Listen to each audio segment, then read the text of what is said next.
ya. I'm coming to get ya. Spitting out lyrics, homie, I wet ya. I came to get down, I came to get down. So get out your seat and jump around. Jump around. Jump around.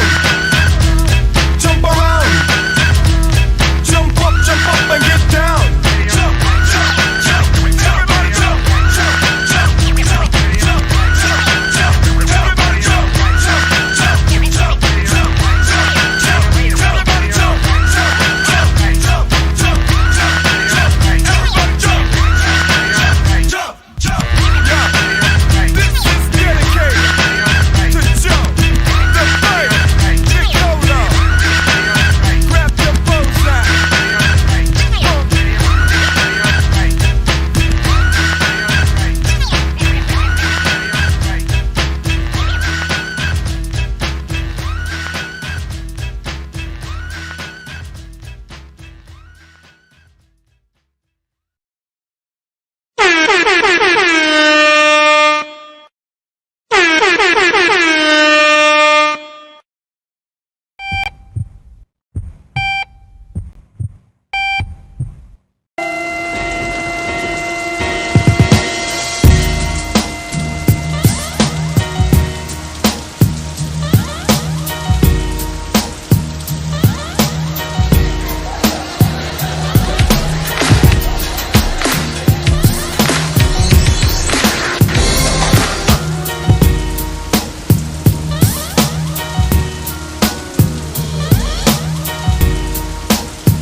Alright. Peace and Black Power family. It's your boy Psychopath and your girl Renee. Black at you. Now I mean, with another RBG pill show. What's really hood out there, family? Now I mean, see, let me get some ones out there, family. Make sure y'all can hear us good. And before we start going in on this topic, and while I'm waiting, let me get some shout outs. Let's see, shout out to let's see who Nappy Yankee was good. Back to Love, what up? Let's see, we got a new dude up in here, Wiles Jordan. I think I remember arguing with him in a chat somewhere. I forgot what chat. Stephanie Moore was good. Let's see who else? Pookie, what up? Tut was good. Arthur, what up? Let's see who else. Al Bella was good. Asia Bass was good. Take was good. Who else? Anybody else might come up in here, up in the clouds, might come back, listen to playback. What's good with you? And yeah, we good? Okay, that's what's up. All right, Renee, what's going on? How you tonight? Hey, what's up, y'all? I'm good. I'm wonderful. How are you, Psycho? I'm good for the most part. You know what I mean? We apologize. We a day late. I kind of wanted to touch on this on St. Patty's Day, but yeah. we here though. We here. Mm-hmm. You know what We're definitely here. Yes, we gonna get into some things. What'd you say? No, go ahead. Oh yeah, we gonna get into some things, y'all, because me and Psycho we don't really be in these YouTube streets like that anymore. But we be in these YouTube streets a little bit. And there's a common misconception. There's a common myth that, we've heard multiple times. Y'all know we go heavy on the racial element. And so within some of these conversations online over the years, and talking about the plight of Black people. Oh yeah, I'm sorry. Shout out to the chat. Shout out to everybody. But yeah, so, you know, over the years, we've heard this whole thing in terms of talking about Black people's plight. And of course, what we've gone through, we know slavery and everything to that extent. And there will be people who say, well, the Irish were slaves. Nobody talks about the Irish. They were the first slaves. This is what I've heard from many people, many white people mainly, and I've heard it from some Black people too. And recently, there was a person who had as their avatar this picture of these little white children. It was a black and white picture. It was an old picture, and they were dirty and this and that. And the picture had something about nobody talks about the Irish being slaves and all of this other stuff, right? So I had to debunk this person real quick, and I had to give them the facts on the Irish and whether or not they were actually slaves, and they were not. So basically that kind of prompted this conversation recently. Like Psycho said, we just coming off of St. Patrick's Day or whatever. So yeah, we wanted to get into it. And so Psycho, I know Psycho recently, we had another experience on a panel, and I'll go ahead and shout the person out. Shout out to Maurice. But it was on his panel. And so one night, Psycho was up there, and there was a bunch of these white folk, and they started coming with this Irish, what about the Irish people, and do they deserve reparations? And because that always comes up in the conversation when there's white people around. Yes. And so, yeah, so Psycho was up there. Okay, and Psycho was up there, and so then I came up there. I was just irritated, y'all. So I had to come with the facts, you feel me? And I came up there, and they was pushing back and trying to talk over me and everything else. So we've really been wanting to do more shows breaking down like a lot of misconceptions, debunking a lot of BS. Y'all know not too long ago we did the show on respectability politics and breaking that whole thing down. So we really want to dismantle a lot of this crap and BS that we see out here, and we want to really push back and give people the facts on things. So we're going to get into it tonight. Psycho, you want to say anything about that? No, you know, I'm going to tear this shit the fuck apart in a few minutes. As soon as we get a little bit deeper into details, I'm ready to get this shit going, get to this first article and everything. All right, cool, y'all. Okay. So y'all, let's just start at the beginning, right? So you had, a lot of stuff going around on social media for the past few years, actually. But it always comes up whenever reparations are discussed, and whenever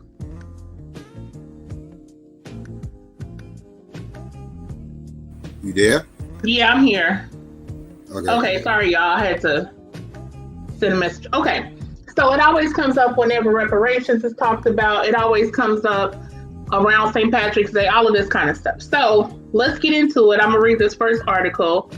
Excuse me. And this is basically just fact checking, straight out this lie that the Irish were slaves. Okay. So this comes from USA Today.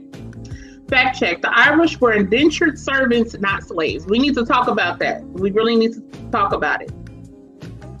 The claim Irish Americans were enslaved in the Americas and treated worse than enslaved Black people. National protests against police brutality amid a global pandemic have caused many Americans to reckon with the country's history of racism and inequality.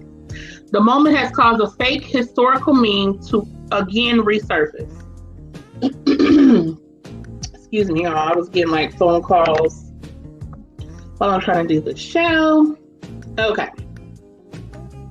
The first slaves shipped to the American colonies in 1619 were 100 white children from Ireland, reads a May 21st graphic shared over 5,000 times on Facebook. Truth matters, the meme also says. The Irish slave trade began when James II sold 30,000 Irish prisoners and slaves to the New World. The Facebook page Defending the Heritage wrote, Ireland quickly became the biggest source of human livestock for English merchants. The majority of the early slaves to the New World were actually whites. All right, let's carry on. Various examples of the meme appear on social media, each claiming that the Irish were enslaved in the Americas and treated as brutally or worse as African slaves. There are many stories, newspaper articles, theories, denials, omissions, cover-ups. The Facebook page, The Irish Factor, told USA Today about its claims. The page cited British involvement in the slave trade as explanation for the claim posted on its page. All right. Claims that Irish people were enslaved in British North America are a long-standing myth and online meme, sometimes associated with neo-Confederates and white nationalists. The claim, which experts say is often politically motivated, is untrue. All right, Irish indentured servants in the colonial Americas. The claim that Irish people were enslaved in the British American colonies stems from a misrepresentation of the idea of indentured servitude. Indentured servants were people required to complete unpaid labor for a contracted period. Okay, so these people had contracts. While the majority of Irish people who became indentured servants in the colonies did so willingly, why they felt they had to do so is, of course, another question. A not significant number were forcibly deported and sold into indentured servitude. Liam Hogan, a librarian and historian known for his work dispelling the Irish slave myth, told Pacific Standard magazine in 2018.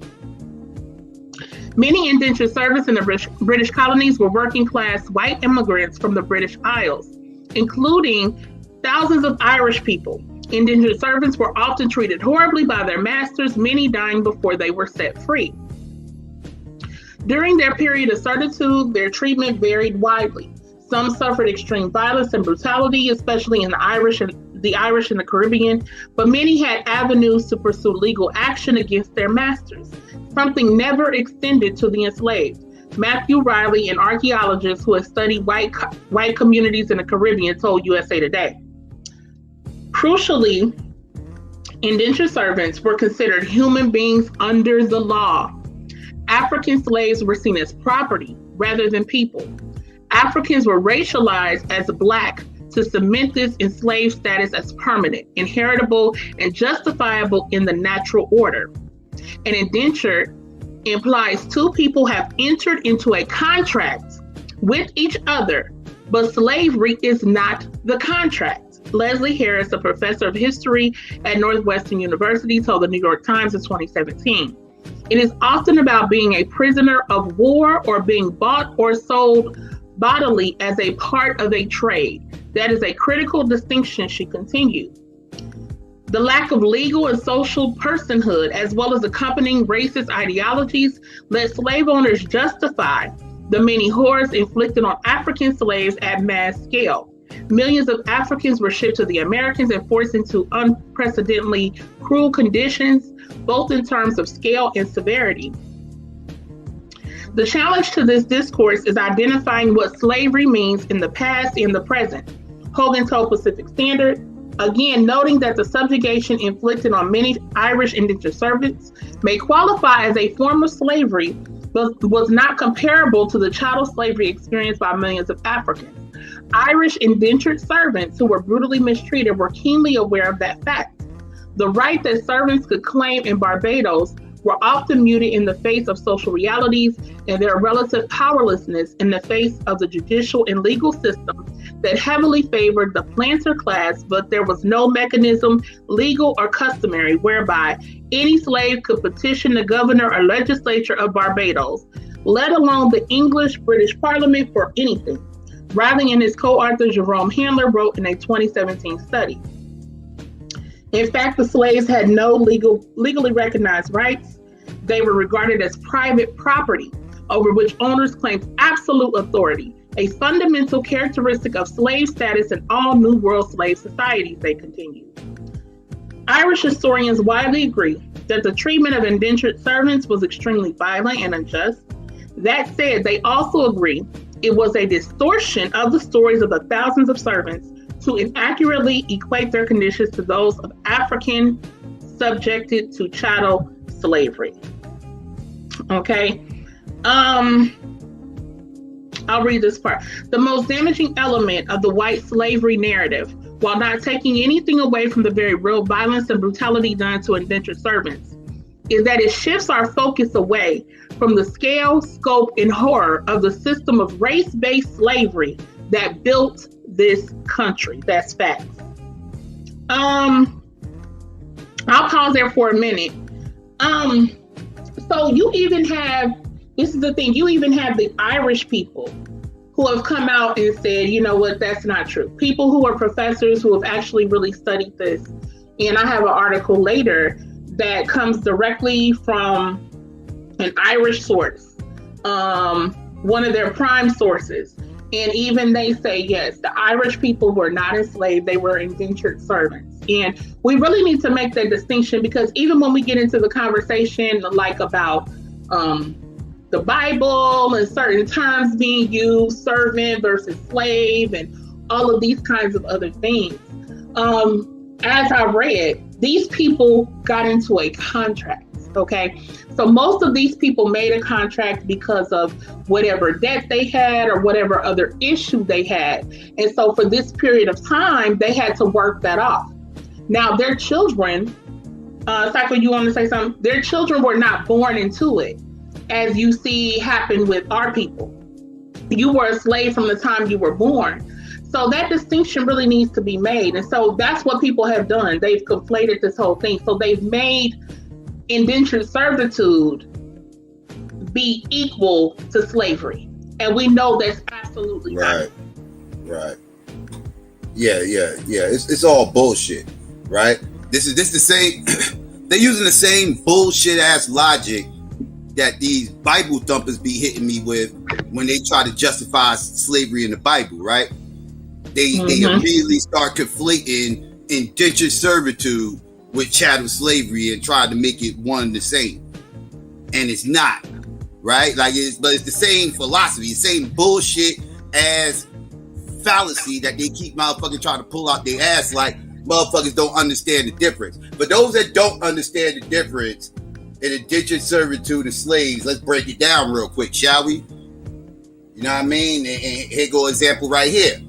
You know, Renee just gave you the skinny. Here go a more in-depth, detailed example of the differences between indentured servitude and slavery, right? Like right here, it says indentured servants came to America voluntarily, while slaves came to America against their will, right? Then you got indentured servants entered into a mutual contract with another person, while slaves had absolutely no contract and were generally bound to slavery for life, including their kids. Bound for life. Now, indentured servants had the opportunity to get out of indentured servitude, while slaves, had very few opportunities to get out of slavery. Indentured servants usually died before they earned freedom of their quote-unquote abuse. We're going to get to that in a second too. And then while slaves never earned freedom and suffered significantly from the abuse, right? These are some of the differences between slavery and indentured servitude. Now let's get to this whole abuse shit, right? Because these motherfuckers like to talk about how they have been abused as well and all this other shit, blah, blah, blah, blah, blah, right? I just got beat in the head with this about a week ago. And, you know, people telling me how horrible it was in their indentured servitude, and they went through it just like the slaves, right? They was abused just like the slaves and blah, blah, blah, blah, blah. First of all, that's all bullshit, right? It was limits to the abuse that they motherfucking had displayed on them, right? There was also laws that was put in place to keep their servants from abusing them. They actually can hold their servants accountable through law. There was no laws put in place to check these masters and overseers for abusing those slaves. Because black people in this country was deemed as what, 3/5 of a human? While Irish never had this label. They could go to the law and report their servant. And the law could come in and protect them. We didn't have that option. So please miss me with that abuse shit as well. And these motherfuckers tell me, oh, well, a lot of people died without even paying off that debt. Well, that's a deal y'all signed. You pretty much over here bitching about a bad deal that you motherfuckers signed to get to this country. And let's address that too. Right? You always want to cry about y'all 360 deal. Y'all over there in Ireland signing 360 deals, and y'all want us to shed tears about that shit. When we came here against our fucking will, there was no deal signed. We ain't had no 360 deals. If we got here based on a 360 deal, I wouldn't be bitching. I wouldn't have shit to bitch about. I would have to blame my ancestors at that point for signing that 360 deal. Ain't nobody forced them to do that. Oh, wait, let's get into why these 360 deals was getting signed, shall we? Because the motherfucking Irish, a lot of them was broke as fuck. Famines going on, everything else. Potatoes ain't growing right. These motherfuckers wanted the opportunities to come to the new world, but they didn't have the money to get there. So a lot of them had to sign that 360 deal that y'all bitching about just to get over here in this country. Now, if y'all was unable to pay off that debt, that's because y'all motherfuckers signed a bad deal. I'm not shedding tears over that. And then the other motherfuckers who came over here who didn't come here trying to seek opportunities, those motherfuckers was criminals. Criminals. Yeah, motherfuckers. Yeah. A lot of those motherfucking Irish people that came over here, those indentured servants, a lot of them was criminals and was trying to get away, and the motherfuckers was motherfucking exiled out here. The motherfuckers had to get the fuck out the country. Let's keep that a book. A lot of those Irish indentured servants was criminals. Look it up.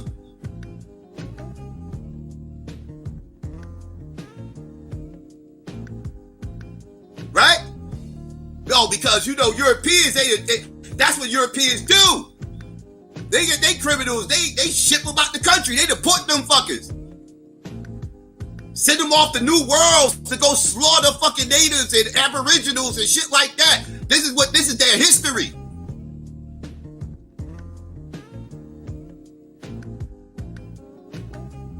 Right? So stop motherfucking hitting me with the motherfucking nonsense, these fake tears about some little pseudo-ass myth. Y'all motherfuckers sound like these goddamn Moors out here trying to motherfucking make motherfuckers, what you call y'all? Like, yo, these motherfuckers, like, it ain't just the black community with these pseudo-ass, wild-ass ideologies. No, these Europeans got these wild-ass beliefs too.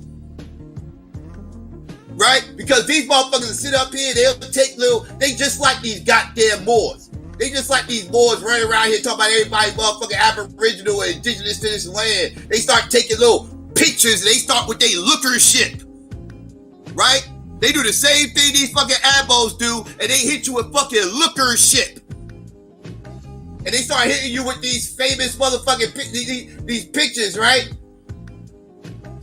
Yeah, they start hitting you with these pictures, right? These are some of the pictures that Renee was talking about in that motherfucking article. See that motherfucking picture over here on the left, right?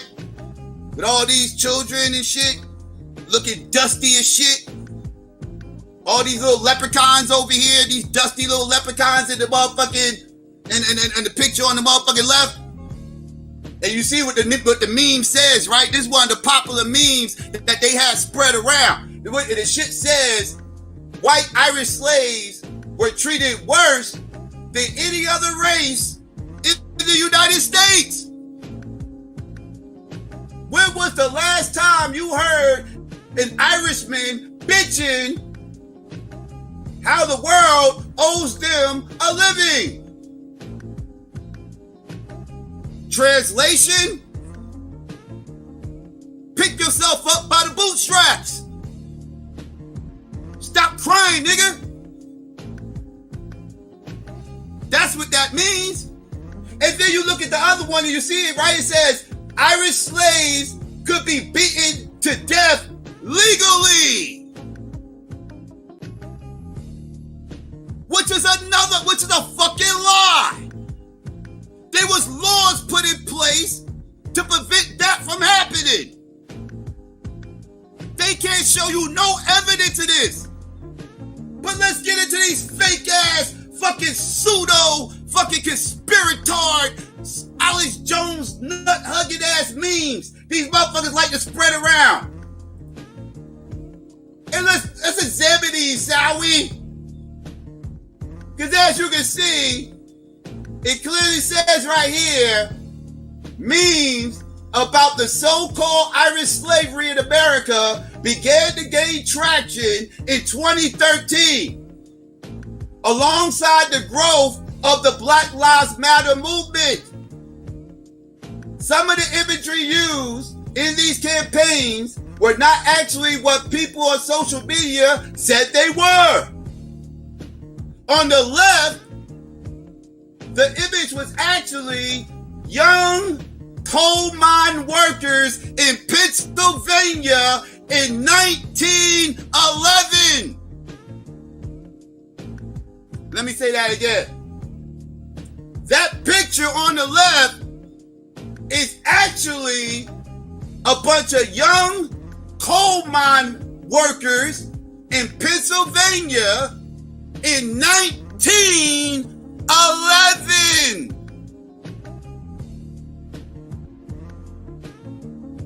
And the one on the right, despite the text, is an image of a black man being tortured in the 1920s. Let me say that again. To these motherfucking lying ass pseudo pieces of shit. The image on the right, despite the text, is actually an image of a black man being tortured in the 1920s.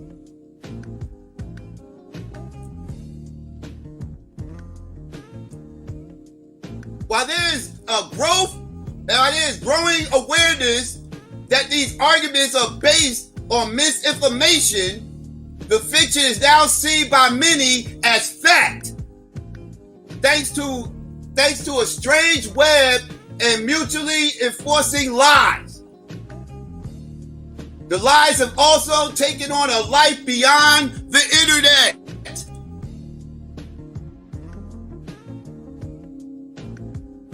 So the next time you get beat in the head with dumbass, pseudo-ass information from these Europeans and these stupid-ass coons that believe anything these fuckers say, don't ever forget what you saw right here today and you smack every last one of those dumbass arguments around. You bitch slap these motherfuckers intellectually. And you challenge them on this pseudo fuck shit that they running around here spewing.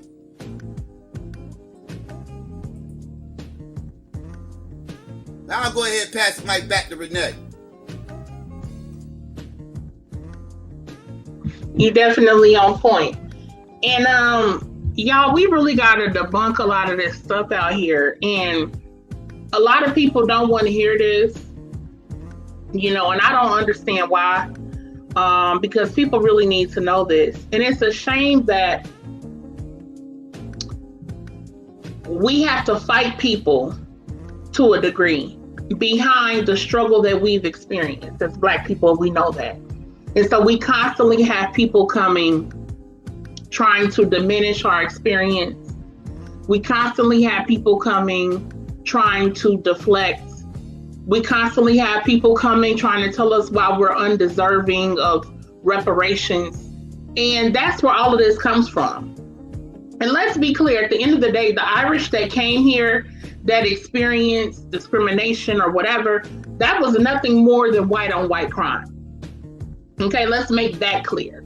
And the Irish were still able to come here and take over cities like Boston. Boston had like 100,000 people. You had 37,000 Irish people that came in and helped to take over that city. They were able to vote. They were able to start getting their people into position. They went from supposedly criminals to cops. Okay, they were able to be legitimized and be in the police department. And a lot of information that I was reading, it talked about how the Irish went from supposedly, whatever discrimination that they faced to inflicting that discrimination on other people, as we know, Black people. Okay. You had the potato famine, you had all of these other things that happened.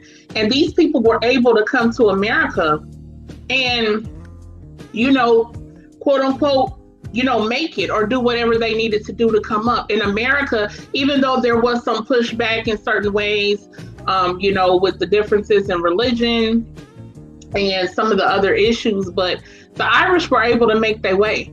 And no, they were not slaves. No, they were not. Were some of them indentured servants? Yes. A lot of these people in that period of time were considered criminals. Okay, let's make that very clear. This was not something based because these people were white. It was not based because they were Irish. No, it was not based upon that. It was based upon something they did. And I just want to read this first part on the Wikipedia. That's the main ones that had the harshest deals that they signed or whatever were the criminals, right? These are the ones that had the hardest time working off their indentured servitude because they had the hardest debt to pay off because they was criminals. So like that's why a lot of them was unable to do it or whatever. Again, 360 deals, just like music, right? Real quick before you sign that new art, before you go to the next article, I forgot one thing. I forgot to show y'all this motherfucking picture right here. This is another pseudo picture, family, that floats around when these pseudo motherfuckers like to spread this propaganda about Irish being slaves. They like to show this picture off right here and as an example of Irish slavery, which is bullshit, right? Because this picture is actually a picture from 1908. A fisherman in the parish of St. John, Barbados. It's often used to illustrate memes that falsely claim Irish people were slaves in colonial America. Right? Pseudo information. Right? They grab these motherfuckers just like abos. They will grab some bullshit picture and claim it's something that it is not. Always check these fucking sources. Don't believe these memes. Don't believe a motherfucker just post a picture. Oh, no. Where that source up? Source up. Where's that picture from? I want primary sources. Don't give me no opinion pieces. Don't give me no websites with no opinion pieces. I don't give a fuck about that. I want primary sources. Because these motherfuckers will lie. They will tell bold-faced lies. We are on the internet. These fuckers are not opposed to lying to you on here. Right? People get a kick out of lying to people on the fucking internet. It's a whole business behind that. It's big business. Lying to people on the internet. Tell these fuckers to source up. right? My They fault, won't. Renee. Go ahead. My fault. No, you on point. No, you on point. They won't source up because they can't. Now I want to read this little bit from Wikipedia because I think it just puts it so well. And when I went on that panel the other week and I started reading, this, honey, they did not want to hear it. They did not want to hear it. But yeah, so this is from Wikipedia, the Irish slaves myth. The Irish slaves myth is a pseudo-historical narrative. Y'all know we love going against the pseudo, okay? The Irish slaves myth is a pseudo-historical narrative that falsely conflates the penal transportation and indentured servitude of Irish people during the 17th and 18th centuries with the hereditary chattel slavery experience of enslaved Africans. Okay? Now, who uses this? Some white nationalists and others who want to minimize the effects of hereditary chattel slavery on Africans and their descendants have used this false equivalence to promote racism against African Americans, or claim that African Americans are too vocal in seeking justice for historical grievances. It also obscures the history of Irish involvement in the transatlantic slave trade, often serving Irish Republican ends. This myth has been in circulation since at least the 1990s and has been disseminated in online memes and social media debates. In 2016, academics and Irish historians wrote to condemn the myth. Let's put this thing to bed, y'all, period. Now, notice it talks about, it also obscures the history of Irish involvement in the transatlantic slave trade. So wait a minute. Wait. What? So they were slaves, but they was enslaving us? They were slaves though, right? Oh, so you had Irish people involved in the What? Are you serious? How were the slaves involved in that? Because remember, they were slaves, right? So you see all of these narratives being put out there. And I feel like that description, that breakdown, it frames it so well, because that's what a lot of these people seek to do. They like to try to diminish what Black people have experienced. That's all it's about at the end of the day, y'all. This whole idea that Irish were slaves, these people are not saying that because they're Irish and their ancestors went through whatever they went through and they feel that their history should be held up. No, they only say this in opposition to Black people. So over the last year in 2020, and we had everything that happened with all the racial injustice and all of the protests and everything that went on about George Floyd and Breonna Taylor and everything else that's happened, these people always roll out these memes again. Whenever the conversation about reparations gets bigger, they roll out these memes again. And you see them being shared all over social media. And I've told y'all time and time again, please be responsible in your meme usage, okay? Please be responsible. And what I mean by that is, do your research. What happens is, like the things that Psycho was showing, and he might can put some back up on the screen. But what happens is, people, you're scrolling through Facebook or whatever, or Instagram, people post up things, and you see somebody post something, or on Twitter, whatever, and it seems right, okay? Like the picture looks old. It's a historical photo. It's in black and white. Whatever the caption is seems convincing. And people will just take it and share it. They'll take it, believe it, share it. Somebody else sees it, they take it, believe it, share it. And so on and so forth. And then you get a mass deception. You get all of these people believing something totally false. These pictures are attributed to something totally different. They have nothing to do with this whole narrative that Irish people were enslaved. And And so this kind of misinformation is so very dangerous. And I speak about this all the time because a lot of times people don't realize they do it. And I used to do this myself, so I'm talking about me too. Years ago, I used to be on Facebook and I seen something that was pro-Black and the caption seemed right, the picture seemed right, and I would just share it. And I would not actually go and take a minute to do a fact check on it, to look at different sources, different information, and find out what's really real. I wouldn't do that. And so I have spread misinformation, over the years, believing the same thing that a lot of other people will believe. Okay, so we got to do better than that, y'all, because it's really destructive. And it's a lot of people that have agendas, and a lot of these white nationalists, a lot of these right-wing white people, they have also got in the minds of a lot of Black people who also push the narrative about the Irish slaves. Because what happens is you have a lot of Black people who are very resentful, and they don't want to acknowledge our history. They say a lot of things like, my history ain't just being a slave. Now, while that's true, we have to acknowledge what has happened, right? We can't avoid reality because it doesn't make us feel good. And I feel like that's what happens with a lot of Black people. So some Black people will want to go with the Irish slave myth because that makes them feel a little bit better. It makes them feel like, well, they went through it too. And then the argument comes, well, why Black people can't do better? Right? Because Irish people, they run the police departments and the fire departments and all of this other stuff. And they're not on the bottom like Black people are. So it becomes a comparison, right? So why can't Black people do what Irish people did? Because Irish people were slaves.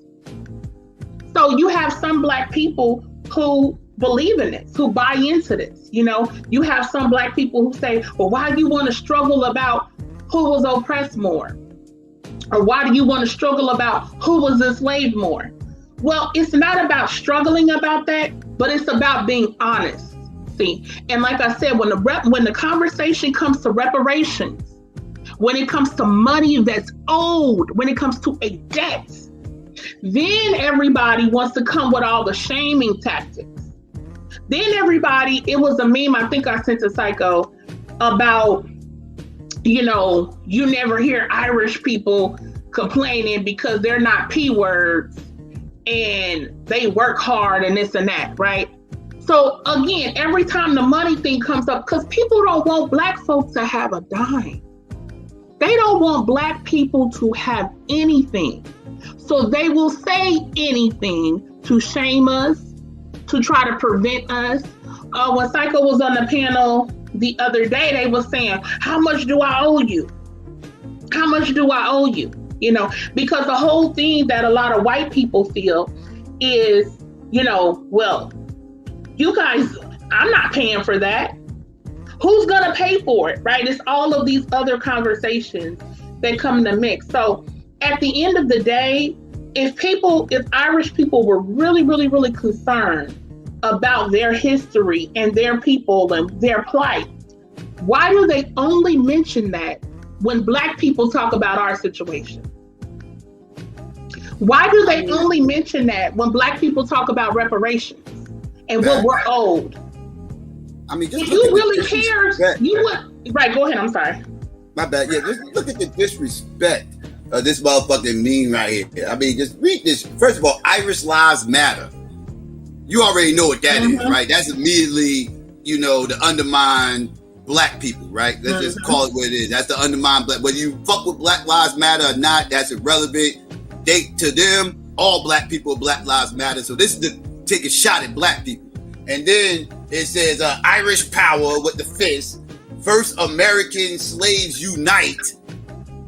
You hear these motherfuckers, the first American slaves? Do you hear this weird shit? Yeah. And then they had the audacity, the gall, the nerve to say because the Irish have gone through a lot more than African Americans and for much longer. Yep. I mean the fucking disrespect Yo, this shit is madness.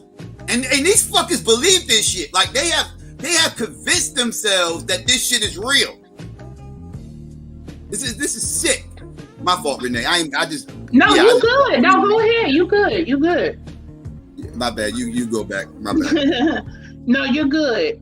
But so, in speaking about the Irish, right? And how they were able to maneuver themselves. Because at the end of the day, they're white. They're white.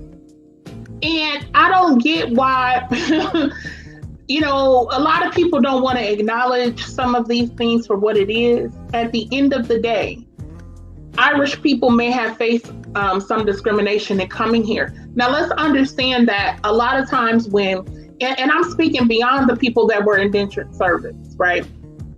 When you have people who come from a different land to a new land, especially we're talking about America, there's gonna be some resistance there to a degree, especially going back historically.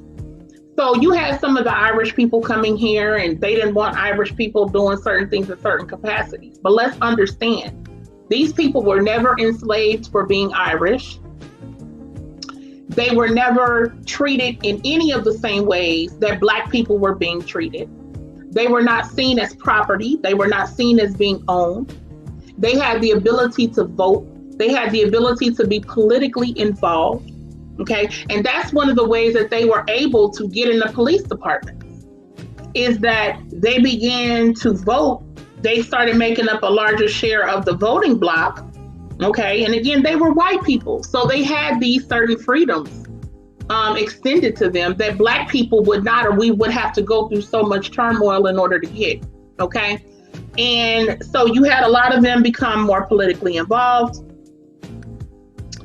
And I had a couple parts I wanted to read to y'all.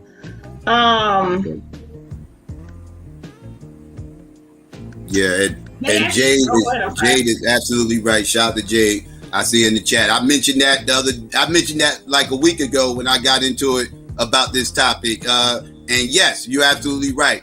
I told them that too. I was like, how can the Irish be fucking slaves when a lot of them fuckers were actually the slave owners? Absolutely. A lot of, how many Black people actually have Irish last names? This didn't come after miscegenation laws lightened up either. Like, they've had these names for a long motherfucking time, and that wasn't by accident. That's because a lot of these Southerners got Irish motherfucking roots, Scottish Irish roots. That makes up the large majority of the Confederacy. These motherfuckers are Scottish Irish Americans. Most of these motherfuckers, but the vast majority of them. That's what the South was. So we gotta stop playing games. These motherfuckers, like I said, the nerve of these fuckers. I'm sorry, Renee. Like that. You on point. Now I want to read a little bit of this to y'all. This is just from the history channel, history.com, and this basically kind of talks about how the Irish became police officers, how they were, legitimized. But I want to read this little bit to y'all at the beginning, and I want to show y'all a couple of things. So, New York's longest serving police commissioner, Raymond Kelly, is an Irish American. So is the department's current commissioner, James O'Neill. Okay, this is in New York. Municipal police departments across the country celebrate the role of Irish American cops with emerald society. And there's historic reason for all of this. Through the 20th century, Irish Americans dominated many urban police departments. To some extent, they still do today. The flood of Irish into law enforcement in the second half of the 19th century was particularly striking because just a couple decades earlier, city authorities have viewed Irish immigrants as a source of a serious crime problem. In fact, to a large extent, northern U.S. cities invented their police departments as a way to control the Irish problem. That can be debated. In the mid-19th century, and particularly after the Great Famine that ravaged Ireland in the late 1840s, families fled to America with no money to buy land ending up in the growing shanty towns and slums of cities like New York, Philadelphia, and Boston. They took the jobs they could get as unskilled laborers and domestic servants, making very little money. Like other struggling groups before them, some turned to petty theft or sex work to make ends meet. Now, let's stop there, right? So let's do a comparison, right? So these people came here by choice, right? So these people fled to America, okay, because of the Great Famine. They fled here with no money. And they ended up in shanty towns and slums, right? They took jobs they could get, making very little money. Do slaves make money? You had a whole group of people who were able to flee their country that was ravaged to come here with no money. But guess what they had? They were still white, though. They were still white, though. So they got here, right? They didn't have nothing. But because they was white, over time, they was able to do what they needed to do and maneuver. Now, when you talk about our ancestors who were forcibly, they were brought here, they were kidnapped here and enslaved here and owned as property, were not paid anything, were not able to own anything. We were not able to keep our culture, to keep our language, our traditions. These people made willful decisions to come to America. There's a vast difference there. Let's be very, very clear. Now, as time went on, let me get to the other part I wanted to read to y'all. Because, you know, anytime you have new groups of people coming in somewhere, there's going to be, you know, some friction, some time going on. But again, we're talking about white on white issues here. Okay, we're not talking about like with Black people. We know automatically we put to the bottom. That's just what it is. But so you have white on white issues. Let's make that very clear. All right. Because see, they allowed them to come in. All right.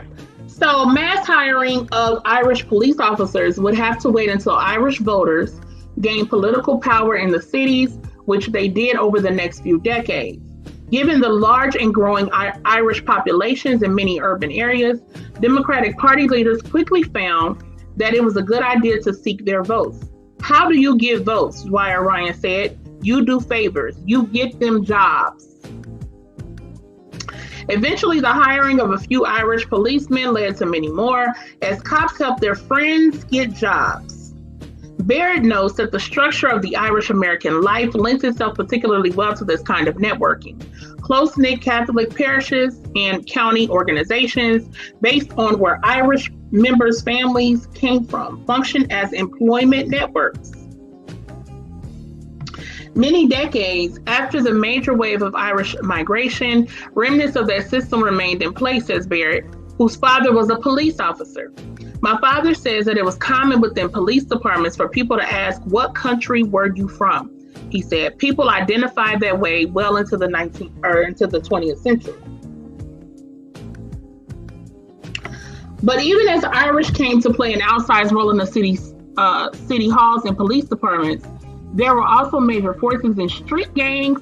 Oh, let me start over because I want y'all to hear this. But even as the Irish came to play an outsized role at city halls and police departments, they were also major forces in street gangs and organized crime, all the way into the early 20th century. There are some really extreme cases where you even find gangsters and cops in the same family, says Barrett. Facts. Just look up the St. Valentine's Day Massacre and certain and look up Chicago gang history and shit. I ain't talking about the vice lords either. I'm talking about Al Capone with the South Side gang and the North Side gang with the Irish motherfuckers. Because the Irish motherfuckers were the North Siders. And they was beefing with the South Siders, which was Al Capone and the Italians. And they had the whole St. Valentine's Day massacre thing that happened that pretty much led to, you know, the FBI focusing on shutting this motherfucker down and everything else. And they ended up getting Al Capone for tax fraud and everything because they gunned down the North Siders and tore all those Irish motherfuckers' asses up with Tommy guns, damn near split their bodies in half. Like, just look up the St. Valentine's Day massacre and look and see what the atmosphere was with these Irish gangs. You ain't even gotta go. You can go to New York. I ain't even gotta go to Chicago. You go to New York and look at the 5 points, and you go see how motherfucking organized crime with all these motherfucking Europeans started. With the Jewish motherfuckers starting their gang and everything else, because yeah, they had gangs too. Motherfucking Rothstein. Oh, I'm about to read a little bit about that. Motherfucking Rothstein, who fixed the motherfucking 1919 World Series and everything else. Yeah, that was a Jewish fucking mobster. That was a Jewish gangster. And these motherfuckers all came from the 5 points. You got the motherfucking Lucianos and all those motherfuckers from fucking New York, them Italian motherfuckers. Then you got the Irish motherfuckers out here. You go look at motherfucking Whitey Bulger. Irish ass out in motherfucking Boston. Oh, well, he was one of the most vicious. Irish motherfuckers run that racist ass town. That's the one of the most, that is probably the most racist town in the motherfucking country. It's been voted as such. It's been voted as such. So let's not motherfucking play these little silly games. It's definitely the most racist fucking town in the Northeast by far. Long fucking history of they bullshit. So let's stop playing these little silly ass motherfucking games with the Irish where we gotta be sympathetic to these motherfuckers. Stop it. Stop it. Yep. Let me read this last little part. At the same time, more Southern and Eastern European immigrants and African Americans from Southern states were arriving in Northern cities, creating new tensions for Irish cops. They, quote unquote, they still beat up Irish people, Irish suspects, but they're also dealing in a more hostile way with, quote, newcomers, Johnson said. During riots, she noted, it was common for Irish police to join forces with Irish mobs against less politically powerful Italians, Jews, or who? African Americans. Over time, these groups and others that came after them did their own political organizing to gain power in city governments and police departments. Meanwhile, Americans with Irish heritage spread far beyond the cities and now number more than 7 times higher than the population of Ireland itself. But Irish Americans who began their rise to power at the very birth of modern policing still maintain an important presence in many police departments to this day. So, what did they do, right? So they came in, they was robbing, stealing, killing, right? They didn't have anything. But you don't hear gangs, you don't hear crime heavily associated with Irish people, do you? People don't really talk about that too much. And they were able to then become the police while they the mob at the same time, right? Somebody mentioned Whitey Bulger. This man made it old age. Do you feel me? And he was one of the most vicious mobsters. One of the most vicious. But again, people don't, automatically say, Irish people are down here. Because they're the ones in the police departments, especially in the Northeast. They're the ones. And they the ones going hard on Black people.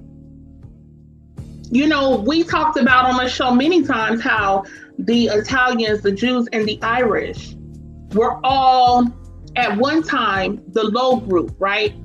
And they were all into crime. They all had gangs. They all had organized crime movements. All of them did. All of them did. And again, nobody really discusses that. Nobody talks about that. But those groups were able to be legitimized as white in America because after all, they're European, right? They're still Caucasoids at the end of the day. So we're going to go ahead and legitimize them in the system as white. So they get to run certain departments and certain elements of society. And that's exactly what has happened. So even some of the friction between some of the other white groups, they were able to kind of patch that up in favor of whiteness at the end of the day. Because it became about, we're going to get on these niggas. We're going to get on them. We're going to get on these niggers. That's who we're going to get on. So we're going to align on whiteness, period. And that's something that Black people could never do. From the very beginning, where we were enslaved, being brought here, we were property. That was not the same plight the Irish people had. Those who were here in that capacity were indentured servants on contracts. Get it right. And the other Irish people who came here were able to come here by choice. They were able to be politically involved. They had different rights than what Black people had. And like Psycho mentioned, you know, we're supposed to shed a tear, right? But when you talk about places like Boston, that's long been considered, you know, the most racist, if not one of the most, if not the most racist cities in America. You know, and so funny, you got the Patriots, right? The Patriots, we know what that's supposed to mean. But you got all of these immigrants, right? You had all of these immigrants that come here.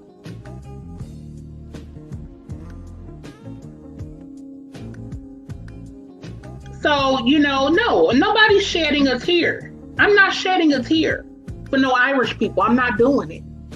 I'm not doing it. And let me mention this to y'all. It was an article where on the history channel, history.com, where a team debunks professors' claim that anti-Irish signs never existed. Never existed. A 14-year-old girl has proven that historical scholarship is not solely the realm of Tweedy academics. Armed with her curiosity and an internet connection, Rebecca Fried has debunked the history professor's claim that no Irish need apply signs were not historical realities, but a myth of victimization. So you have professors, y'all. You have professors, y'all, that even these signs that supposedly say no Irish need apply. Let me read some of y'all to this, some of this to y'all. This is a kind of, it's not too long, but I do want to. You never got to that other article, did you? No, the last one. I just wanted to use it to show that even the Irish people. I wasn't even going to go through the whole article, but I just wanted to show that even the Irish have had to come out and admit. Yeah, hey, that's why I wanted you to touch on this. Yeah, because that way people will see we even got Irish sources that support what we're saying. So please, before these Europeans come under here, anything else, we got European sources. We got European, Irish sources. This ain't some, whatever, some SJW, Black Lives Matter information we giving you. No, motherfucker, this comes from your own people. From your own people. Let me, you want me to do that one first or finish this? Whatever, whichever way you want to do it. All right, let me give the Irish source first, and then I'm gonna come back to this sign. So let's go ahead and address this, because I wanted to make sure that, like I said, that I gave that their own people have said, we weren't slaves. Okay, so this comes from theirishnews.com, y'all. This comes from theirishnews.com. All right. The Irish slave myth is not supported by historical evidence. And notice how they framed that, because they really didn't want to like really admit that like that, but they kind of had to. So, I'll read a little bit of this. As the Black Lives Matter movement garnered more publicity in recent times following the death of George Floyd in the U.S., there has been a surge of posts on social media making claims about Irish slavery. It claims hundreds of thousands of Irish people were being sold as slaves in the 17th century in America and the West Indies. The topic of slavery is a hard pill to swallow. The idea of Irish people being slaves is, quote, one of the greatest modern lies in that particular period. Okay.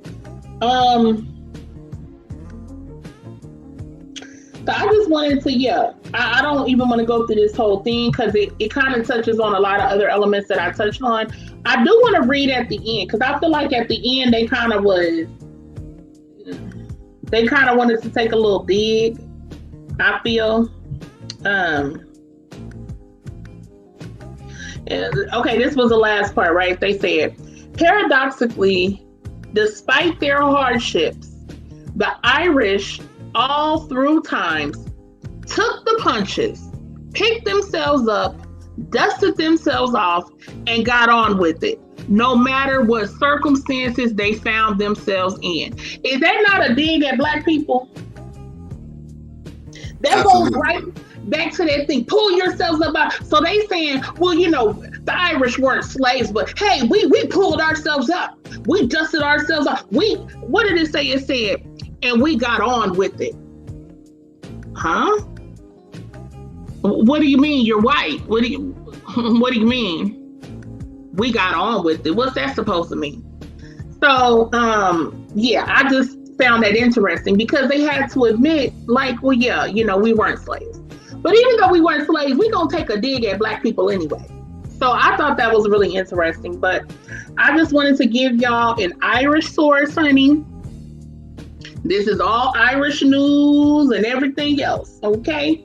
And I'm pretty sure they really didn't want to do this article because they love playing victim, okay? It's so crazy how many people love to say, Black people are victims and this and that, but they want to play victim, But anyway, so I just wanted to show the Irish source that even they're saying that, so yeah. This is not just something that, certain people are acknowledging. This is acknowledged across academia. This is acknowledged across the board historically. There is no historical evidence to prove that Irish people were slaves. They can't support this scholastically on no level. No. On no level. None. Absolutely not. Absolutely not. All right, so let me read this other article real quick about the the team that debunks the professor's claim that anti-Irish science never existed. Wait a minute.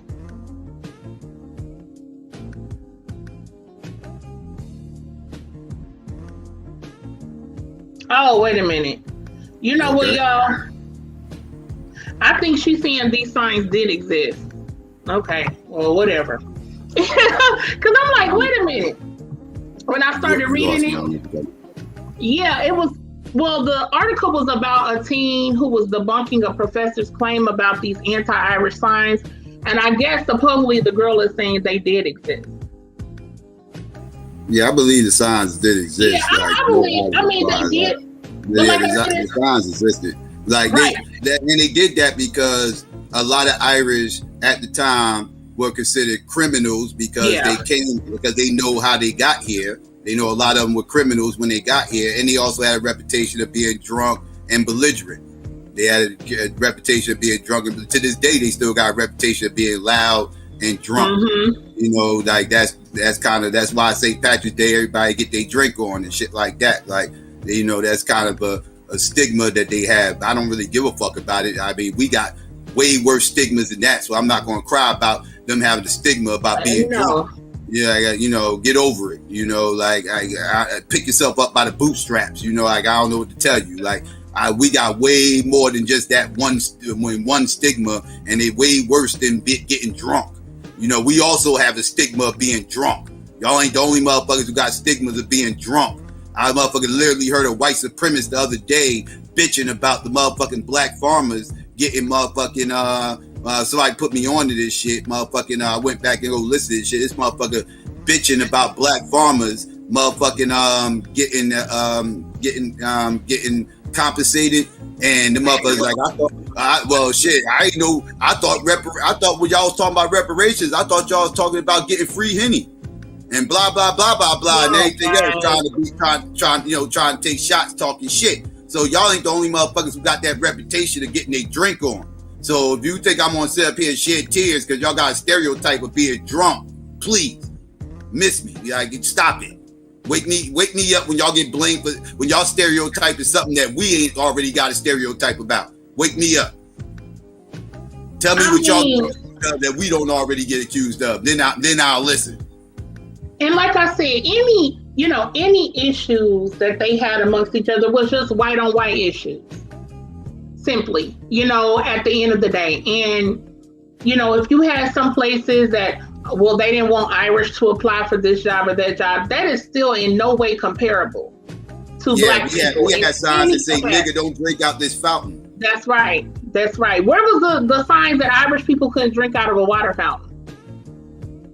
Or like when you had whites only, colored only, could the whites go, could the Irish go on the whites, or they had to go where the black people went? Or the colored people went? Like, which one was it? So at the end of the day, like I said, the Irish were involved in the transatlantic slave trade. Okay, they profited from that. The Irish were indentured servants. They were not slaves. The Irish made willful decisions to come to America. The Irish were able to be politically involved. They were able to vote and do all of those kinds of things that black people had restrictions on. And they were able to get into the police departments. And let's not forget, like I mentioned, you had many of them involved in gangs. You had many of them, in organized crime.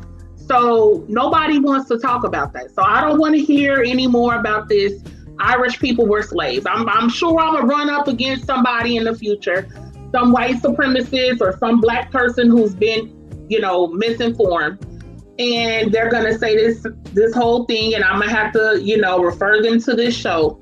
But yeah, y'all, we just got to push back on some of this mess out here. And it's a lot of lies being told. So, yeah.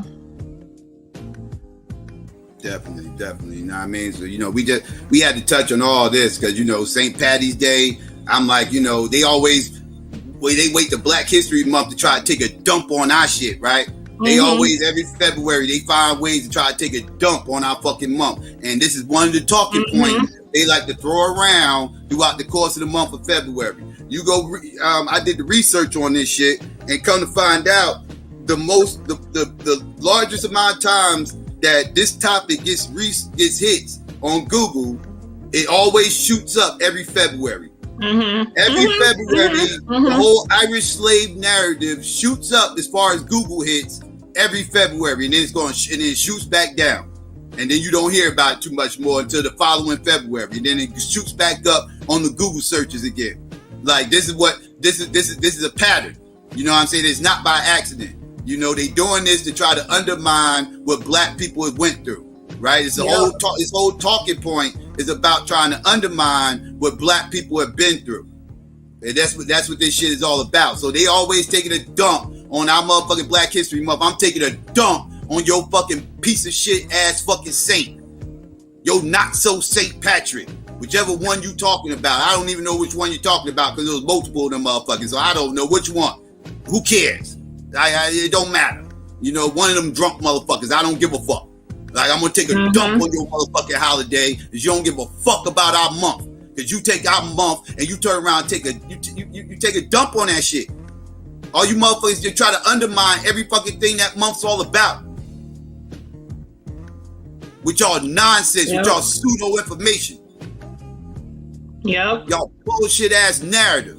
So every St. Patrick's Day, I'm going to do, now this is going to be a new tradition. We already got one tradition on here where we clap on a certain somebody on Integration Day. Our new tradition is going to be banging on you motherfuckers every St. Patty's Day. Every St. Patty's Day, I'm going to take a dump on your fucking holiday. I ain't going to respect your shit. Fuck your shit.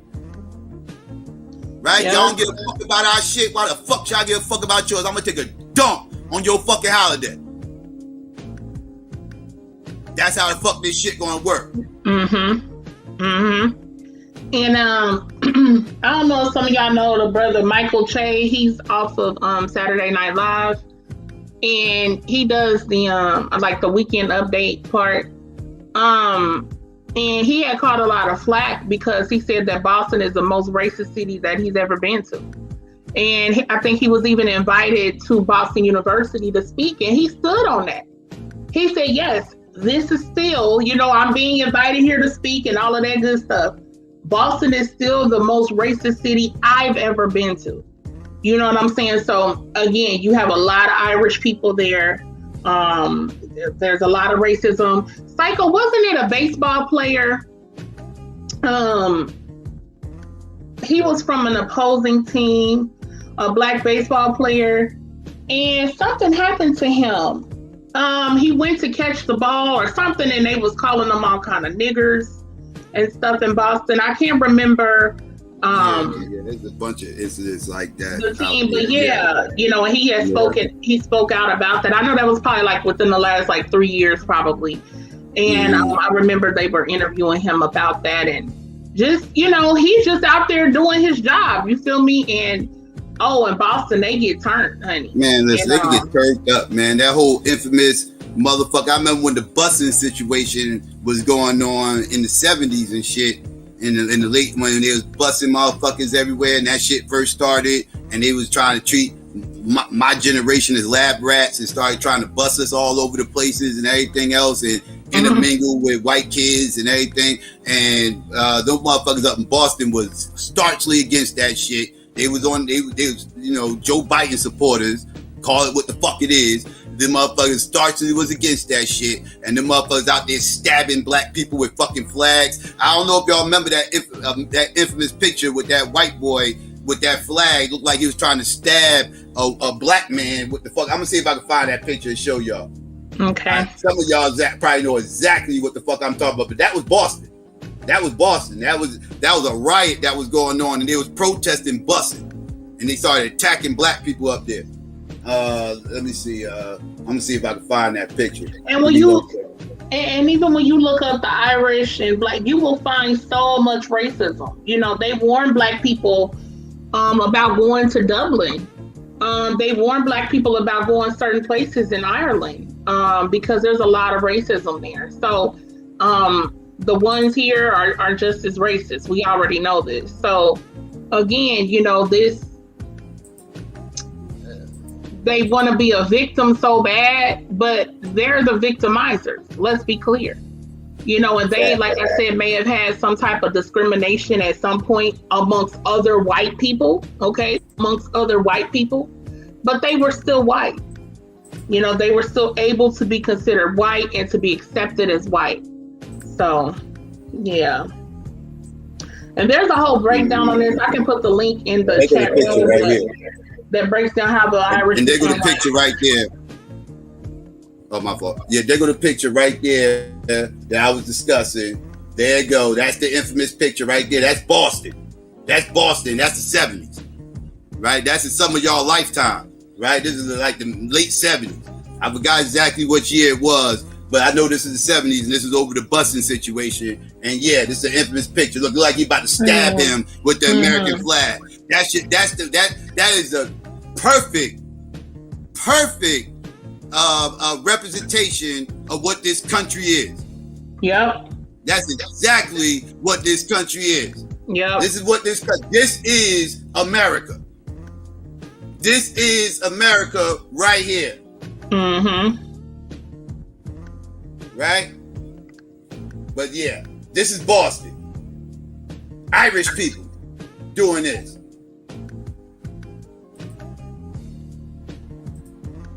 Oh, I forgot about this shit too. You never touched on this, Renee. You never touched on this James Wood joint that you wanted to touch on. Oh, yeah. I just put it up just now. Okay. Yeah, because it's a delay. But you have people like, you know, big time Hollywood actors. Okay, they got the check mark, okay? Who are pushing this propaganda these lies?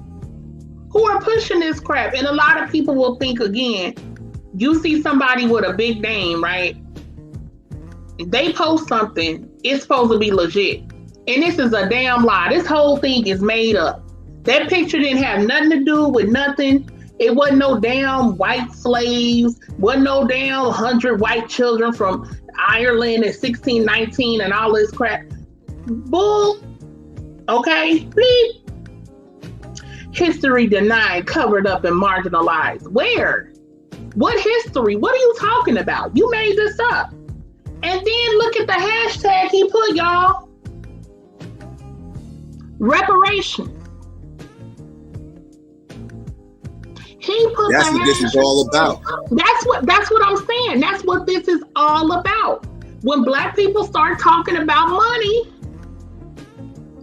when black people start talking about pay up what you owe us, when we start talking about that debt, oh, then white people come with the victim story. The white people come with the deflection. They come with the lies. Oh, here they come with the made up memes that's supposed to prove this meme is supposed to prove it was 100 white children from Ireland brought here and enslaved before African, quote unquote, African Americans, and these people were treated worse, and this is covered up and all this other stuff. You see how they keep using children? You see how they keep trying to use kids to push for the sympathetic factor? Yep. The first slaves imported into the American colonies were 100 white children in 1619, 4 months before the arrival of the first shipment of black slaves. Many were brought from Ireland, where the law held that it was no more a sin to kill an Irishman than a dog or any other brute. It kind of cuts off for me, but let's see. King James II followed Charles I and Oliver Cromwell. Sold over 500,000 Irish Catholics into slavery throughout the 1600s, onto plantations in the West Indies Islands, Antigua, so on and so forth, as well as Virginia and New England. Irish slaves were less expensive than African and treated them with more cruelty and death. What? Like, I mean, this is just lies, y'all. Let me ask you a question, Renee. Mm-hmm. How many photographs do you know exist from the 1619? None. Maybe because the camera didn't fucking exist in 1619. How the fuck are these motherfuckers pulling up pictures before the fucking camera fucking existed? Mm-hmm. How is that even fucking possible? Mm-hmm. Mm-hmm. What are we talking about here? Mm-hmm. But these are supposed to be the high IQ motherfuckers, right? Yep. These are supposed to be the motherfuckers with the high IQ. These are the motherfuckers who always want to talk this IQ shit to me. Right. Got it. Yep. Oh, man. High IQ my ass. Mm-hmm. Fuck out of here. Mm-hmm. Who y'all testing? You ain't testing the average white motherfucker. I know that. No. See, they not gonna look. You testing motherfucking motherfuckers who got a masters in physics and shit like that. Like you testing these brainiac motherfuckers and using them as the parameter and shit. Get your asses out of here. Average white motherfucker ain't that intelligent. The average white motherfucker is falling for dumb shit like that. That's not high IQ. That's not high intelligence. I'm sorry, it's not. But see, that just further shows bias, right? Right. Because people who otherwise are supposed to be intelligent, right? People who otherwise, if this was something about another group, they would be able to dismantle it quickly. But if they have a bias already, they won't question it. And that's the problem. And that's the problem with a lot of people. You know, that's something we try to really push back against. Even if it's a position that you support, don't just accept something that's a lie. You feel me? So if white people who already are like, black people shouldn't get reparations, or they're Irish or whatever they are, and they see this meme, and like you said, it wasn't no damn camera in those 1619. So who is that a picture of, and when is this picture from? There's no way this picture fits what y'all are typing around it. There's no way the captions fit the picture. There's no way this is anything from 1619. But again, people won't question it if they already have the bias. They will accept it as true and pass it off to somebody else because they want to believe it. They want to believe this is true, and they only want to believe it to thwart anything that black people are trying to do as far as reparations. That's the only thing they care about. You know, we talk all the time about people don't want black people to have a damn thing. They don't want us to have nothing. I mean, these people made themselves into a whole victim because we said, hey, this is what we're doing. Our free labor, our ancestors' free labor, literally for real, built this country. It built this country. It built all of these institutions. And we need that debt to be paid. And these people pop up with this BS. Do you understand the level of hate that a lot of these white folks have to black people? I don't think black people really understand that. Because here's the thing. Why would you not want somebody to try to, at least an attempt to repair all of the injustice, all of the damage, all of the pain done to a group of people? Why would you not want that to be addressed? If you're supposed to be a humanist and you care, I don't see color, and everybody, I judge people by their character. So then you should want what was wrong to be made right, or at least a major attempt to make it as right as you possibly can for this time. You should want that then. But you don't want it because you don't believe black people deserve anything. At the end of the day, y'all want black people to stay at the bottom. Y'all want us to stay suffering. That's why they don't even want black folks to get no $1,400 check. Do you hear me? They don't even want black people with children to get $300 a month. Do you hear me? They willing to shut all that down to make sure black people don't get it. I don't think we realize sometimes like what we're really up against, you know, and we talk about the things like HR 40, which is a bunch of BS, a study, the bill, and all this other stuff. Then you got black people coming out being detractors. You know, we're up against a lot, black folk. We really, really are. We're up against a lot. We can't even be the victims that we are. And then people say, you guys are victims. And let me address that too. Yes, I am a victim. I am a victim. Black people are victims. We are victims of the system of racism, white supremacy. Absolutely we are. And see, what has happened is they have tried to shame people. They've done, you know, reverse psychology on people and on black people. And so, oh, you guys are trying to be victims. And so a lot of black people feel a lot of shame when they hear that word victim. So then I'm not oppressed. I ain't no victim. The white man ain't stopping me. Ain't nobody doing nothing to me. And the whole time, white people are like, yes. Because see, they don't want you to call them, excuse my French, they don't want you to call them on their bullshit. Because see, when you say, yeah, I'm a victim, I've been victimized, and guess what? Who's the victimizer? Now you got to point to who's the victimizer. And they don't want that. That's why, like, when you seen recently, like Sharon Osbourne, and she flipped out about people calling her racist and stuff, because white people don't want that. I tell y'all all the time, the first tenet to white supremacy is deception. It is a whole idea of, I'm not racist, right? It's a whole idea of trying to deceive black people that I don't see color, I'm for all people, Black Lives Matter, all lives matter, right? And playing all of these little games.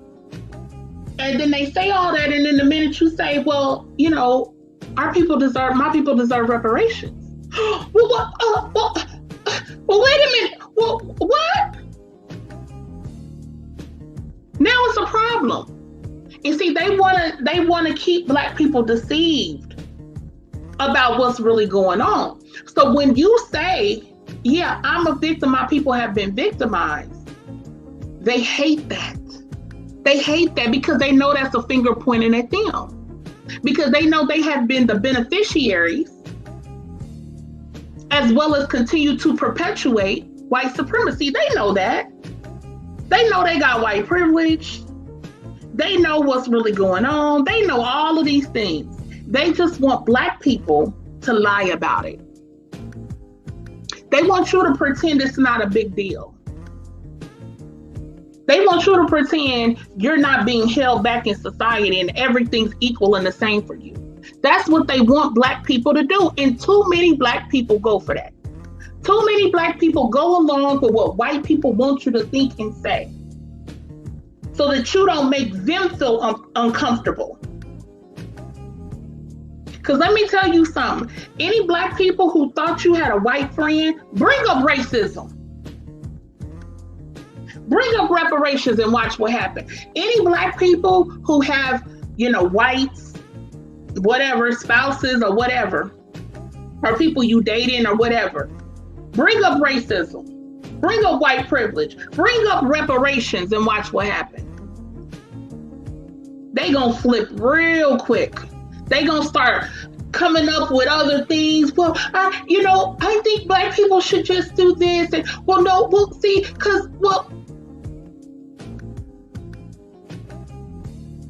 they gonna push back against it. It's in all of them. So at the end of the day, white people are very aware that Black people are on the bottom. They're very aware how Black people are victimized. They just don't want you to talk about it.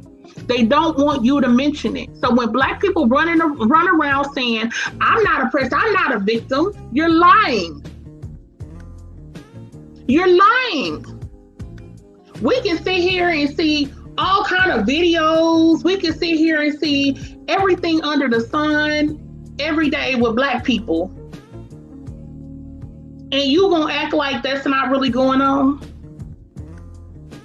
You look at the racial wealth gap, you look at so many elements of society that clearly show Black people's experience is something totally different, and Black folk will still deny it to make white people feel comfortable. Anytime you're saying something they want you to say, you might need to rethink that.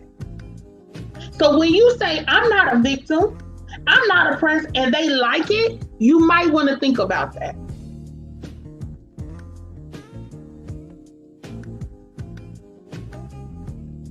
So, at the end of the day,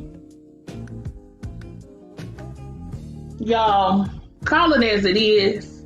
Stop being afraid of saying that you're a victim. And let me say this, being a victim doesn't mean you can't become a victor, okay?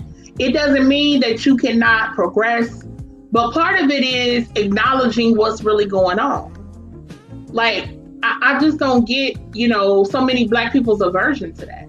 Because if we really want to have the reparations conversation, part of that is really acknowledging how we've been victimized. That's a major key alert. Like, we got to address that.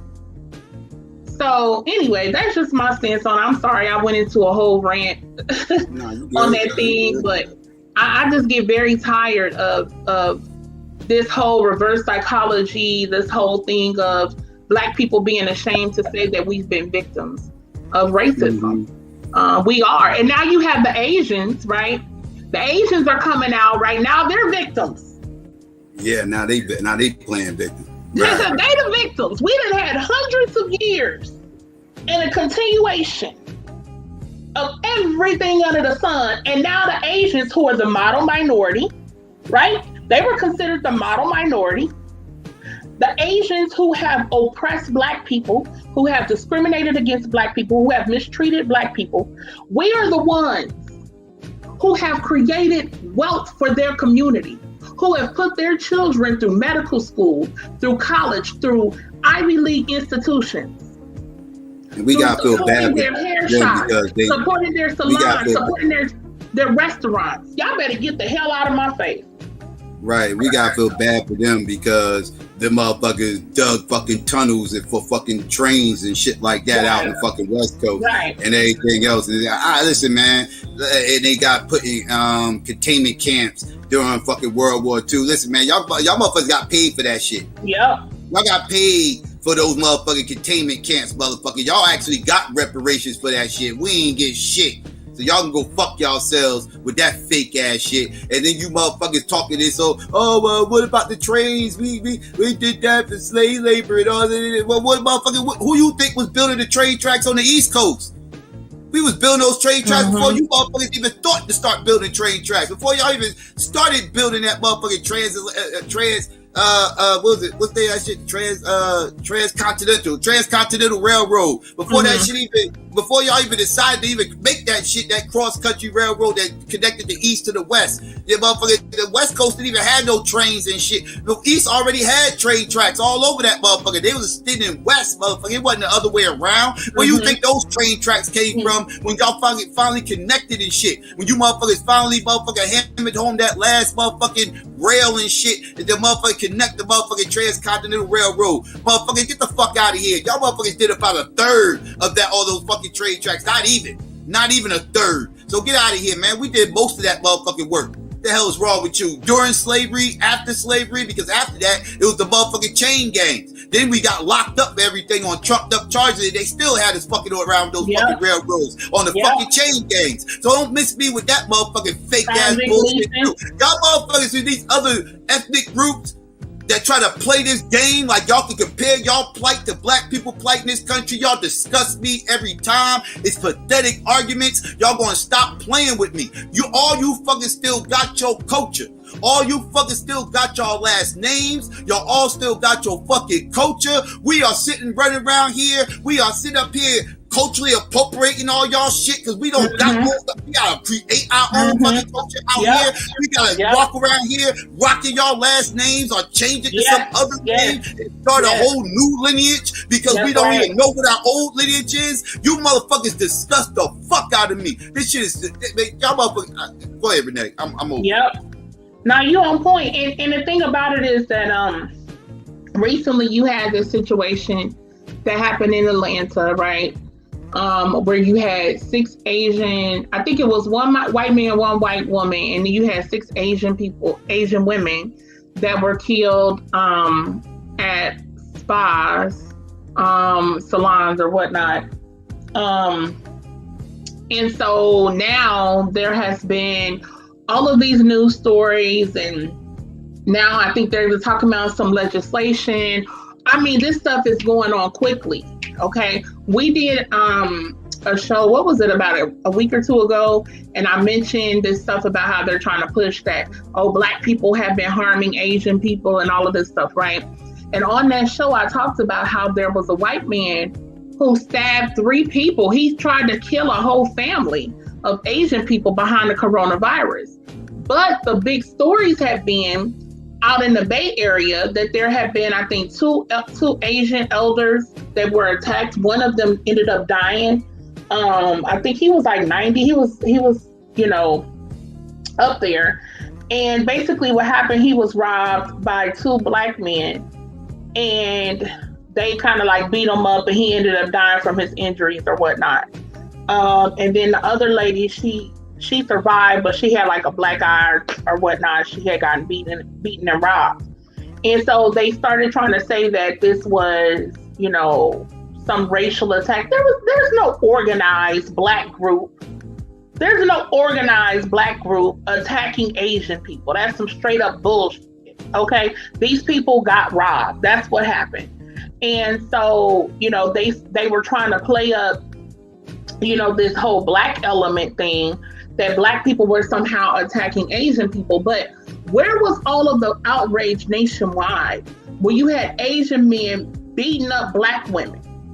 Where you had Asian men accosting Black women in stores claiming they stole something and they didn't have anything on them from that store? Where was the national outrage when the Asian chick beat up the Black woman with was hitting her with a broom or something like that in the salon and attacked Black women? You have so many incidents that have happened over the years where Asian people have attacked Black people. We all know what happened in LA, where what is it? Y'all please remind me of the young sister's name, that she was killed by the Korean store owner behind some juice that she was gonna pay for. Just a bunch of BS has happened with these Asian people against Black people over the years. Let me tell you something. When all of that stuff went down in 2020 with George Floyd, right? And you had all of the protests and stuff going on, where was the Asian community?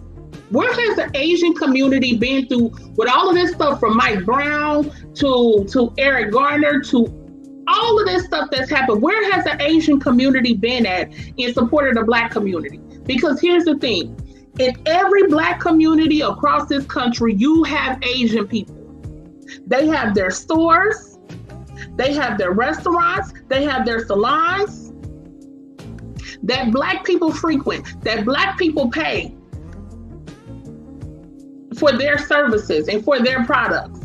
And y'all should be out there saying, we support the Black community. They help us put our children through school. They help us bring our other family members here. They help us have a nice lifestyle. They've afforded us all of these opportunities. We out here with them. We put money behind trying to change some of these policies with the police. Where are the Asian people doing that?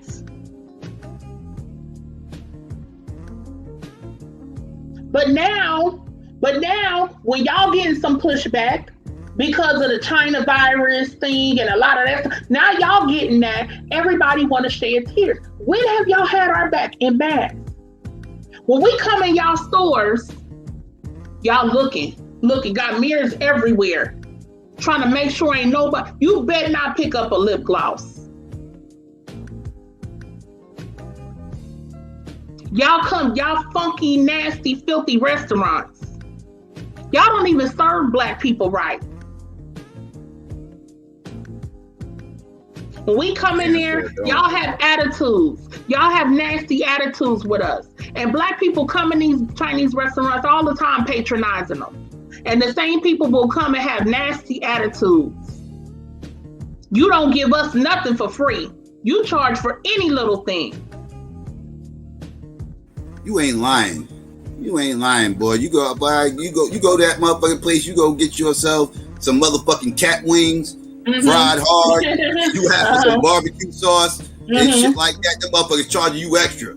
Yeah, ketchup's free, barbecue sauce is extra. They ain't playing no motherfucking game. Nope. And they serve, excuse my French, they serve bullshit. They serve the lowest of the low quality bullshit to Black people. Let me tell you, and it's this beauty supply store. I mean, it's a million of them, but it's a particular one that's really, really big. And it's been there, oh my gosh. I think they had a sign up I seen recently. They've been there like over 20 years. Maybe like 30 years or something. They've been there a very long time. And so at this store next to it, they have like a really, really big parking lot. And that parking lot will tear your car up. When I tell you the parking lot got huge, I'm not over exaggerating. Potholes everywhere. Craters, huge potholes, huge craters all throughout that parking lot. Like you can't even, like, it's barely a few places on the side. You gotta go 2 miles an hour. Huh? You gotta go 2 miles an hour. Yes. Oh, 1 mile. You got an inch to try to get through those potholes. Because if you don't, you tearing your car completely up. And so this had to be it's probably been like 10 years ago. I'm not kidding, y'all. It's probably like 8 to 10 years. And so I went in there to get some hair products because I remember exactly what I was getting to. And when I went, the parking lot was horrible. And I was like, man, what the hell? And most of the time when I go, I usually will park in the front because that's really, only place you could park, like on the street in the front. But on that particular day, I couldn't because there was a lot of people. So I went in the parking lot and I was like, oh my gosh, I was pissed. So I still went in there foolishly and bought some hair products at that time. And so I was like, can I talk to the manager? Y'all know me. And he was like, oh, yeah. The guy was up there, and it was a woman and man up there. And he was like, yeah. And I was like, what's going on with the parking lot? Like, are y'all going to get that fixed? Because that messes up, that could really mess up somebody's car. Wait up, Renee.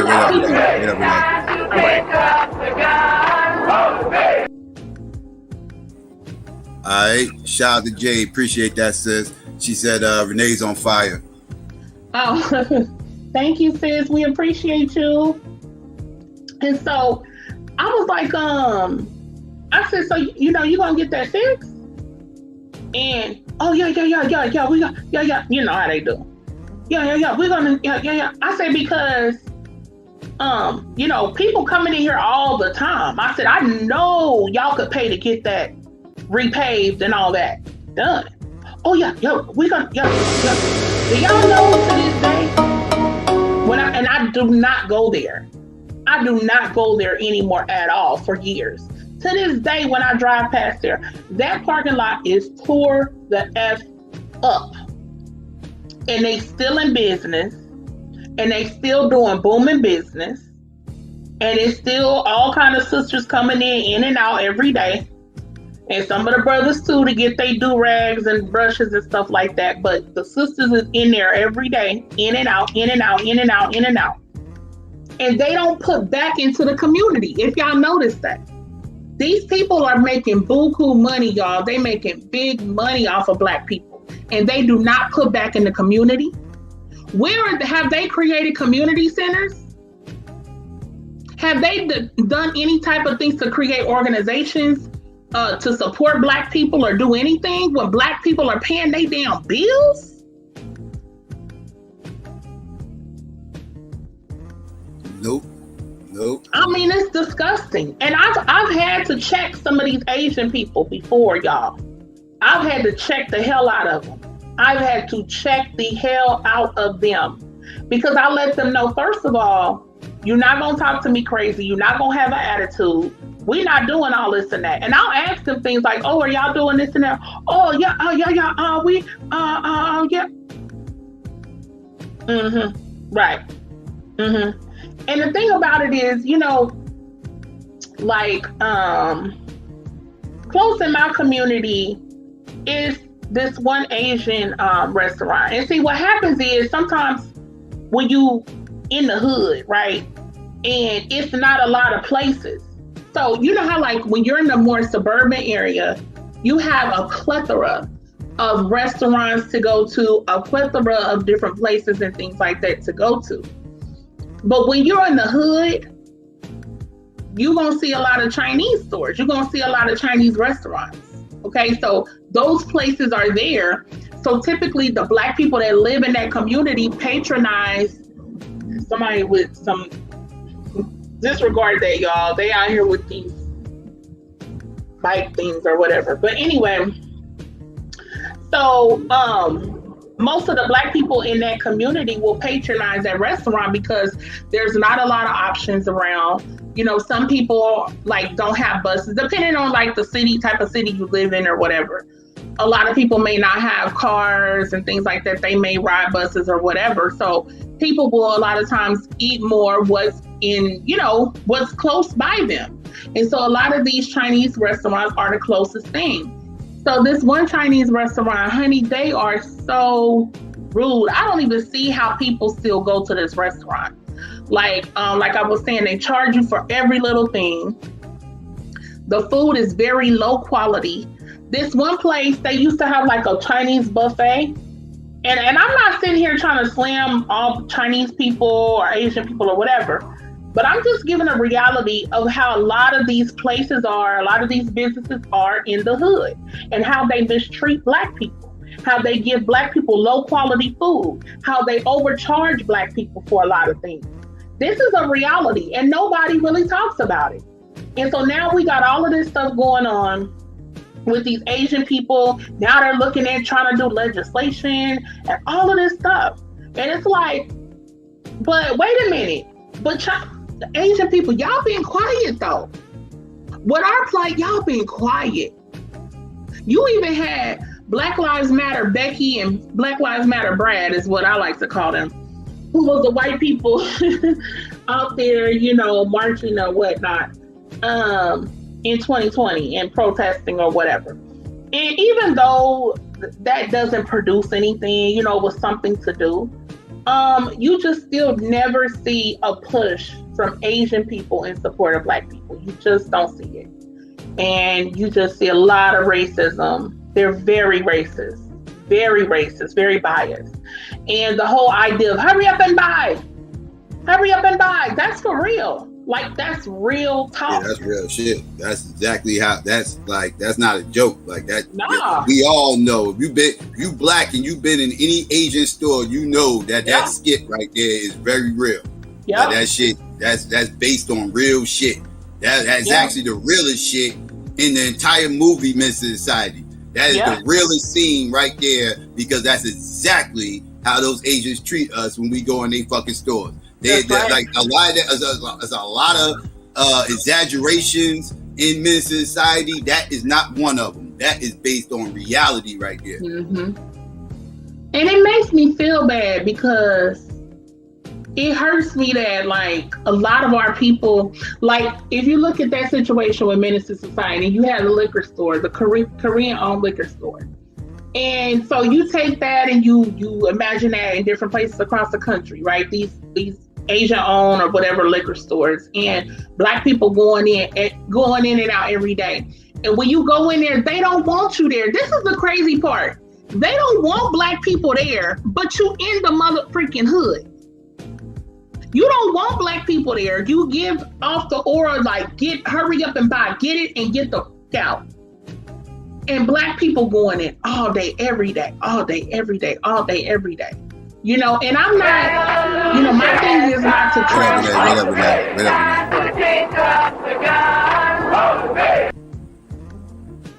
I appreciate that, Nappy. Shout out to you. He said this lecture was needed. Mr. McGillicuddy need to learn to hold his own shit. All right, okay. Yeah, basically, no doubt. Shout out to you. Hold your own rice. Hold your own damn rice. Hold your own chopsticks. Hell no. You know what I mean? Like, no, y'all ain't been having our back. And Black people have given a lot of honor to Asian people. You feel me? You got, and when I say Asian, because I'm referring to just in general, I know it's Koreans, it's Chinese, it's Japanese, Taiwanese, it's Filipinos, and all of the above, right? But I'm just saying it like in general. But Black people have given a lot of support. Like, you have the whole Wu-Tang Clan, they done appropriated, if you will, you know, Asian culture. They have a lot of respect and honor for it. You know, you have a lot of Black people who supported, you know, Asians or whatnot. And then Black people have thought of like Filipinos as like the Black Asians, you know, and Black people are very supportive of them. You know, I have Filipino people in my family. But they not down with Black people. I mean, to a degree, but not for real. They not really about that life like that. You know, I have 2 cousins that are Filipino and Black. Their mom is Filipino. And they have 4 brothers that are full Filipino. And they're more in line with their Filipino side than, you know, like with anything that's with Blackness. And, you know, a lot of them, they try to get over here. I'm just keeping a buck. Because some of them women get with servicemen, which is what happened in my family. And they get their whole family over here. Like, that's literally what happened, you know. But at the end of the day, Black people, we all we got, for real. We're all we got. And now this whole push about the racism against Asians, that's another deflection. It's another deflection away from Black people and our plight and what we experience. So yeah, at the end of the day, if y'all can, please stay out of them Asian places. But at the same time, I don't shame my people for going, because I understand that people be in certain situations. You know what I mean? And people are going to go to what's convenient for them, what's around them. And that's just the circumstances that some people are in. So, but if you can avoid it, please. And please, the food, oh God. They give Black people trash. Like if you go to a Chinese food restaurant in the hood, right? And then you go to a Chinese food restaurant in the suburbs, it's two different experiences. It's two different experiences, and the food is different. I'ma keep it a buck. We get the lowest quality. That's just what it is. So. But yeah, let me be done with my rant. I'm sorry, y'all. No, you good. But yeah, a lot of things be needed to be said, and people don't want to say it. Yeah, we definitely had to put out here this fucking myth, because I get so triggered when I hear people talk this Irish with slave shit, and this is very popular. Like I said earlier, it started like around 2013, and it just each year it gets bigger and bigger and bigger, and I gotta smack it around even more and more and more. And it's like these people really believe this. Like they are literally indoctrinated. Like they totally got meme scholarship, right? Like like they totally see this stuff, and they go in their little holes and shit, their little white supremacist holes where they got nothing but confirmation bias surrounding them, and they just keep getting fed more and more confirmation bias to believe this bullshit. Then they writing these bullshit ass books. I already showed y'all the motherfucking book. Where that book at? Let me see if there it go. This white cargo book that's been thoroughly debunked. Thoroughly debunked. This is the equivalent. This, you know what this is? This is their motherfucking Alvin Van Sertima book. I knew you were gonna say that. That's exactly what this is. This is their Alvin Van Sertima book. This is their pseudo ass horrible book, horrible scholarship that they base their whole ideology off of. This is their book. This is the book right here. This is their Alvin Van Sertima. This is that guy, right? This is the guy who told them all the fucked up ass information that they're running with, right? This bullshit. Like, so yeah. So a lot of people are referencing this bullshit ass book right here. When you hear this nonsense, just know that this book is spotty at best. At best, it's spotty. Like so, like the research is shit. They don't have any real references up in there. They ain't citing any real sources. This shit is bullshit. Just typical bullshit. The sources they are citing is fuck shit. It's like I said, this is they Alvin Van Sertima book. That's what this is. Yep. It's bullshit. Yep. That's for real. Man, yeah, we gotta, and y'all, we're gonna be doing a thing on putting hip hop on trial. So be looking for that, because we really, really, really want to debunk so much stuff about hip hop done caused this and hip hop done caused that. We hear the blame all the time about how hip hop ruined the community. But is it art imitating life or life imitating art? So we're gonna be breaking a lot of this stuff down. Real really quick. Real quick, Nappy. No, he wasn't a quack, right? Like a quack is a person who's giving out. Like a quack would be. Hold up. I know you gonna say it. Wait. I gotta do it. Wait. Like Alvin Van Sertima wouldn't be a quack. A quack would be. Hold up. Trigger warning.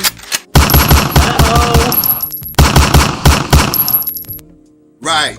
Nigga, your trigger warning. A quack would be Dr. Sebi. Dr. Sebi would be a quack. A quack is a pseudo doctor, right? That's pseudo doctor that's giving bad medical advice that's not based on anything that's peer reviewed, studied, or anything else they kind of just making shit up, right? That's what a quack is. Alvin Van Sertima, he wrote a pseudo-ass book that a lot of people that has bad information in it. The research wasn't high quality, right? It is very dated. It's very dated. He wrote this book 40 years ago, over 40 years ago, 40 plus, right? Damn near 50 years ago. He wrote this motherfucking book, right? And it's very, the information is based on the sources. It's typical Aboriginal sources, right? It's not based on anything that really holds up, right? Like none of his sources hold up or anything like that. I don't think he intentionally did it. I don't really like to kill him too much because I don't think he intentionally did this. I think he was just not a great researcher, right? I just don't think he was a great researcher. He ended up writing a book that ended up fucking a lot of people's heads up based on his spotty research, right? But he's not a quack. He just wrote a pseudo book that kind of still is floating around in the airways. Yeah. And I mean, yeah. I'm glad you said trigger warning because,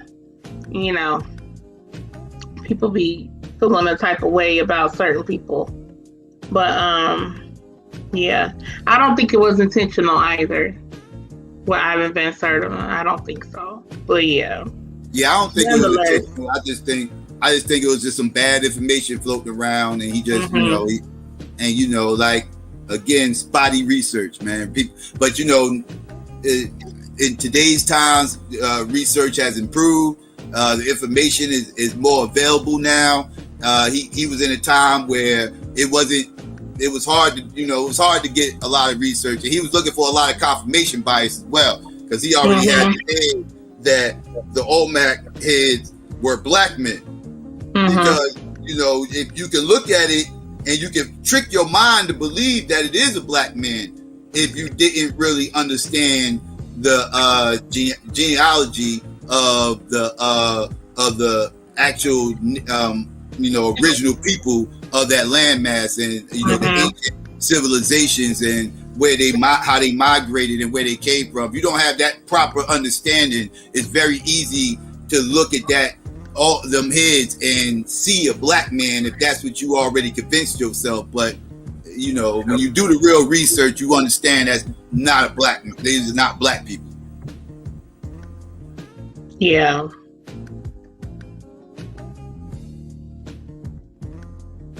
Right. But again, I don't think he did it purposely.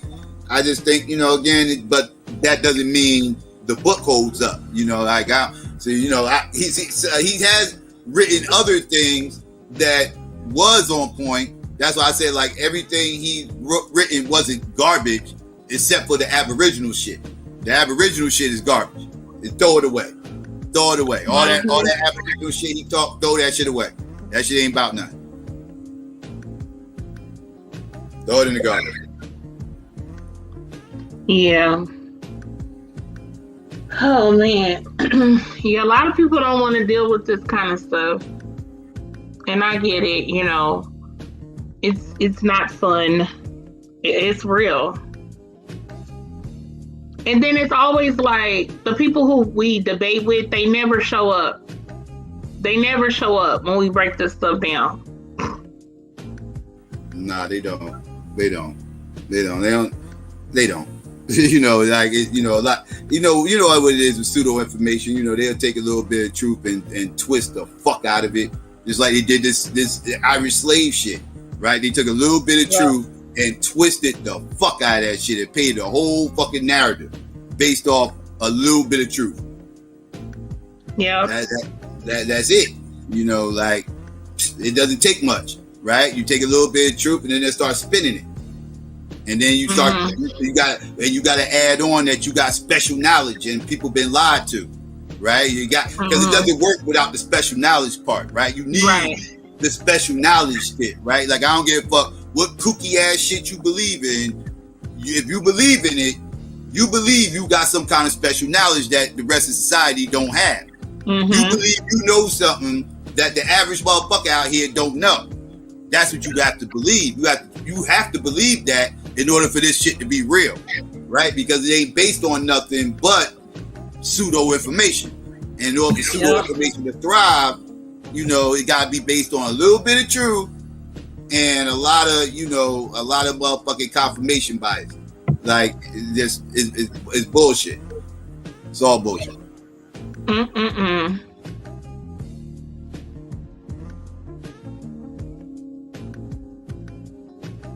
And we done whole presentations on those OMAC here, Return to Brothers. We did whole presentations on how those are not black people.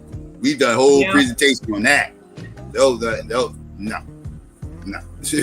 we did whole presentation on that. That's a myth. To say those are black people, that's just not accurate. Yep. And on the thing on the Wikipedia, as far as the Irish slave myth, they were seeing common elements to memes that propagate the myth are the conspiracy theory that historians and the media are covering up Irish slavery. Me and Psycho talked about that earlier. I just talked about it. Special knowledge. See? Right. Special knowledge. That, of course, we mentioned this as well. Irish slaves were treated worse than African slaves. I don't understand that one at all. Irish women were forced to reproduce with African men. Okay. Intending to diminish the discrimination that African Americans have historically experienced with memes like, the Irish were slaves too. We got over it, so why can't you? I get tired of that crap. Using photographs of victims of the Holocaust or 20th century child laborers, claiming that they are Irish slaves. We already talked about that. A reference to an alleged 1625 declaration by King James II to send thousands of Irish prisoners to the West Indies as slaves. James II had not even been born yet.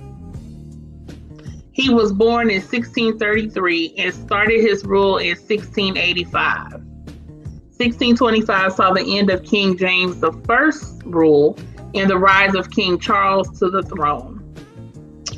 The substitution of the victims of actual atrocities committed against enslaved Africans with Irish victims. Yeah, so they just switch it around. But yeah, so we had to just break this down for y'all. Yeah. We got to go against the pseudo. I'm sorry. Got to debunk all that shit. No conspiracy theory is safe. We're going to pick it apart. Especially these little online new wave conspiracies and shit where these little narratives are getting spun and people try to twist history. No. I'm sorry. I know a little bit about history. A little bit. You know what I mean? I ain't an expert, but I know a little something. I know a little bit. I'll shock you. I know a little something. And y'all motherfuckers be trying to make up revisionist history that just don't line up with the history that I've been studying my entire life. It just ain't lining up. And I always grill you motherfuckers and ask y'all to source up. And these conspiracy theories, they like I said, the primary sources, if you're gonna present me memes and all this other stuff, like I had this other dude up on here. He tried to. I don't know what happened to him. He was up here earlier. But I need to check my email. He said he got the video. Remember the video, dude? We was arguing with the chat. He said the Kyle Rittenhouse motherfucker was trying to cape for Kyle Rittenhouse, talking about Kyle Rittenhouse was self-defense and all this other shit. And I'm like, oh, word, prove it. Because I ain't seen no self-defense going on. You done lost your motherfucking mind. What the fuck is you talking about? Explain how this shit is self-defense. And I thought, I'm like, it showed me that this motherfucker, somebody tried to grab his motherfucking gun and he shot somebody prior to him fleeing the motherfucking scene. I'll wait. And that motherfucker, he came in the chat saying he got the video and everything else. I gave him my email, told him to email it to me. I ain't got no notifications here saying I got a fucking email. So I don't know. And he was here earlier crying about having his comments deleted. I ain't see no comment deleted. Maybe the Google Minds or something. I don't know. But I know my email won't be deleted, and I ain't got no motherfucking email of that little fake ass pseudo fucking information that you was motherfucking trying to put out there in that fucking chat. Y'all can't just tell me any old thing and I'm just gonna roll with that shit. If y'all say some shit that I ain't never heard of before in my fucking life, prepare to source the fuck up, because I don't believe motherfuckers online. Y'all motherfuckers up on here be lying. Yeah. You motherfuckers up on here be lying. I can't even be nice about it. They I be can't like, say you motherfuckers up on here and y'all just misinformed and this and that. No, you motherfuckers be telling bold-faced lies. I be catching you up like bold-faced lies, like deliberately deceiving the people, like y'all are deceivers. I don't believe shit motherfuckers say up on here unless they prove it. I prove it. I have been lied to so many times up on here. Listening to motherfuckers like that's why. Listen, that's why I don't believe nothing out here, because y'all motherfuckers have me up on here sounding just as crazy as y'all. If I just believe everybody on face value on shit that don't add up, but somebody told me that it's supposed to add up, and I just take them at their word or at face value and don't actually check this shit, man, I'll be sounding just as nutty as you motherfuckers. I'll be saying all types of wild ass shit, all this crazy shit that be floating around here, all this pseudo information we be having to bitch slap all over the fucking place, correcting you motherfuckers, trying to motherfucking help you motherfuckers out and get y'all on the proper road so y'all can stop going down silly ass meaningless rabbit holes that's just going to keep y'all asses stagnated and keep the community stagnated, because we looking for shit that ain't fucking there. It's foolishness, but you know, it's whatever. If y'all want me to keep slapping this shit around, I'll keep slapping it around. Yep. Man. Because, and then somebody said something on the one panel when we were talking about the Irish were supposedly slaves or whatever. Dang, somebody said something. Oh, they were like, well, my family didn't come here till such and such a time or whatever. And why should we have to pay? I said, look, I don't care when your family came here. If you are American citizens, then you take on the debt of America. Like, I don't know what you mean. Like, y'all, it just be so much craziness going on. And yes, we addressed that pseudo picture with the alleged afro, and that was no pick in the hair either. You telling me these motherfuckers, you telling me the Olmecs and the Maya had picks in their fucking hair? I said the Olmecs had picks in their fucking hair. Did it have fists in the back of that motherfucker? Was it the picks with the fist in the back, or did it have the black power fist? Did the Olmec heads have picks with the black power fist on it? Let me. Yes, we addressed the alleged afros. Yeah, we addressed all that. Go back, watch the stream. We addressed all that. We addressed all that. We destroyed that shit. All that Olmec shit. We destroyed it. Yeah, Abos are pissed off at us too. But yes, we got on that. Yeah, that shit. Nah, that ain't what y'all claim it is. Y'all on that Irish slavery shit. Y'all posting pictures and putting text on that shit, that describing this shit to be something that it ain't. You know, y'all just trying to spin narratives. That's that y'all learning from the Irish. Them Irish motherfuckers taught y'all well. Y'all motherfuckers are back there. Y'all found the same shit. Both of y'all do that looker shit. Y'all start grabbing pictures and start putting text on it saying this shit is this, that, and the third. Look, this is that, and look, that's an afro pic and everything. Like, yo, that shit is crazy, man. We addressed that pic. I know exactly what you're talking about when they digging the motherfucking Olmec out the ground, and that's an alleged afro. I know exactly the pic you're talking about. Yeah, we addressed that. I totally addressed that one. Cause that's usually y'all little mic drop. You gotta address the mic drop, right? Like, when you address these talking points, these pseudo information, you gotta find out what the mic drop is, right? Because they always gonna try to run to that. And so, yes, if I can't destroy y'all mic drop talking point, then I'm not even going to address the talking point. Because I know y'all going to run to the mic drop. And then y'all gonna try to walk off the stage. I can't have y'all walking off the stage on me. So fuck that. Yes, I addressed the mic drop. Yes, I have to. Every topic. If I address it and I'm gonna clap on it and I'm trying to debunk it, I need to know what the mic drop talking point is. What's the mic drop? All that other shit is easy. That's easy work. Well, I need to know what the mic drop is so I can tackle that. Right? So yeah. Mm-hmm. Yes. Yeah.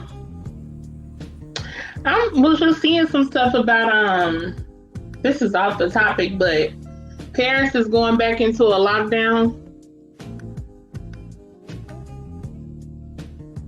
That's a lot of going on lockdown, you said? Uh-huh. Uh-oh. That's been the big news I was seeing. Would they have an uptick? Yeah. Mm-hmm. They're very concerned about a possible third wave. So that's interesting. Some of the stuff is moving kind of fast. Yeah. This is all retaliation off Pepe Le Pew. Yeah, that's what it is. Mm-hmm. Y'all want to fuck around y'all want to fuck around and take away our French icons. We got something for you motherfuckers. We gonna watch what we got for you motherfuckers. Watch. Yeah, it says from Reuters, everybody, BBC, France 24. Paris goes into lockdown as COVID-19 variant rampages. They're gonna go into a month lockdown starting Friday. France imposed a month lockdown on Paris and parts of the north after a faltering vaccine rollout and spread of highly contagious coronavirus variants forced President Emmanuel Macron to shift course.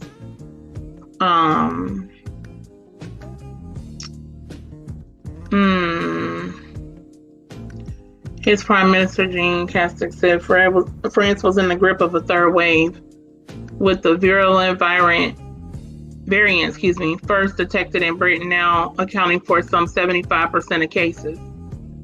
Intensive care wards are under severe strain, notably in Paris, where the incidence rate surpasses 400 infections in every 100,000 inhabitants. The epidemic is getting worse. Our responsibility now is to not let it escape our control. France reported 35,000 new cases on Thursday, and there were more COVID patients in intensive care in Paris than in the peak of the second wave. Wow. So they said now is the time to tighten restrictions. 4 weeks, the time required for the measures to generate a sufficient impact. It is the time we need to reach a threshold in the vaccination of the most vulnerable. The lockdowns will kick in from Friday at midnight in France, the hardest hit departments that, with the exception of one of the Mediterranean, form a corridor from the northern Channel port city of Calais to the capital. Barbers, clothing stores, and furniture shops will have to close, though bookstores and others selling essential goods can stay open. Schools will stay open and people will be allowed to exercise outdoors within a 10-kilometer radius of their home. Travel out of the worst hit areas will not be permitted without a compelling reason. Damn. Go outdoors, but not to party with friends, the Prime Minister said. So interesting.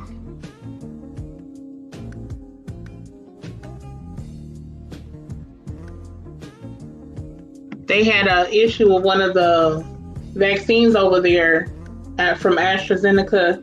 They were saying that there was a fear of a blood clot, some kind of blood clot. So they had suspended it for further research. I don't know why they don't have, I don't know, but something with that.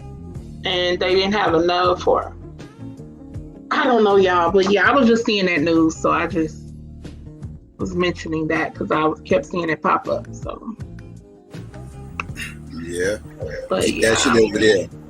Okay, keep that shit over there. Yeah, y'all locked down Paris. No, I've never met Marvin Hagler. No, I never met Marvin Hagler. Somebody asked that. Yeah, I've met boxers before. I know boxers. I met boxers. He ain't one of them. Yeah, he's not one of them. But yeah, no, I've never met Marvin Hagler. Rest in peace to him too, by the way. Can I ask a question? One of the greatest motherfucking welter middleweights of all time. You know what I mean? Very, very underappreciated. You know what I mean? And he won that first fight. By that only fight with Sugar Ray. He won that Sugar Ray fight. I don't give a fuck nobody say Sugar Ray ran. He ran that whole fucking fight like a little bitch. My bad. I can't stand Sugar Ray. Yeah, he won that fight. I don't give a fuck nobody say, yep. I said it. Now send your hate over here. My bad. Go ahead, Renee. No, you good. I just wanted to ask Return of the Brother. I know he wasn't talking to me. He was talking to the Dougal, but I wanted to know, you said you fake pro-blacks. You guys are frauds. You are pro-white. What is a fake pro-black? It's just curious. I'm just curious. Yeah, I've been asking that for a long. I don't know what the fuck. What is a fake pro-black? Like, what is a fake? A person who's claiming to be pro-black but not pro-black? Is it a person who? I don't know. I always ask, like, what is that? It's crazy. I would love to know, like, a definition. Because, like, my definition, if I had to say this, I would refer to somebody who, like, they supposed to be, all for the people and this and that, but they got, like, a white spouse. I would call that person a fake pro-black person. Right, something like that. Yeah, that's what I said. But that's usually not the context they putting it in. That's why I would like to know, like, now if that's what they saying, then I would agree. But that's why I would like to know, like, well, what is it? Like, when you say that, like, what do you mean?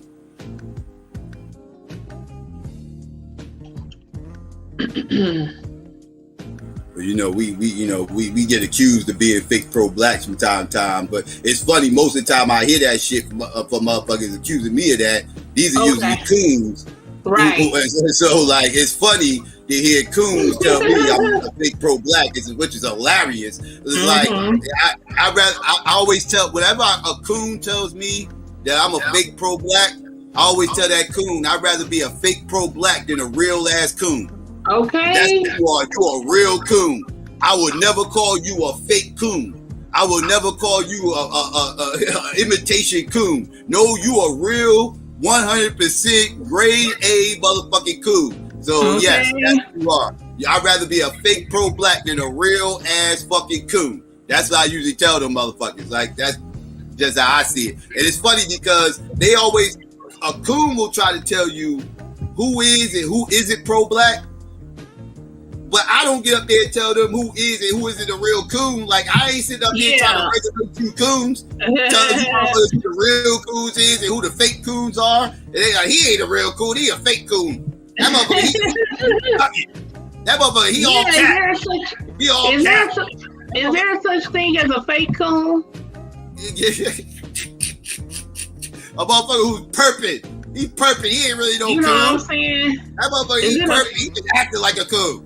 He ain't really no coon. That motherfucker full of shit. That motherfucker got a black wife. He ain't no coon. Okay, let me get. He all cat. He all cat with that black wife over there talking about he a coon. Get the fuck out of here. Up here with that black power fist in your motherfucking afro like you a goddamn OMAC head. Talking about you a motherfucking coon. Get your ass out of here. You ain't no goddamn coon. You a fake ass coon. Okay, we got some answers. Start calling them fake ass coons. Okay, we got some answers. So let me give you the answers we got.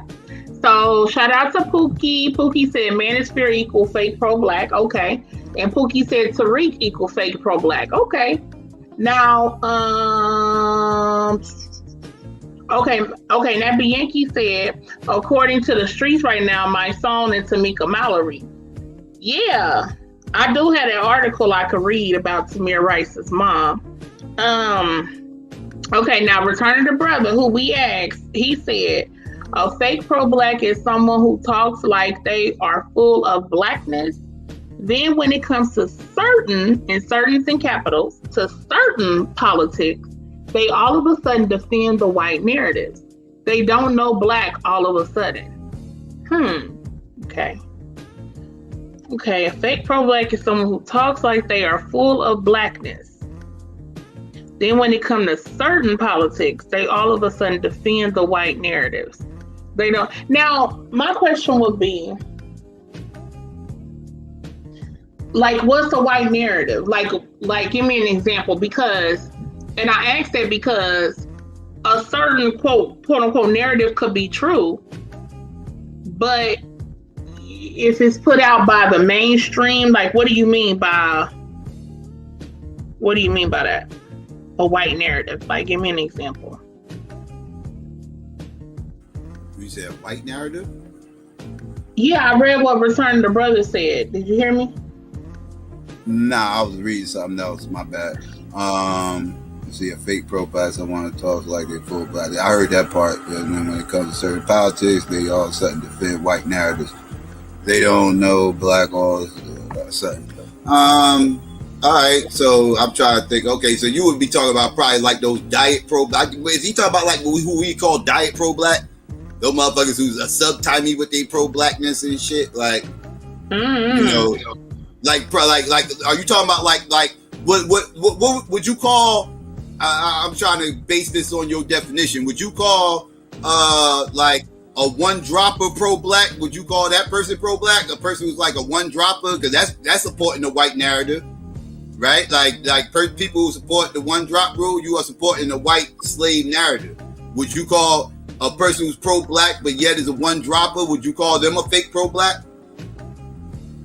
I'm going off your definition. I'm just trying to understand what would fit under your parameter of what a fake pro-black is. Would that person be considered a fake pro-black? Or what about a person who's married to a non-black person? Would that person be considered a fake pro-black?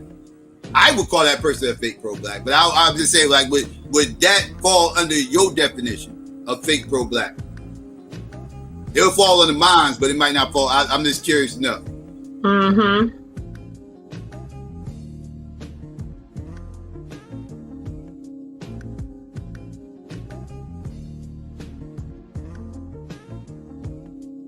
He say white narratives that are obvious white propaganda, usually against blacks, like the OMAC is not being black, and now we don't know what black look like, all the vaccine endorsement, blah, blah, blah, blah, blah. Okay. Oh, so I guess we're fake pro-black then, because the OMAC kids ain't black. I know what black is, though. Now, I don't fall under that category. I fight tell people what black is, but that I don't fall under that category. But I'll tell you, the OMAC kids ain't black, and I'm not anti-vax.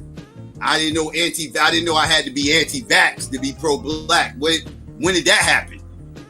When did that happen? Because motherfuckers wasn't anti-vax until the fucking 2000s. So what the fuck was the motherfuckers before the 2000s? See, I was pro-black before the 2000s. It wasn't this anti-vax shit wasn't going on when I became pro-black. So I don't know. Like, now we gotta discuss what's pro-black. So pro-black, you have to be anti-vax to be pro-black. That's what that is? Okay, I mean, like, now we gotta discuss the definition of what pro-black is, because I didn't know pro-black was dependent on stealing being a culture vulture to Native Americans and being anti-vax. I didn't know that was the criteria. I didn't know. That's some new shit. Like, I ain't know we had to all of a sudden be Native Americans and shit. I didn't understand. That's new shit. When did Malcolm talk about us being Native Americans? Did Malcolm say the OMAC heads was black? Is he not pro-black? Is Malcolm not pro-black? You can't find any literature or anything, no audio of Malcolm X saying that the OMAC heads was black. So is he not pro-black? I don't understand this. Like, what is this narrative that we're talking about right now? I'm confused. Like, when this anti-vax shit, like I said, this is new shit. Because everybody who's talking is, you gotta be anti-vax to be pro-black shit if all took in vaccines in their life. So either they're not pro-black for taking the vaccines, or their parents wasn't pro-black because their parents gave their kids the vaccine. So that means all their parents was coons. So are you saying that all these motherfuckers who took vaccines when they was kids, are you saying that all their parents was coons for giving their kids vaccines? See, now y'all walking a thin line with these little criterias y'all trying to put on pro-blackness, because you're calling majority of our parents coons because they wasn't anti-vax, because they gave all of us vaccines. So you said all our parents are coons? Is that what you're saying? Like, that's what you're saying. I know my motherfucking parents wasn't no damn coons. They activism is documented. So I ain't gotta worry about that. So, but when did this happen? When did this change? Like, this is what I mean. See, this is conspiratorial. This is that conspiratorial shit. See, this is the hijacking of pro-blackness by conspirators. This is the conspiratorial hijacking of pro-blackness. Conspirators are trying to hijack what pro-black means. Like, the pro-black has never been about no damn vaccines. Vaccines ain't got shit to do with pro-black. That's silliness. That's new wave, online, Alex Jones rhetoric. That's what the fuck that's pushing a white narrative. Because the anti-vax shit came from white people. That came from white people. So you can't sit up here and say you can't be pro-black by pushing a white narrative and being anti-vax, which is a white narrative. That came from a motherfucking pseudo quack-ass doctor from overseas who got debunked back in the 90s. That's where that anti-vax shit coming from. That shit didn't come from Africans. That shit didn't come from copper people. Copper people did not create the anti-vax movement. You don't have no documents of this. You have no documents of this. I can prove where the anti-vax movement came from, and I can prove we have done it already. We have proved that the anti-vax movement is a white narrative. Mm-hmm. That is a white narrative. Y'all not gonna blackwash this anti-vax shit and make this some black movement, some pro-black movement. Y'all ain't about to do that. Y'all ain't doing that on my watch. We clap on that shit all the time. That shit comes from white people. That shit is documented where this anti-vax shit come from. This ain't no secret. This ain't special knowledge. This is well documented. It came from a quack-ass European from overseas. That's where this anti-vax shit came from in the 90s.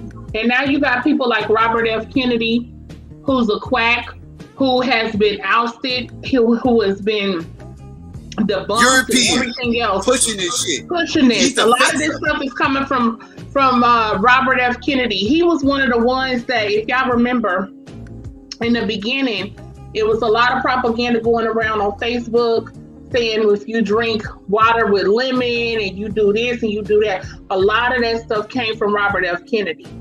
And just a lot of BS. And for some reason, so many black people bought into this. I don't know where this idea that this is being anti-vax is pro-black. I don't know where all of this stuff came from. I don't know where being anti-science is being pro-black.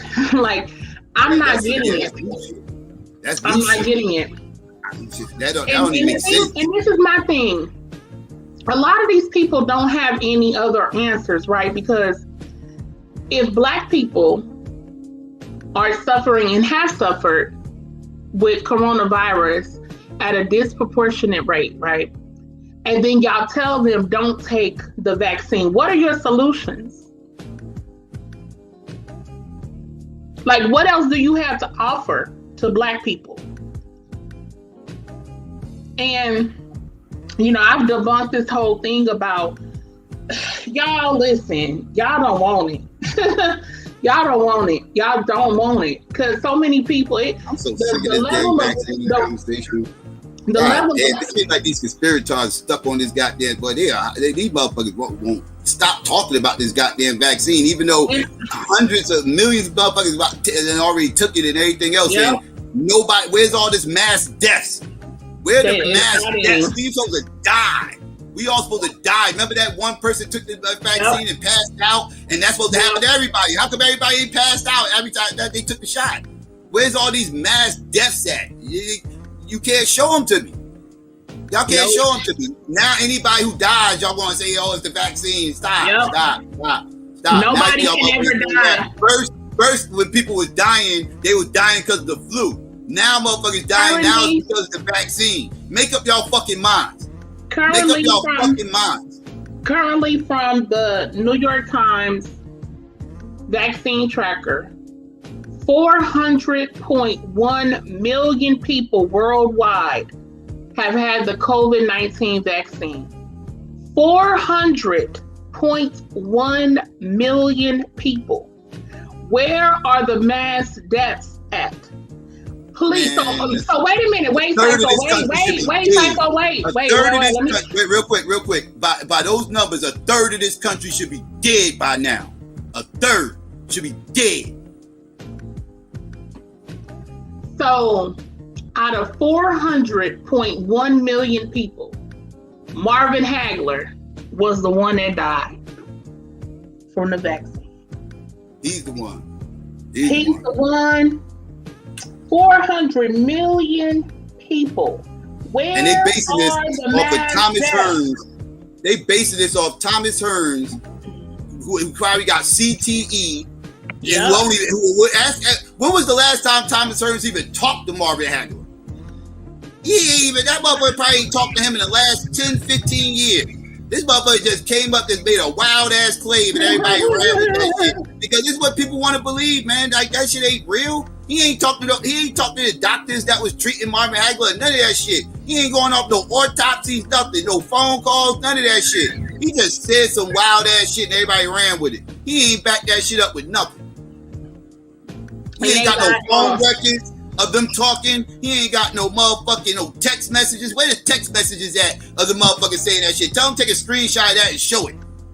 Stop. And this is what's funny. Let me find out who this person is. Somebody named Aubrey Huff. Because this is some white dude. Okay, so he's an American baseball player. Aubrey Huff is an American former professional baseball player who played 13 seasons in Major League Baseball. Okay, well, Aubrey Huff had put a tweet out, right? So PolitiFact dealt with it, and he put a tweet out that said, Hank Aaron and Marvelous Marvin Hagler died after taking the COVID-19 vaccine. See, and this is a problem. So we supposed to believe this white boy care about these black men? This is just more BS propaganda. So PolitiFact rated it false. The claim blaming COVID vaccine for Hank Aaron, Marvin Hagler deaths lack evidence. The cause of Aaron's death was ruled natural and not linked to the COVID-19 vaccine. It is not yet known whether Hagler even received a COVID-19 vaccine. So wait a minute. They don't even know if this man had it. They don't even have proof that he even took a fucking vaccine, and people are just pinning this on a fucking vaccine. See what I mean? This is what we dealing with here. Like, they ain't got no evidence of nothing. They just saying shit. Like, and they don't find this problematic. Nobody finds this problematic. Nobody, like, this is a game. This is a game to people. It's a game. It's like connect the dots. It's a game. It's cue drops. Find the cue drops, and it's a game. It's a game of Clue. I told you, it's all a game of Clue with these motherfuckers. Like, everything is, the whole world is framed under this weird ass global conspiracy, and everything that happens is done purposely, based behind this grandiose fucking conspiracy that's built to take out every fucking body. And they start, like I said, they seeing shit that ain't there. Like, all down, everybody that dies is because of the vaccine. These the same motherfuckers that was arguing everything was natural death last year. What happened to all these natural deaths y'all get?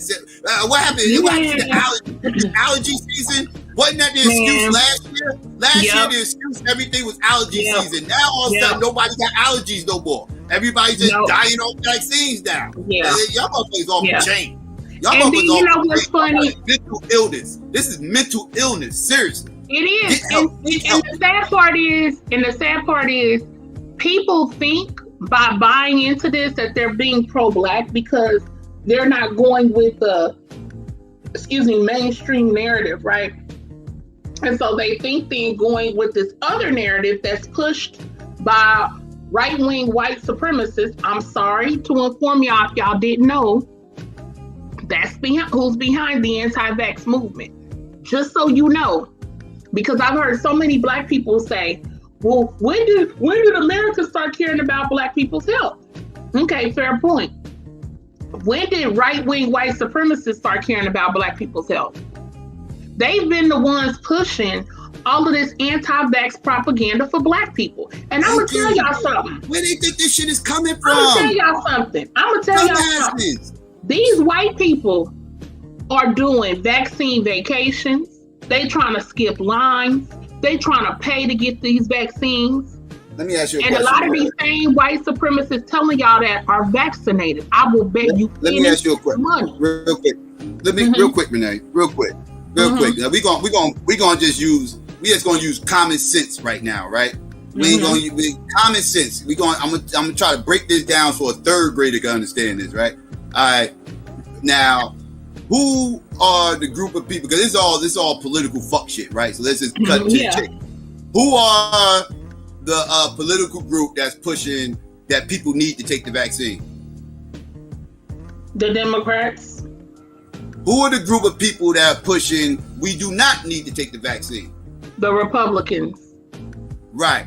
Now, in this country, who has more Europeans in said political group? Is there more Europeans on the Democratic side, or are there more Europeans on the Republican side? The Republican side.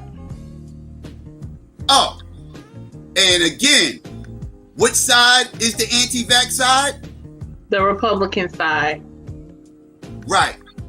Which side has all the overt racists on there who are anti-Black people getting reparations, anti-Black people, pro-blue life, and you know, which party would that be again? The Republicans. And which party is pushing the anti-vax propaganda again? The Republicans. So you're telling me that the party that has more, the largest demographic of white people in it, the largest demographic of overt racists in it, these are the motherfuckers that are promoting the anti-vax stuff, and somehow or another pushing that motherfuckers need to stop listening to this anti-vax stuff. That is not pro-Black. I want people to understand. Listen to what I just said. I broke it down so a third grader can understand this shit. The anti-vax movement is not a pro-Black movement. It's not. Don't let the spiritards hit you with the mental gymnastics. All right? Don't let them mind fuck you into believing that this is some pro-Black African spirituality or some old ass Native American tradition where we burn sage and we'll get rid of all the motherfucking COVID. And stop listening to coops, because they will have you fucked up in here. All right, I'm done. My bad, Renee. No, you on point.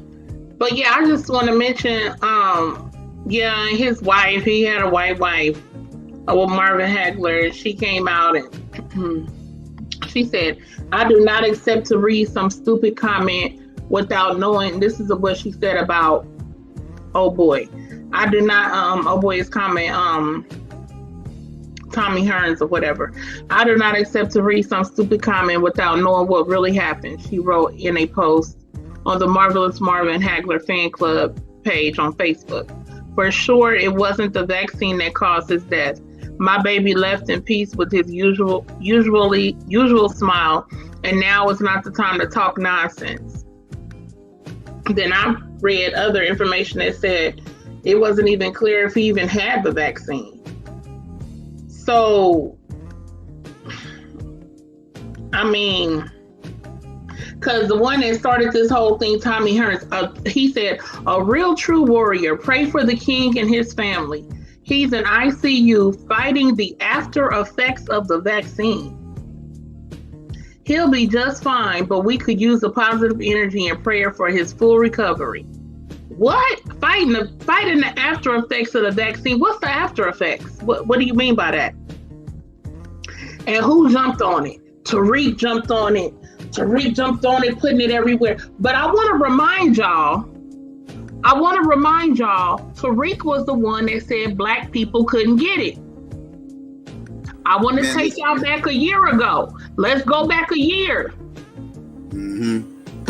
Around this time last year, it was February, March, around this time, Tariq came out and said, this is affecting the white people and Asians, and it's not affecting black people because of our melanin. And he was saying black people not getting this, black people can't get it. Now he putting the thing up after. I'm done. Oh my goodness.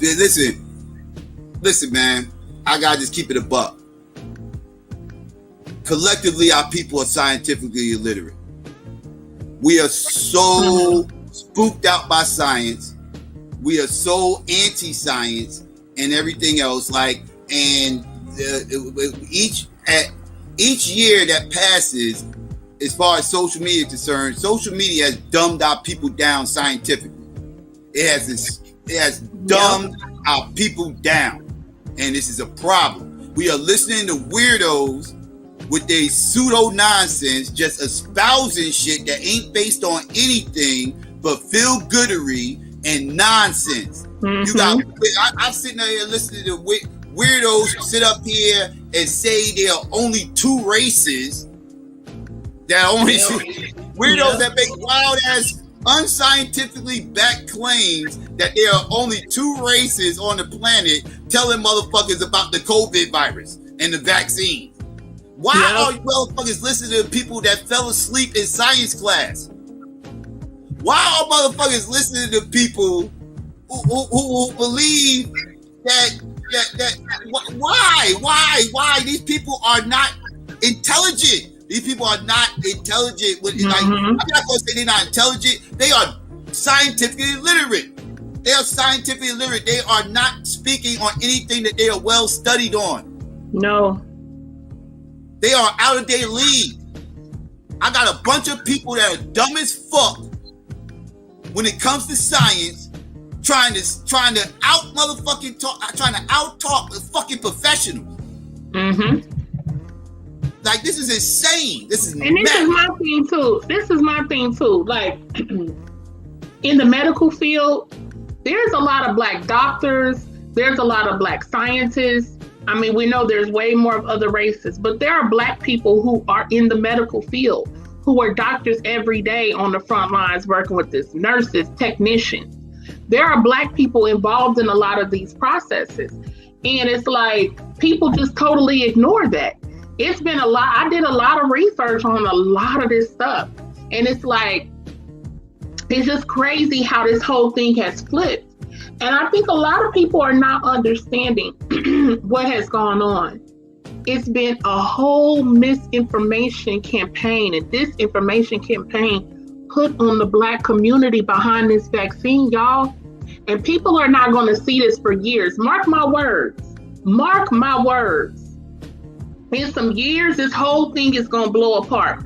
And they're going to show all these people that pushed all of this fake propaganda and how so many people bought into it because a lot of these Facebook posts. And another thing that I know is happening is a lot of people are being shamed. A lot of people are being bullied online. And a lot of black people are feeling like they have to reject the vaccine because that's what the trend is. And that's what everybody's saying. So they have to go along with it, because if not, you're shunned, you're talked about, you're bullied.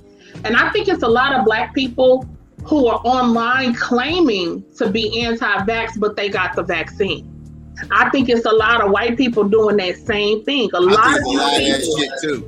I think it's a lot of these motherfuckers on here stunting, and these motherfuckers up here took the motherfucking vaccine up on here telling you some other shit. They are, and they like, I ain't gonna get sick.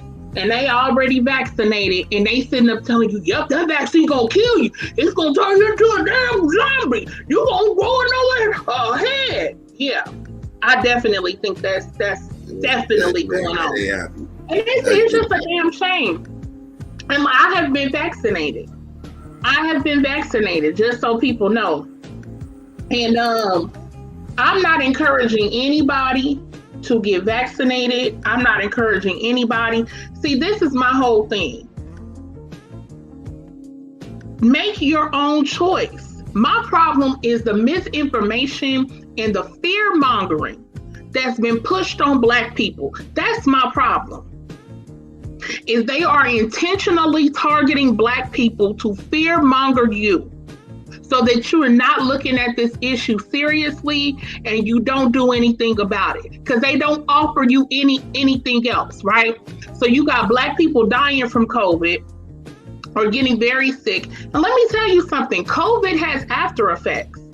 You know, a lot of y'all know that I went through it. I was very sick.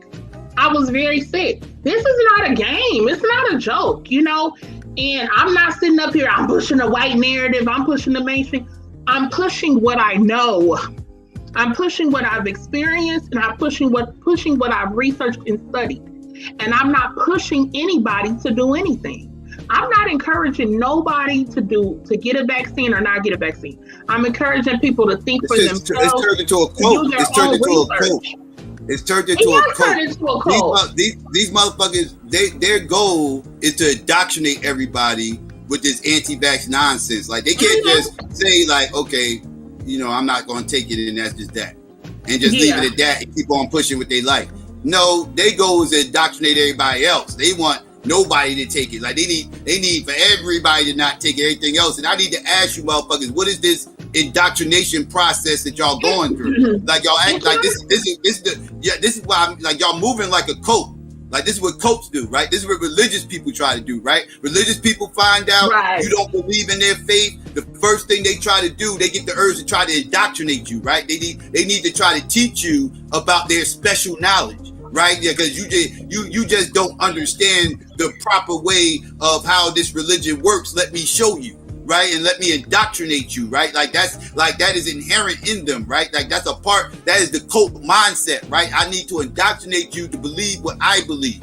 And that's what y'all do. This is what you anti-vaxxers are doing. And that's what I'm saying. Y'all don't even peep that y'all moving like a cult. Y'all don't even peep the cult-like mentality that y'all have and how y'all moving. Y'all goal is to indoctrinate everybody else. Y'all already came to y'all decision. Y'all not going to take the vax.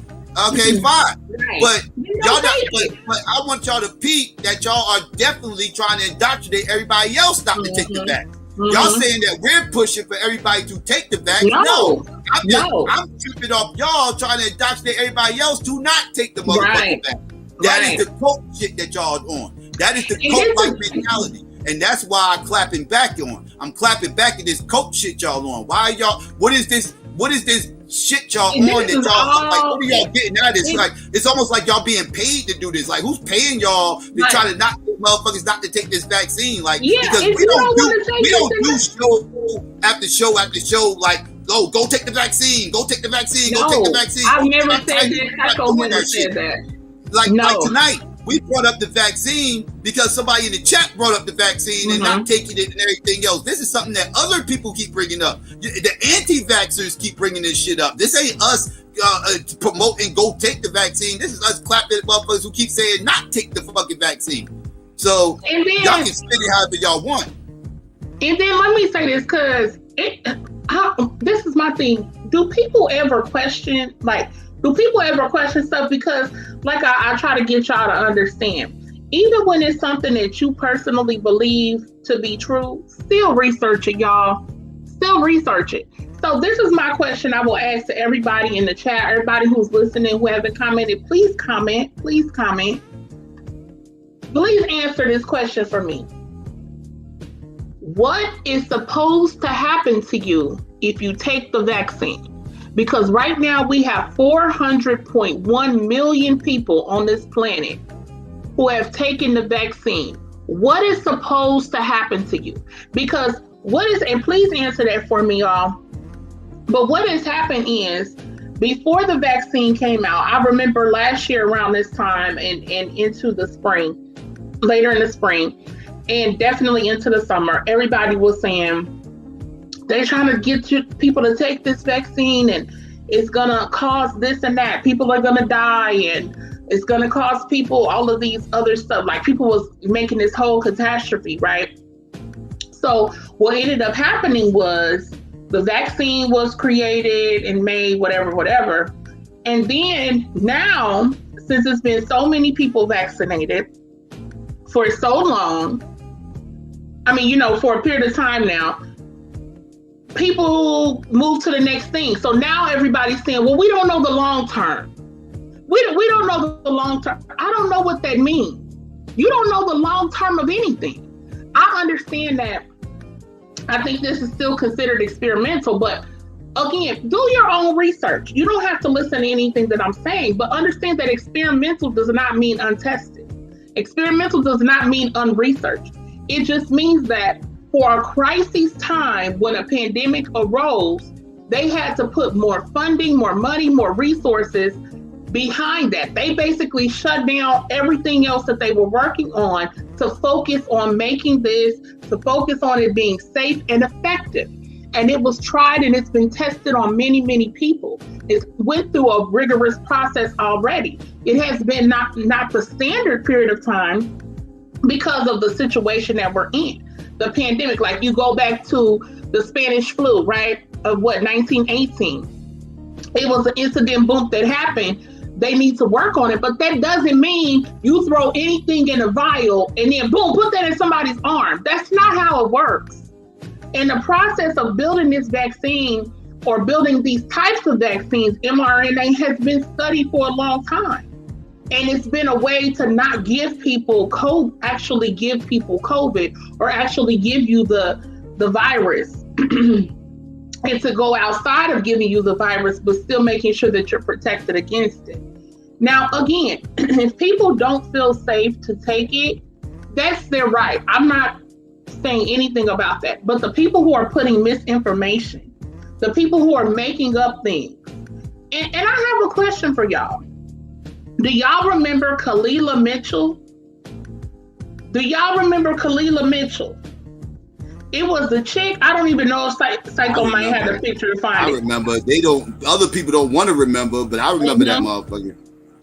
Do y'all remember Kalila Mitchell? A few months ago, when was it, Psycho, in December? I can't remember. No. Was it? Yeah, you know what? It might have been December. I think this was before that whole Capitol shit. Yeah, I think this was December. Yeah, it was around. People weren't even taking it yet, because I don't even think people was taking it yet. Well, it had just come out, and the people that it must have been January. So it must have been January. Okay, it was first responders. Then it must have been January. Let me see. Yeah, it was in December. So no record of this is from December 30th, 2020. From the Associated Press. No record of registered nurse who claims Bell's palsy after vaccine. The claim, quote, registered nurse named Kalila Mitchell in Nashville, Tennessee, received the COVID-19 vaccine and developed Bell's palsy because of it. Okay, that was the claim that was made, right? So if y'all remember, it was a video circulating around social media. It was some black woman, they said, in a dimly lit room. That looked like a ran down, I don't know what the hell. I ain't seen no registered nurse look like that. She didn't have no bra on. Her boobs was all the way hanging down. She looked a hot mess. And she had a mask on, and when she took the mask, you could see her face was kind of, pushed to the side. Kind of how somebody maybe look after having a stroke or whatnot. Y'all know what I'm saying. And this is what she said. I am a registered nurse in Nashville, Tennessee. My name is Kalila Mitchell. I'm reaching out to everyone about the COVID-19 vaccination. I recently took the COVID-19 vaccination. After the shot, I felt fine. But within 3 days, I went to the doctor because I had problems with my face. The whole left side of my face, actually. I have Bell's palsy now. Please, America, they do not care about us. Do not take this vaccination. Okay. So, and then they said this was being pushed everywhere. The video was posted on Instagram, Twitter, Facebook, and YouTube. On December 25th, a Facebook user reposted the video with Greek subtitles on YouTube, which was shared widely on social media. The quote, how it was labeled is, Black nurse takes vaccine and this is what happens. Okay. Now, here's the problem. People share this. When I tell you, when I went that shit went viral. I would scroll it was, oh my God, everybody was going crazy. You had the Rizza Islams of the world. He tried to crop out the letters on the video, trying to deceive Which people. was shady all in itself. That was shady all in itself. And so everybody had this video. Everybody. Notice you hear nobody mention Kalila Mitchell no more. What happened? And where's all the Bell's palsy? You got 400.1 million people in this world vaccinated. Where the hell is the Bell's palsy? Where's all the Bell's palsy? It should be everywhere. Off the charts. Bell's palsy should be off the mother freaking charts right now. Everywhere. You got that many millions of people. You got hundreds of millions of people.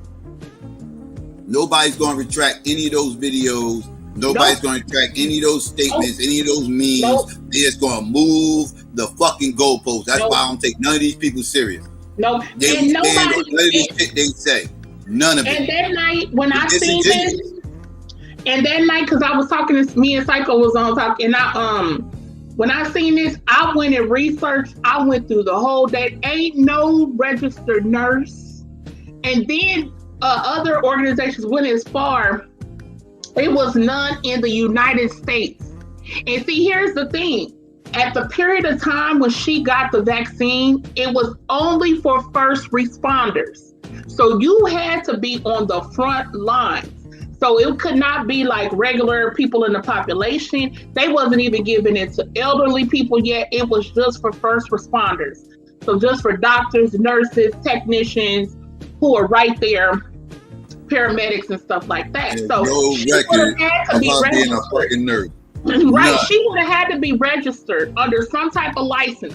She would have had to be registered in some type of way for her to have gotten the vaccine at that period of time, because that's when it just came out.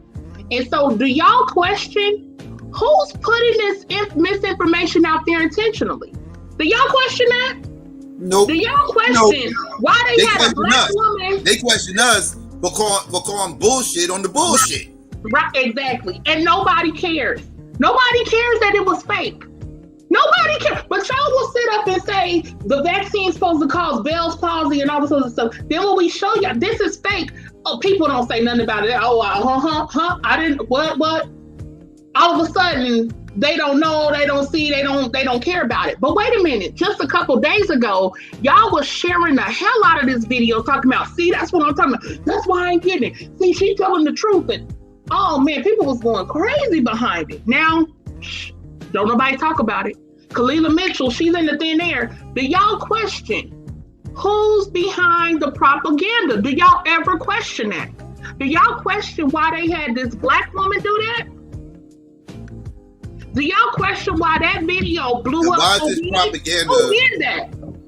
And why is this propaganda being so heavily focused, being pushed in our community? Mm-hmm. Why? Mm-hmm. Why is our community more than any other community getting this propaganda pumped in our fucking head to not take a vaccine for a motherfucking deadly virus?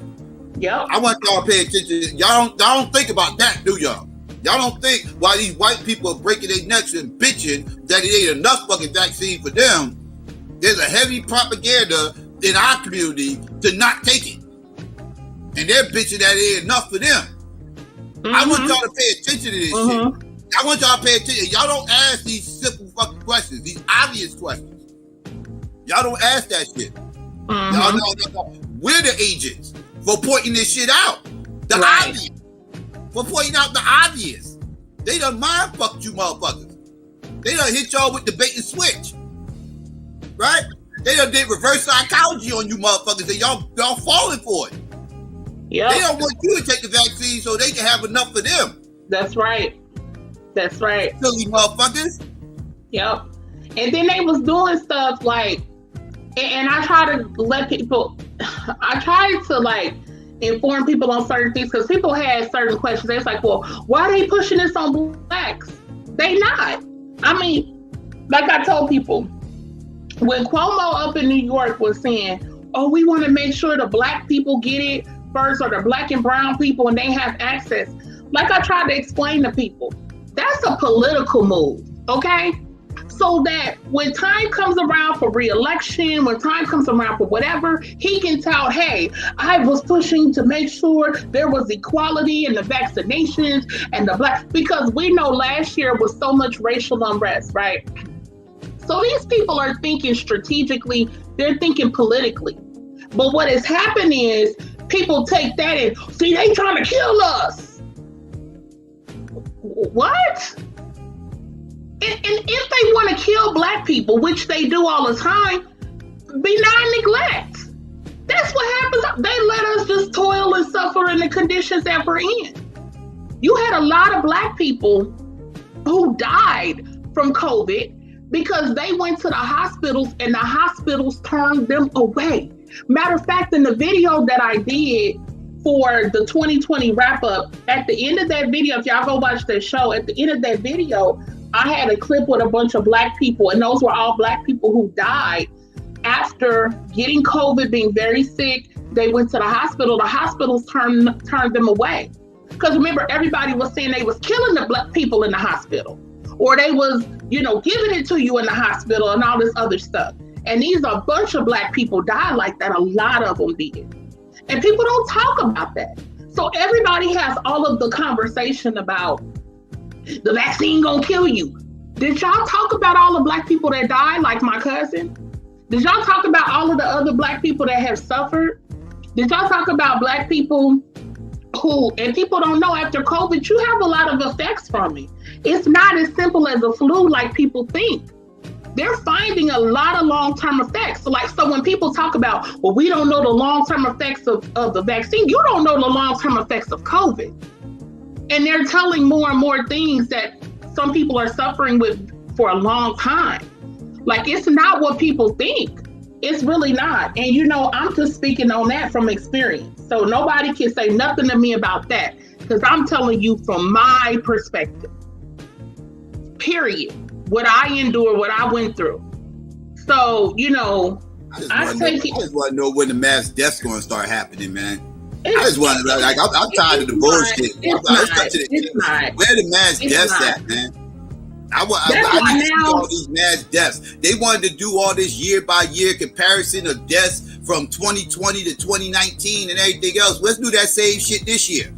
Don't get quiet now, motherfuckers. Don't get quiet with your death totals now. Last year, that was a big ass talking point. Oh, well, this many people died of this last year. How come maybe these people died this year? Everything's COVID. Everybody's dying from COVID. Everything's COVID. Blah, blah, blah, blah, blah. Let's do that same shit this year. Because this year, y'all going to say, everybody dying for the vaccine. Everybody dying for the vaccine. But watch the death rate go down, though. Watch the death rate go down this year, though. We're going to do that same year by year comparison here, motherfuckers. Don't, y'all ain't going to, I ain't going to let y'all move the goalposts. I ain't going to let y'all change the criteria of what this vaccine is going to do to motherfuckers. Because that's what y'all were doing last year. That's what y'all was doing last year. And let me show you how disingenuous people are. And it's a lot of people that's listening. They're just in the clouds. A lot of people are really disingenuous. I'm gonna prove it to you right here. So people came out, right? And they're saying like, oh, Marvelous Marvin Hagler or whatever.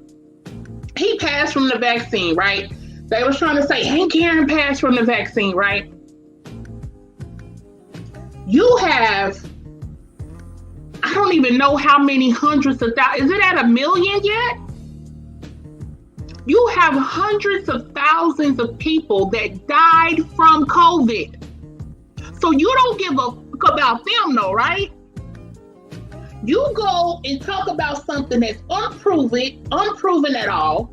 Like I said, they don't even know that one man had the vaccine or not. Hank Aaron was, 86 years old. He was in a wheelchair. He was already ill. He had a stroke like 2 or 3 weeks after he got a vaccine. And that means the vaccine made him have a stroke 2 weeks later? What kind of, like what? When that's something common that happens in that age group with his health conditions. There's nothing to do with a vaccine, right? So y'all care about people dying, but you just don't care about people dying from COVID. Oh, got it.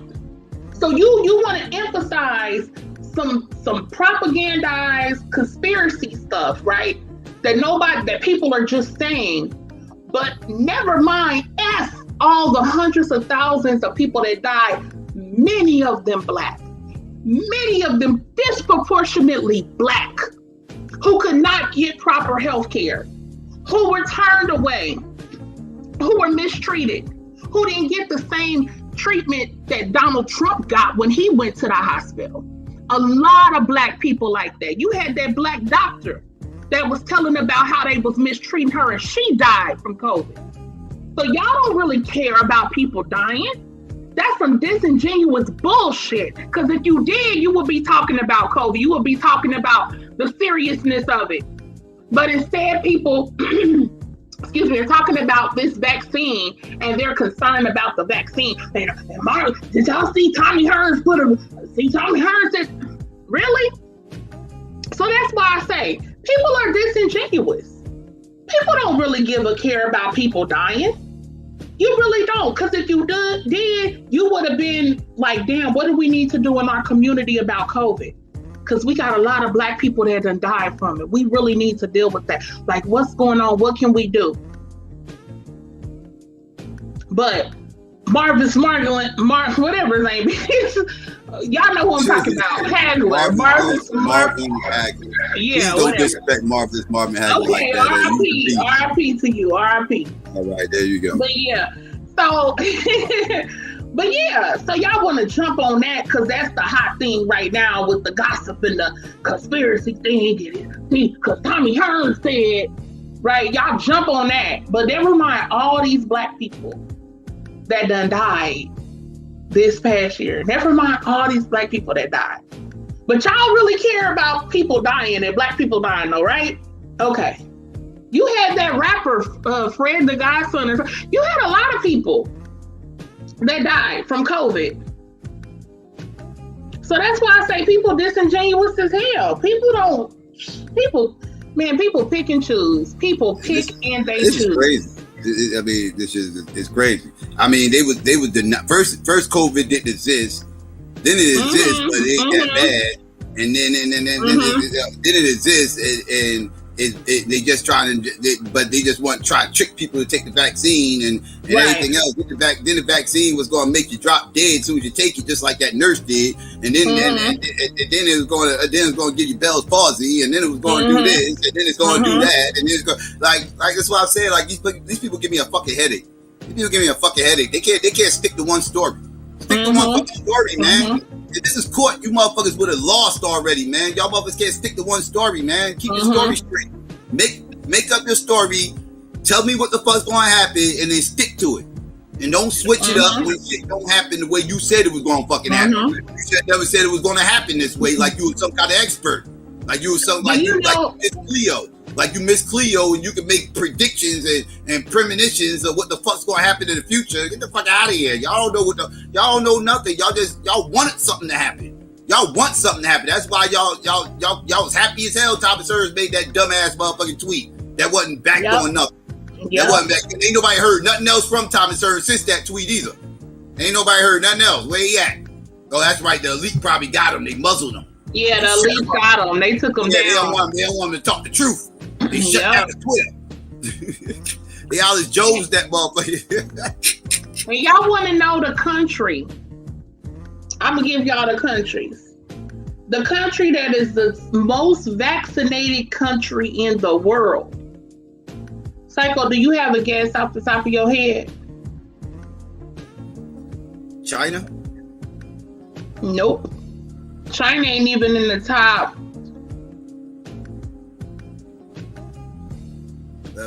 Don't say United States. 14. This in the top 14 don't say that I'm looking at.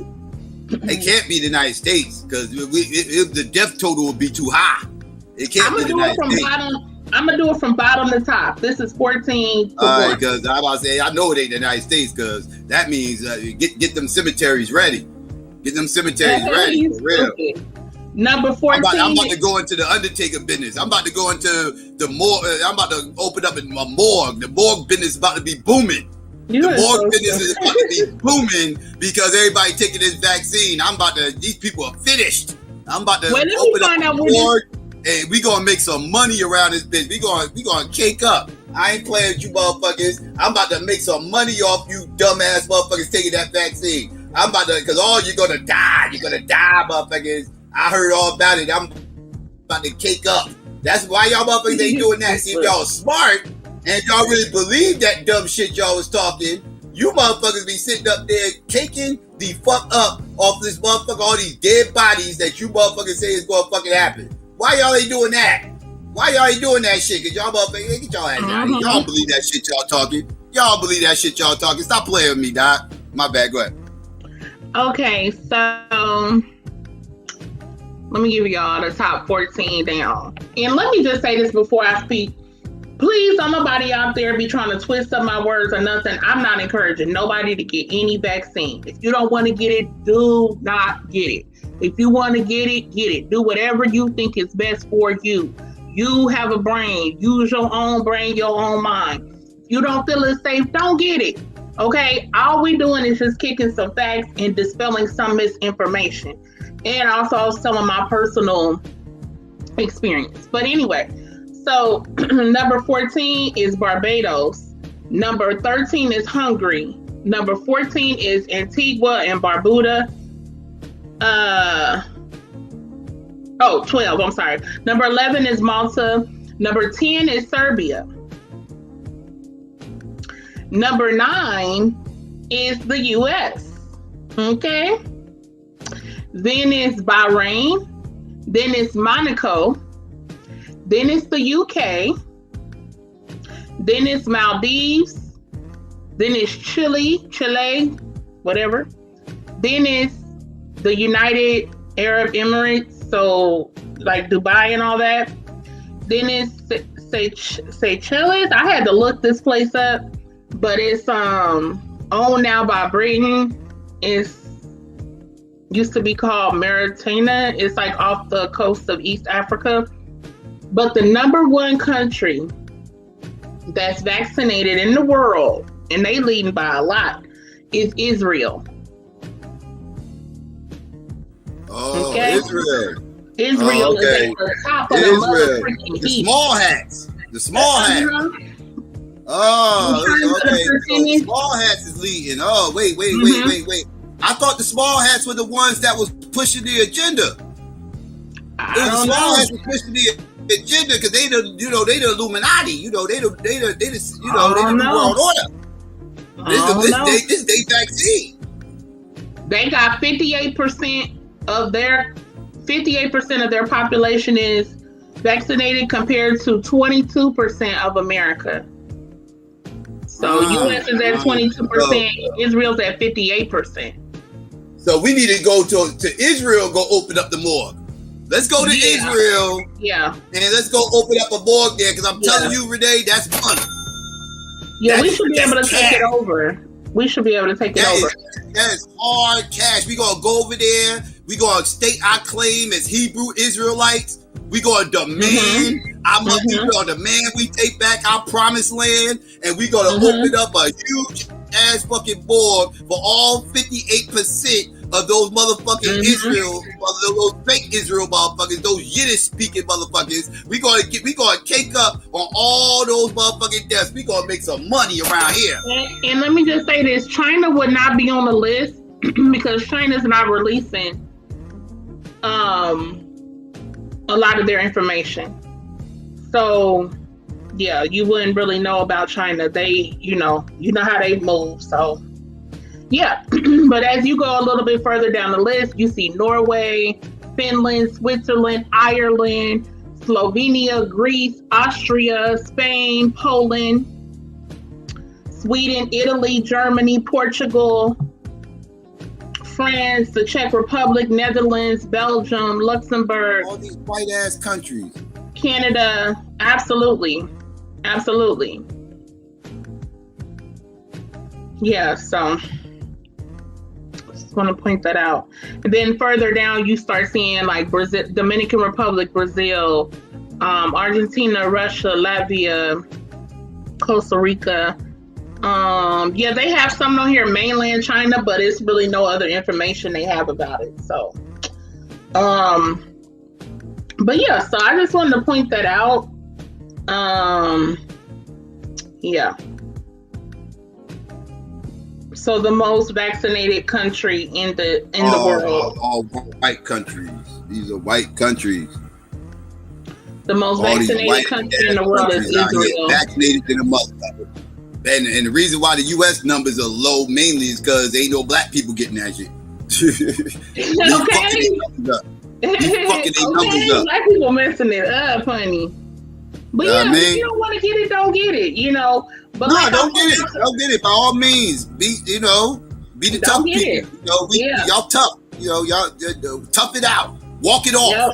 Y'all get COVID, just walk it off. Y'all be good. Yeah. I've been told you could just eat some chicken noodle soup and walk it off. Okay, y'all can do that. Y'all have that option. I'm not here to tell you what to do. And people, I had to make this meme, y'all, because people were saying stuff like, all you have to do is drink this water with lemon, or drink apple cider vinegar, or get in the sun, or blah, blah, blah, blah, blah, blah, blah, right? So I had actually made this whole meme, like debunking all of that stuff, because people were trying to like say that was like almost basically a preventative for getting COVID. And people were saying like it's the food and stuff like that that's causing. But like I had to make a meme actually, like giving some real information, like because in the 1918 Spanish flu, during that time, people definitely got more exercise. Okay, this is what I said. If it's true that these things prevent pandemics, flu or COVID, if it's true that they do, right? These things, organic fruits, veggies, and vitamins, fresh air and sun, exercise, water, avoiding chemicals, and avoiding 5G, right? So if it's true that these things help to prevent pandemics, the flu and COVID, then why did so many people contract and die from the Spanish flu of 1918? Junk food and fast food wasn't readily available. People almost always cooked food at home. It was pre-GMO. It was pre-smartphones and 5G. People got way more exercise. They walked more places. Less people had cars. Less people had the ability to just jump and go. So people got way more exercise. People weighed far less than they do today. And people spent more time outside. People didn't have all these devices to be on and all that. So then why was the Spanish flu? How did that happen? Well, how did that pandemic happen when people then were basically eating organic food?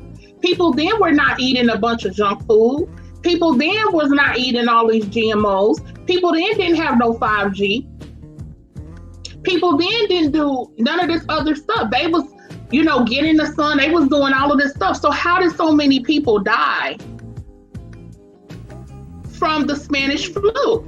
If it's just that if you eat organic and you don't avoid 5G and you do this and that, no. Now, are those things in general? Oh, my bad. Go ahead. Are those things in general good to do? Yes. But they're not preventatives for COVID. That's not true. Yeah, they don't. It's they not don't preventatives for flu. They think the vaccine is a cure. Vaccine ain't a cure. Is a preventative measure, right? That's what the fuck it is, right? Like, you don't take the vaccine after if you already got COVID and you take the vaccine and you're cured. That's not how it works. Like I said, people don't even understand what's going on, and people, like I said, this all comes down to the distrust. They don't trust shit, and that, again, I can't make you trust anything. I'm not here to try to make you trust nothing. I'm just here to motherfucking debunk the pseudo nonsense that motherfuckers are saying, because motherfuckers are telling you lies. Let me tell y'all something. Lies. If they're going to tell you lies, I'm going to be here to debunk the lies. Now, if you after I debunk these lies, if you still don't want to take it, even after I debunk the lies, that's fine. Just stop regurgitating the lies and just say, I don't hear, some of the stuff I heard about this being dangerous is bullshit, but I still don't want to take it. Say that. Say that, and I ain't got nothing to say, man. But y'all always come in here with these wild ass claims, talking about what's going to happen and everything else. It's like, y'all can't prove that. And that's it. Y'all, I'm gonna keep clapping on pseudo shit. If motherfuckers are saying shit that ain't true, I'm gonna bang on it. Now, if you say you don't trust it, okay, I can't. Again, that ain't my job. My job ain't to make you trust shit. My job is just to motherfucking debunk the nonsense that I'll fucking hear. I just don't want to. Like, if you're gonna say the vaccine is doing X, Y, Z, that's dangerous, make sure that's what the fuck is fucking doing. Because I'm not going to just listen to you saying the vaccine's bad because of X, Y, Z, and that be a bunch of bullshit just to push your anti-vax cope message. I'm not going to push the cope message just because it makes you cope members feel good. No, I'm not going to do that. No. If y'all going to not take the vax, it ain't going to be based on misinformation. It's going to be based on your mistrust and that alone. It ain't going to be based on misinformation, though. Yep. And let me tell y'all this, y'all. I could do a whole breakdown on all of this stuff, but I had started doing some research some months ago because I thought I might have this debate coming up, but people be ducking me. You know what I'm saying? But anyway, they don't want it. But so I was doing a lot of research on the pandemic and like the lockdown and like what happened in 1918 with the Spanish flu and everything. And y'all, when they say history repeats itself, it's a lot of truth to that. I went and found so many old newspaper clippings and articles and stuff that was talking about. It's so much stuff. Like, I wish I had sent some of it before the Psycho, but they had all of this stuff. All shows, churches are ordered closed to fight the epidemic. Cases in the state total 100,000. They was telling people that you could, they were closing things down. Schools closed. Churches also will suspend. Drastic steps taken to prevent further spread of influenza. Then they had campaigns to stop the spread of influenza. Please stay at home. And they had like little campaigns and stuff they were doing. They had stuff showing people that were sick. Then you had all the scammers of the day, right? Who came out. So you had stuff like this. Pasteurized milk as a precaution against Spanish influenza. Milk is at once the most wholesome and most easily infected of foods. Good, it gives stamina to fight off disease. Bad, it introduces the disease to the system. Therefore, the words of Dr. Hayden Hurst of Ohio State University are timely. Drink milk and eat milk products considerably, but just get the pasteurized milk. So this was telling people to make sure the milk was pasteurized, and it would be a precaution against the Spanish flu. They had police raid on saloons and war on influenza. They was raiding bars. They was raiding people's houses. They was raiding churches. They had people who was fighting. They had the Karens of the day who was saying, I'm not wearing a mask. This is facts, y'all. Refuses to don influenza mask, shot by officer. This was in San Francisco in 1918, October 28th. While scores of passersby scurried for cover, H.D. Miller, a deputy health officer, shot and severely wounded James Wisher, a horseshoer, in front of a downtown drugstore early today, following Wisher's refusal to don an influenza mask. They had all kind of pictures of people back then wearing masks. It looked really freaky, but yeah. Influenza, frequently complicated with pneumonia, is prevalent at this time throughout America. And they was just like warning people, please go home and go to bed until you're well. Help us to keep Chicago the healthiest city in the world. These are like the things they had posted from the Commissioner of Health. Campaigns, wear a mask and save your life. This is from the Red Cross. A gauze mask is 99% proof. Yeah, okay. Against influenza. Like all of this stuff is back in the day. Here's another one. Eat more onions. One of the best preventatives for influenza. Carload of onions will be on sale on sighting at Bessemer Freight Station. Today and tomorrow will be sold direct from car. Bring your own sacks or baskets if possible. The prices are right. Patriotic drive against the flu. So yeah, they trying to tell people if you eat more onions, the onions is gonna help you. Oh gosh. Yeah, y'all, it's so many, and it's so crazy because a lot of people today are like, oh my God, they doing this stuff. They never. No, like I'm just telling y'all, go back and look and do the knowledge on some of this stuff that happened in 1918. And you gonna think you was reading it today, like, or you think you was reading it from 2020, like for real. It's so crazy. And Black people in that time, I did history on that, did research on that.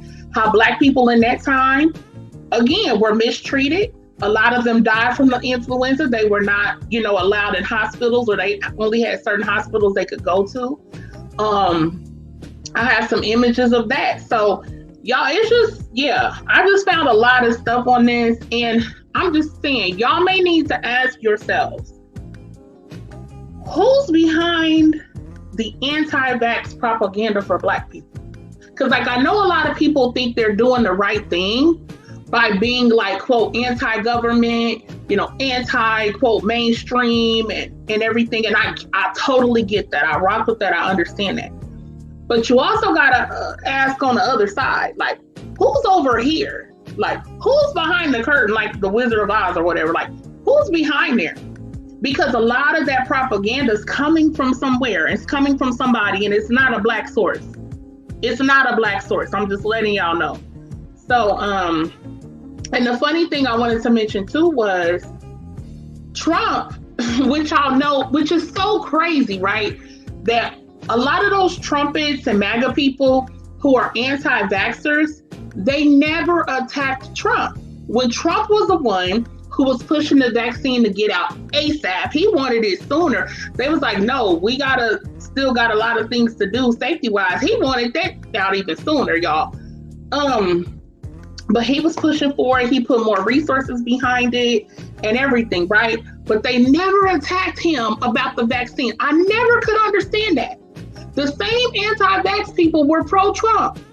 Now, if you're anti-vax, would you be anti-anybody pushing the vaccine? He was talking about, I'm gonna have the military give it out. They're on standby. But, things didn't really pop off the way he thought, because he thought he was gonna still be in office. But anyway, he was saying, I got the military on standby. I got this. People didn't say nothing. The MAGA people, the Trumpists, they was quiet, right? Well, y'all do know Trump did get the vaccine, right? Him and Melania. First of all, we know Trump had COVID, right? Because the same people was the one denying COVID. The Trumpets and the MAGA people, the conspiracy people, was denying COVID, but then their God, Trump, got COVID. Okay? Because remember, they were saying the hydroxychloroquine prevents it, but Trump got COVID though. Like, make that make sense. I thought it prevented it. But anywho. But yeah, so Trump got vaccinated. He got vaccinated. And, you know, he really helped to create a monster too, because he was really downplaying COVID. You know, we all know that he was recorded saying he intentionally did that. We know he got sick. We know his wife, his son, all of them had it. Like the whole damn White House, okay? We know his right hand man, I don't want to speak ill of the man, but Herman Cain, we know he died from COVID, right?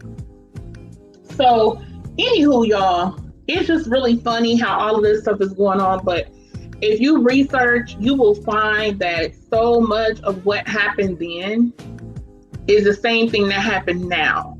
And it's like, I know people are very distrustful, you know, of a lot of things, and I get that. But we also got to be practical. We got to be logical too.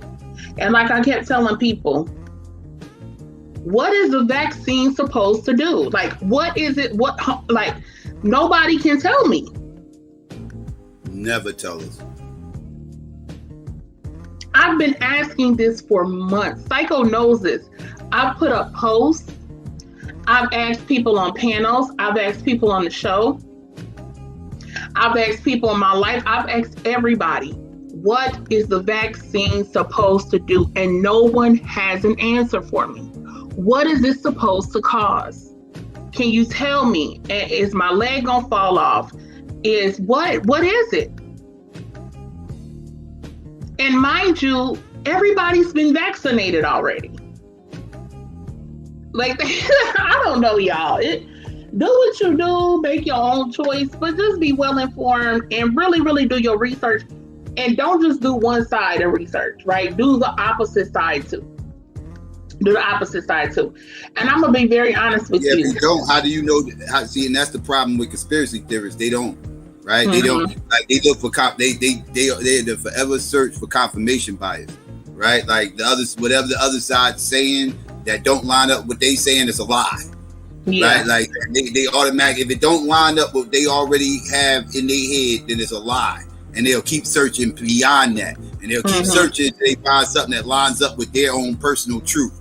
Not the truth, but their truth, right? Because that's what their truth means, right? My truth. You know, that's I hate that whole fucking term. But their truth, right? Not the truth, is actually, you know, bullshit. So, you know, they keep searching the internet, keep searching until they find some fringe ass conspirator website that got a few memes on there, or maybe some misinformation that validates what they already believe, and they run with that. And that's the real information. And that's why they're against the mainstream media. That's why they got to demonize the mainstream media. That's right. Because the mainstream media ain't regurgitating that dumb pseudo-ass nonsense. So they got to demonize the mainstream media as being not a reliable source. But they pseudo-ass websites and they memes are. And Return of the Brother, I don't think you answered my question yet, but I'm going to ask again. Can you please tell me what is supposed to happen to people who take the vaccine? But I saw that you said if 6 feet away is supposed to save you, then why do you need a mask? Because they're mitigation. It's for mitigation, right? So you do multiple things. So you do as much as you can to prevent the spread.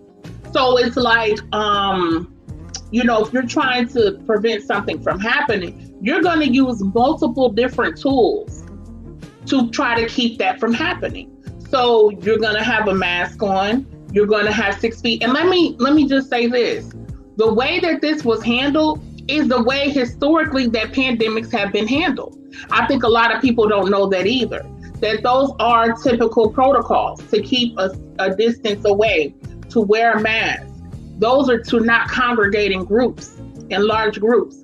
Those things are typical of handling the pandemic. I don't think people get that. And so if you have something that's easily spread through, through talking and things like that, through droplets, you're going to want to prevent the droplets from expelling as much as you can. So if you have a mask on, right, that's going to hopefully help, even though all masks are not created equal. The best is the N95. But if you're having some type of cloth covering over your face in general, that's going to prevent a lot of droplets from getting out. Anybody knows that's just logic, okay? That's plain, simple logic that's very easy to understand. But on top of that, and like I said, all masks are not created equal. You're going to still want to have a certain distance as well.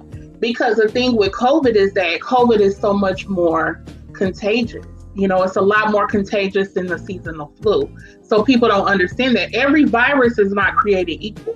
So some are more easily spread than others. For instance, Ebola was harder to spread because Ebola spread through like your feces and stuff like that. So when people came in contact with, unknowingly, maybe it was something on the surface or whatever, I don't want to go too deep into that, but that's how Ebola was spread. So Ebola was not a virus that was spread in the same way that coronavirus is. So Ebola is very contagious, but you have to encounter like the certain fluid, like the feces or something like in that manner. So all viruses are not equal. So the droplets from this spread, it's just crazy that a year later, people have said the 5G, this was caused by 5G. That's kind of went out the window. I don't know what happened to that. Mind you, most of these people are already on 4G on their phone, and a lot of them got 5G now.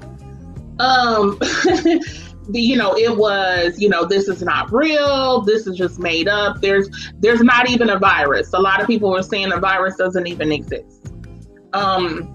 Then we heard, Black people don't get it. Black people don't get it. Then we heard, remember it was, how many Black people caught COVID? Right. It was all fake. It was all fake, remember? Yeah, I'll raise my hand. Me right here. Now that wasn't until October, but yeah. So people were saying, Black people can't get it. Then people were saying, it's a seasonal flu. How often do you know people that die from the seasonal flu? Like, come on, you don't know. Nobody said, Marvin Hagler died. That was just a seasonal flu. Nobody said that. Nobody said that. And here's the thing. First they was, because people was like, up to around 30,000 people can die a year from the seasonal flu, right? How many hundreds of thousands of people have died from COVID now? So if this was a seasonal flu, what kind of seasonal flu is this that in a normal year up to like 10 to 30,000 people die? And then we almost at 1 million people. So that's a seasonal flu now too? Renee, stop. Renee, stop. Renee, stop. Renee, okay, I'm thinking too hard.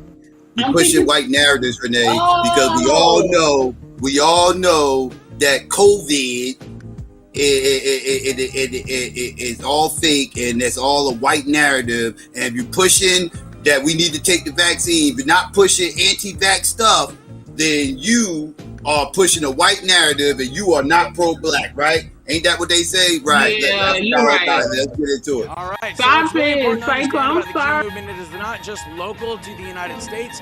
It is all over the globe because what it deals with is corruption at the highest levels of government power, whether they be, the executive branch, the legislative, or the judicial, okay?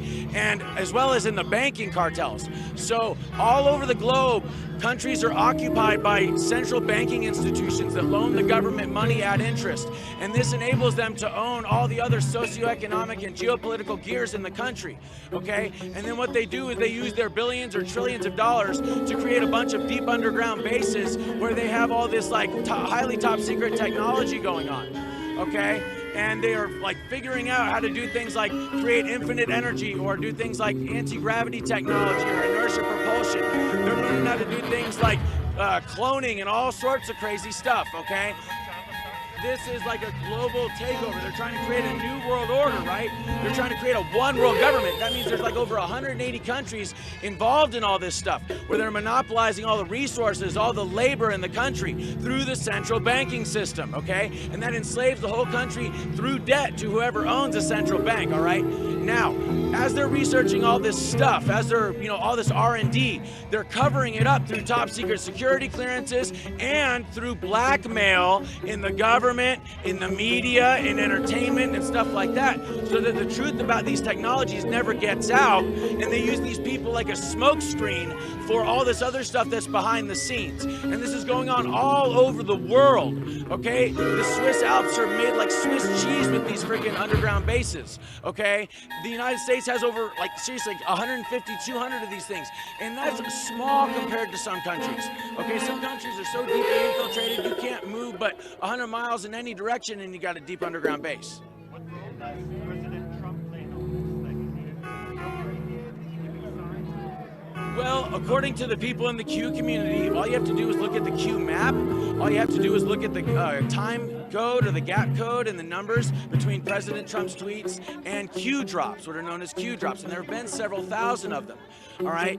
Now, when it comes to President Trump, what you have to understand is that he's like the good cop that's coming out and doing what it is that a lot of people don't want him to do in this cabal, in this global organization. Okay. And they thought that he was a part of their group. Okay. Because he was at, their parties, and he's in pictures with Jeffrey Epstein and shit like that. But he also kicked Jeffrey Epstein out of the hotel when he found out he was hitting on 15-year-old girls and stuff. So from very early on, he kind of made it clear he wasn't a part of that, but he also was at these really high levels of economic power, which kind of pushed him in the door to know what's actually going on at these higher levels, okay? So, as he became president, he now has all this back knowledge about all this stuff behind the scenes that normally presidents don't know, and if they do know, they're usually a part of it, all right? So President Trump is kind of like a whistleblower, okay? But he's not actually like coming out and saying they're trafficking. Hey, I'm on camera, bro. Yeah, the thing is he's not actually coming right out and saying it's a bunch of satanic pedophiles trafficking these children, that it's all blackmail and blah, blah, blah, blah. However, what he is saying is things like human trafficking is down some odd %. We've rescued this many children from human trafficking or child trafficking rings. You got all these operations going on all over the country, et cetera, okay? So it's all these things. It's like a trail of breadcrumbs being laid. And if you look at all the sealed indictments mixed with all the CEO resignations and all the people going to court, like Harvey Weinstein, John of God, the Nixon cult, okay? All the Podesta emails getting leaked. Now Hillary Clinton's emails are coming out, all right? If we look at the pattern here, if we see the trend, and you learn to read between the lines, then they're showing you there's a whole lot going on the other side of those blinds. You know what I'm saying? They're showing you, like, it's almost like, you look through the blinds, and if you go like this a little bit, you can kind of see more of the picture. You know what I'm saying? As if you're just standing there. So if we learn to kind of read in between the lines, we can see how what is happening in America is historic, because once we show that we are able to do this, you are able to take control of the highest level of government power in your country and clean house from top to bottom, then every other country all over the globe is going to do it, because nobody wants to be a part of this human trafficking stuff. Nobody wants to be a part of these pedophile rings. And there are good aspects and bad aspects to what is known as the deep state. All right? And that's where this whole Q thing comes in, because the Q people are the people at the highest levels of military and intelligence power that are the good guys. They're the patriots. And they're like, this has got to end. This has to stop.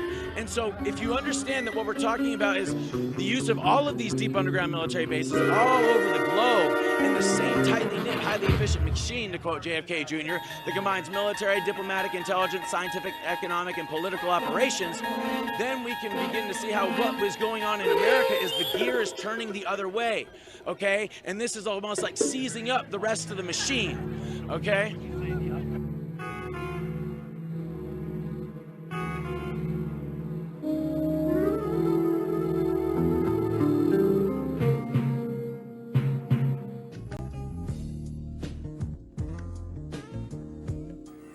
Yeah, family. There you go.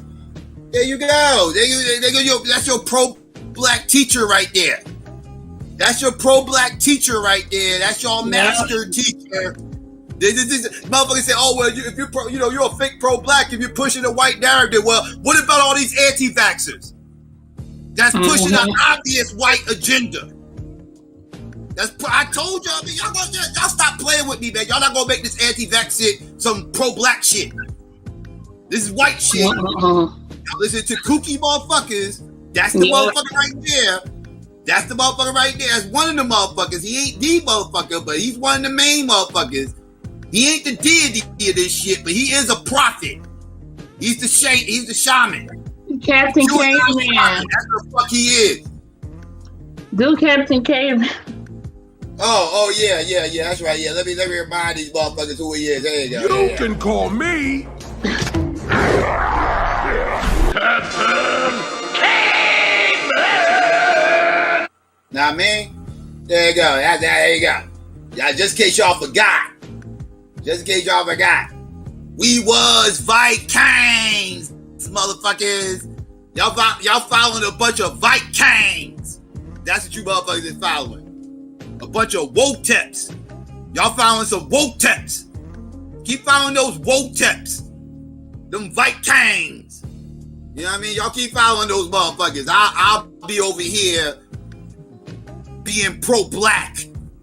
Fuck is that shit? You gotta be anti-vax to be pro-black. Where the fuck y'all get that shit from? Oh, that's right. Risen Islam. Little kooky ass motherfucker. Other kooky ass motherfuckers who listen to Alex Jones and bring that shit back to our community. and have y'all thinking this some pro-black shit.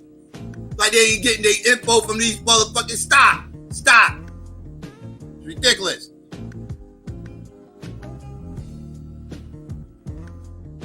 You there, Renee? Yes. Oh Lord, y'all, we done put in work tonight. You ready to wrap it up? Yeah, I guess. We done went all the way in.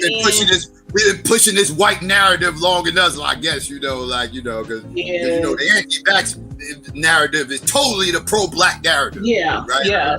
It's totally pro-black, if I make sure. Right? And they cooked up a whole scheme. Right? Now, I always say this, that America itself, the U.S., is 4% of the entire world's population, right? And then according to their numbers, I know people be like their numbers, but I'm going to just say according to America's census numbers, we're about 13% of America's population, right? So we're 13% of 4% of the world's population, and they cooked up an entire pandemic for the entire world to take out 13% of 4% of the world's population.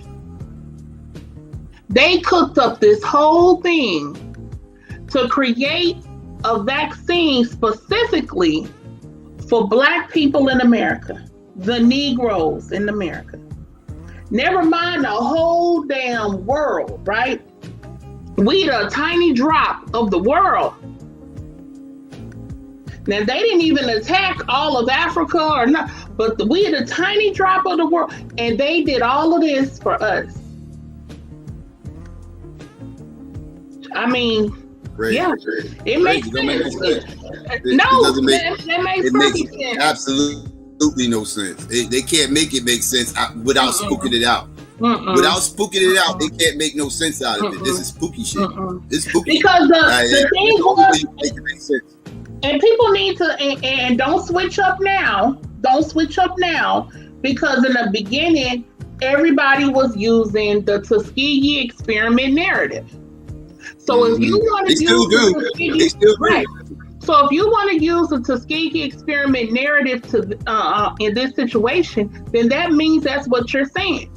That means you believe they created a virus. And I'm even in the Tuskegee experiment, they didn't create syphilis. They Right, give it to let me black just- people. The syphilis was around for centuries before the Tuskegee experiment. So Right. syphilis was already a thing. So they didn't create that. They saying that they created COVID.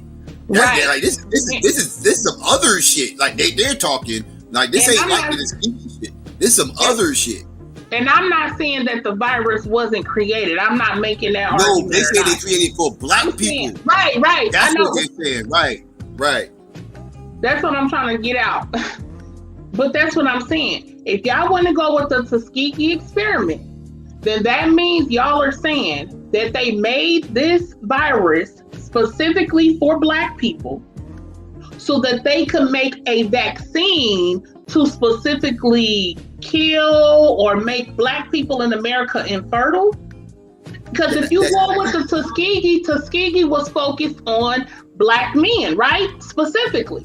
So that means this whole thing that's been all over the world, that means they went through vaccinating 400.1 million people, overwhelmingly who are not black at all.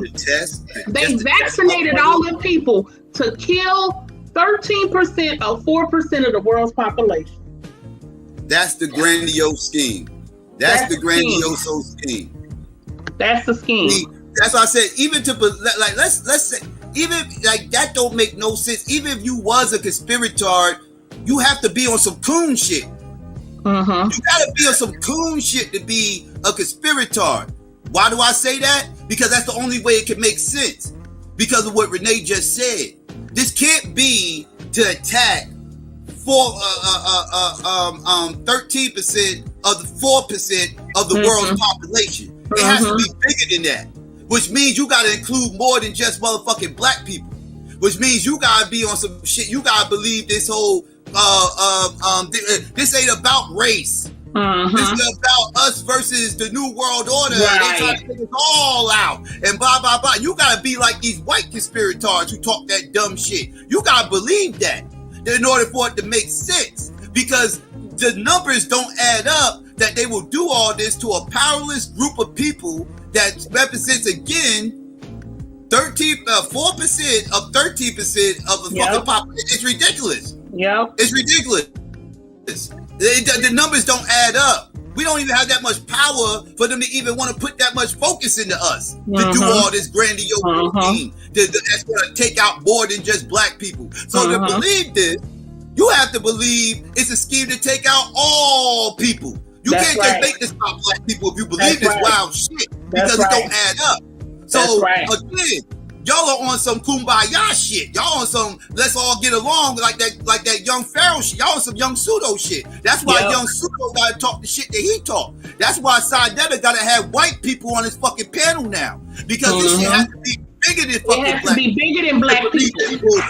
To believe this bullshit, it has to be bigger than fucking black people. It can't just be black people in this fucking country to believe this grandiose fucking scheme. It ain't gonna work. It gotta be some other shit. Cause see, here's the thing, right? You would, and then I've heard people, let me say, Return of the Brother, you said, I'm not sure who said that this vaccine was only for black Americans. Please stop, because I'm sure in the beginning you heard, just like me, all of the people pushing the narrative about the Tuskegee experiment. If you are pushing the Tuskegee experiment narrative, that was specifically for black people. That's why people kept pushing that propaganda. That's why people kept talking about that. So yeah, people for the longest have said this was something just for black people. People have been saying that. People have been saying, before the vaccine came out especially, they've been saying that it was for black people. It was to kill us. I've addressed this on plenty of shows over the past year almost, or at least the past 6 months. I addressed this very same issue. So that's why I said don't switch up. Don't switch up now, people. Don't switch up now, because people were framing this whole thing like it was supposed to be specific to black people. Now all of a sudden everybody, I didn't say, who said it's supposed to be all for black people? Because now see, they don't have nothing else to go on. Because now that this vaccine has been across the board, and it's been across the world, now they can't stick with that same narrative. So another narrative I heard was something in the vaccine is just specifically to kill Black people. Prove it. Like, where are you getting this from? Like, what are y'all saying this based on? I understand the system of racism, white supremacy, but sometimes we gotta also be practical and logical, okay? And if it is the elite, this is my thing too, right? If this is the elites or whoever y'all claim, and they pushing this new world order, these people are idiots. They are idiots. You mean to tell me they come up with a vaccine that's voluntary? You mean to tell me these people rule the world, they have all the resources, and they can't come up with a better plan than this? And the plan is what? They want to, okay, somebody explain this to me for real. If this is against all people, right? If this is against all people, what's the goal? What's the end game that the vaccine is supposed to do? What's the end game for the vaccine? It's supposed to kill people. Kill people how? And how many people is it supposed to kill? And what is the purpose of them killing the people? Explain it to me. Because I'm a person that's very logic driven. It gotta make sense. It gotta make sense to me. It just gotta make sense. And if you can't make it make sense, then I don't know what to tell you. Because I don't go on these fantastical, like, outer space, like, yeah, cause see what happens. See, cause what they could do is an alien, right? An alien to bring down this fluid from the galaxy. See, and then what they did, they took the stardust. And, see, I don't, you know, and no disrespect to people who may be on that wave. I'm just not. You know what I mean? It's just not my thing. So it gotta be practical, gotta be logical, got to make sense. Like, gotta make sense. So, oh yeah, I forgot Bill Gates. It's Bill Gates, guys. Can't forget Bill Gates. Yeah, Can't forget Bill him. Gates, you an agent. I mean, You don't mention Bill Gates, you're an agent. You already an agent because you took the vaccine and you telling everybody else. But you're a real agent if you don't mention Bill Gates. You're covering up for him. You're covering up for him. I am. Hey, Bill, that check didn't clear yet. Bill, where's my check? Make sure I get my check on time next month because, you know, I got to pay my rent. Bill, I got to pay these bills because you know Bill Gates is scamming. Use a Bill Gates check. Can you imagine what a Bill Gates check look like? Oh, look, that check didn't clear. Shit, the whole bank gonna shut down. What you mean? The bank gonna be like, we ain't nothing we I want a can do. stimulus check from that motherfucker. I want a stimulus check from that motherfucker. Okay. That motherfucker. Give me that stimulus check, motherfucker. The fuck you talking about over here? Get my cash out. Get my cash out. I'm spreading your propaganda. You should at least hit my goddamn cash out, you son of a bitch. You know what I'm saying? Bill Gates, hit my cash out, bruh. Hit my cash out. Stingy motherfucker. Let me hold something. Ass European. Funny looking motherfucker. But see, yeah, they done put Bill Gates in this whole thing. And like I had to explain to people, right? And I had broke this down to certain people. And they was like, they don't have no rebuttal. So they, you are Asian, you are, boy, bye. Listen, Bill Gates has nothing to do with the COVID-19 vaccine in America. Nothing to do with it. This was done through the government. If y'all remember, Donald Trump was putting all kind of resources behind it for these different pharmaceutical companies to come up with the vaccine. They put money, they put resources, and everything they needed behind it. The vaccines were coming through the government and then being disseminated on a state level. This has nothing to do with Bill Gates. Bill Gates does not hold any political office. Okay, he is a supporter of vaccines, from what I understand. He is involved with third world countries or with struggling countries or whatever the case may be. But if we are going to simply talk about America, right, and we're going to talk about Black people in America, Bill Gates does not have anything to do with that COVID-19 vaccine. And that's not me defending nobody. I don't give a damn. I'm not defending no damn Bill Gates. I'm just kicking facts. That's just real. Look it up. I'm not saying anything I have not researched. I have not looked into it. And I looked into it trying to see, hey, what's the deal here? What's the correlation? What's the connection?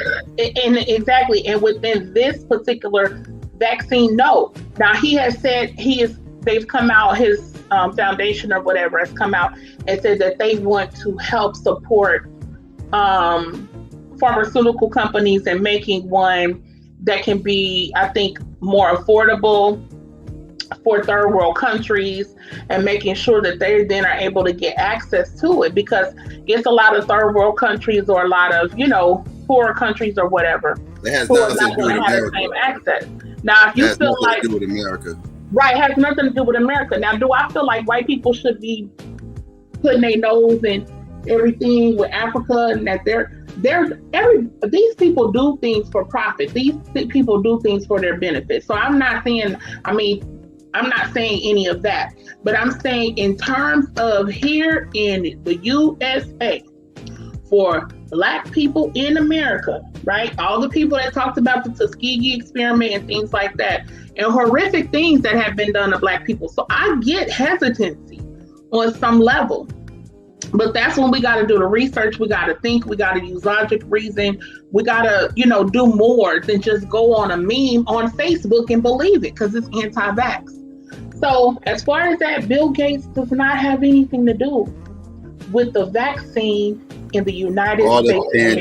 All the pandemic. No, this came through the United States government. In the UK, Bill Gates has nothing to do with the vaccine in the UK. In Israel, those come through their government. This is going through the government, guys.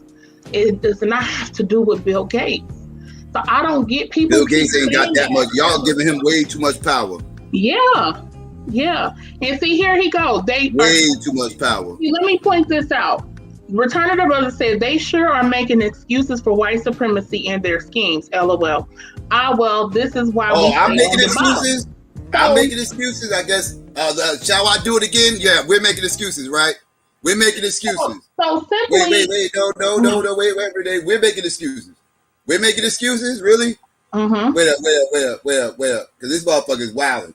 Talking about we making excuses. How the hell we making excuses? How are we making excuses? Explain. Wait up. Where my shit at? Because these motherfuckers, I guess motherfuckers that for the new people, for the motherfuckers in the back that might have missed this. Wait up. Is this it?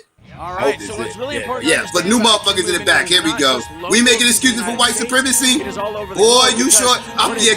You're making excuses for this pro-black motherfucker.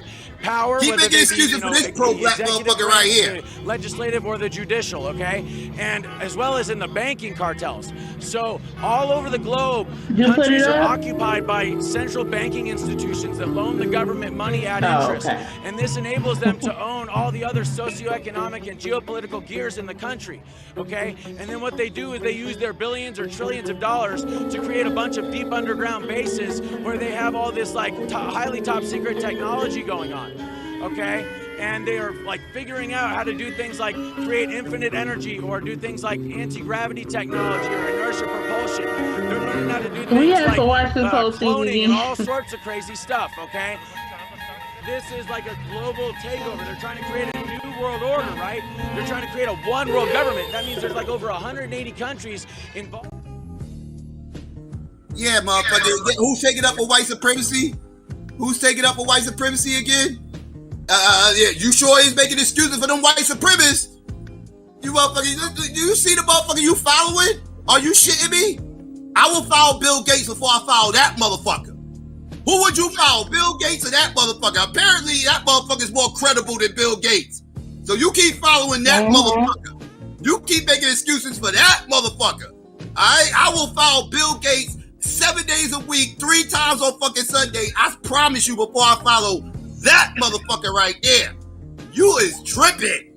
You following that? That's your pro-black motherfucker. I want y'all to pay attention who the pro-black motherfucker is to that motherfucker. Return the Brother thinks that dude is pro-black. He thinks that dude is putting the pro-black narrative. I want you all to pay attention.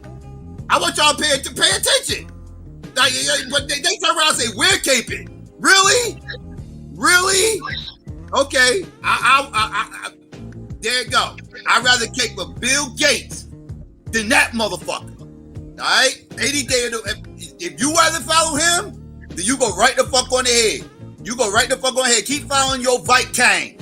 Keep following your Viking and have at it. Because I ain't playing the little silly ass, fake ass coon talk you talking. You talking fake coon talk right now. Stop being a fake coon. I ain't with all this shit. Like, stop. Stop. This fake coon talk. All right? If you're going to be a coon, be a full-blown coon. Don't be fake coon. All right? That fake coon talk. All right? Stop. Y'all following white supremacists with fucking with Viking helmets on and tattoos all over their body and looking like fucking Smash from Demolition.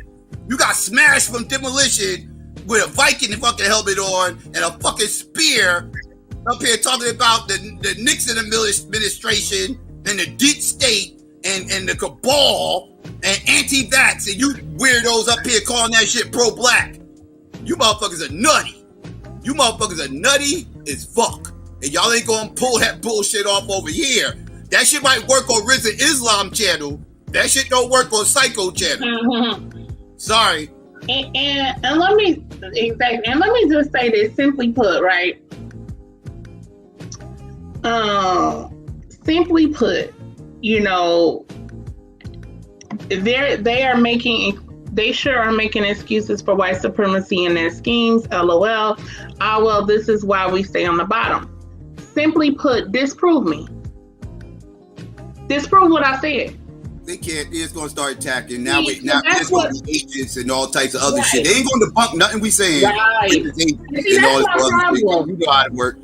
And that's what I be trying to point out to y'all sometimes in terms of like having debates or discussions with people, and they start going into like ad hominem things. They start going and deflecting. They start going and saying all of this other stuff. And that's usually, you know, when somebody no longer has any argument. Because if we're debating an issue and I say something and you can debunk that, you just debunk it.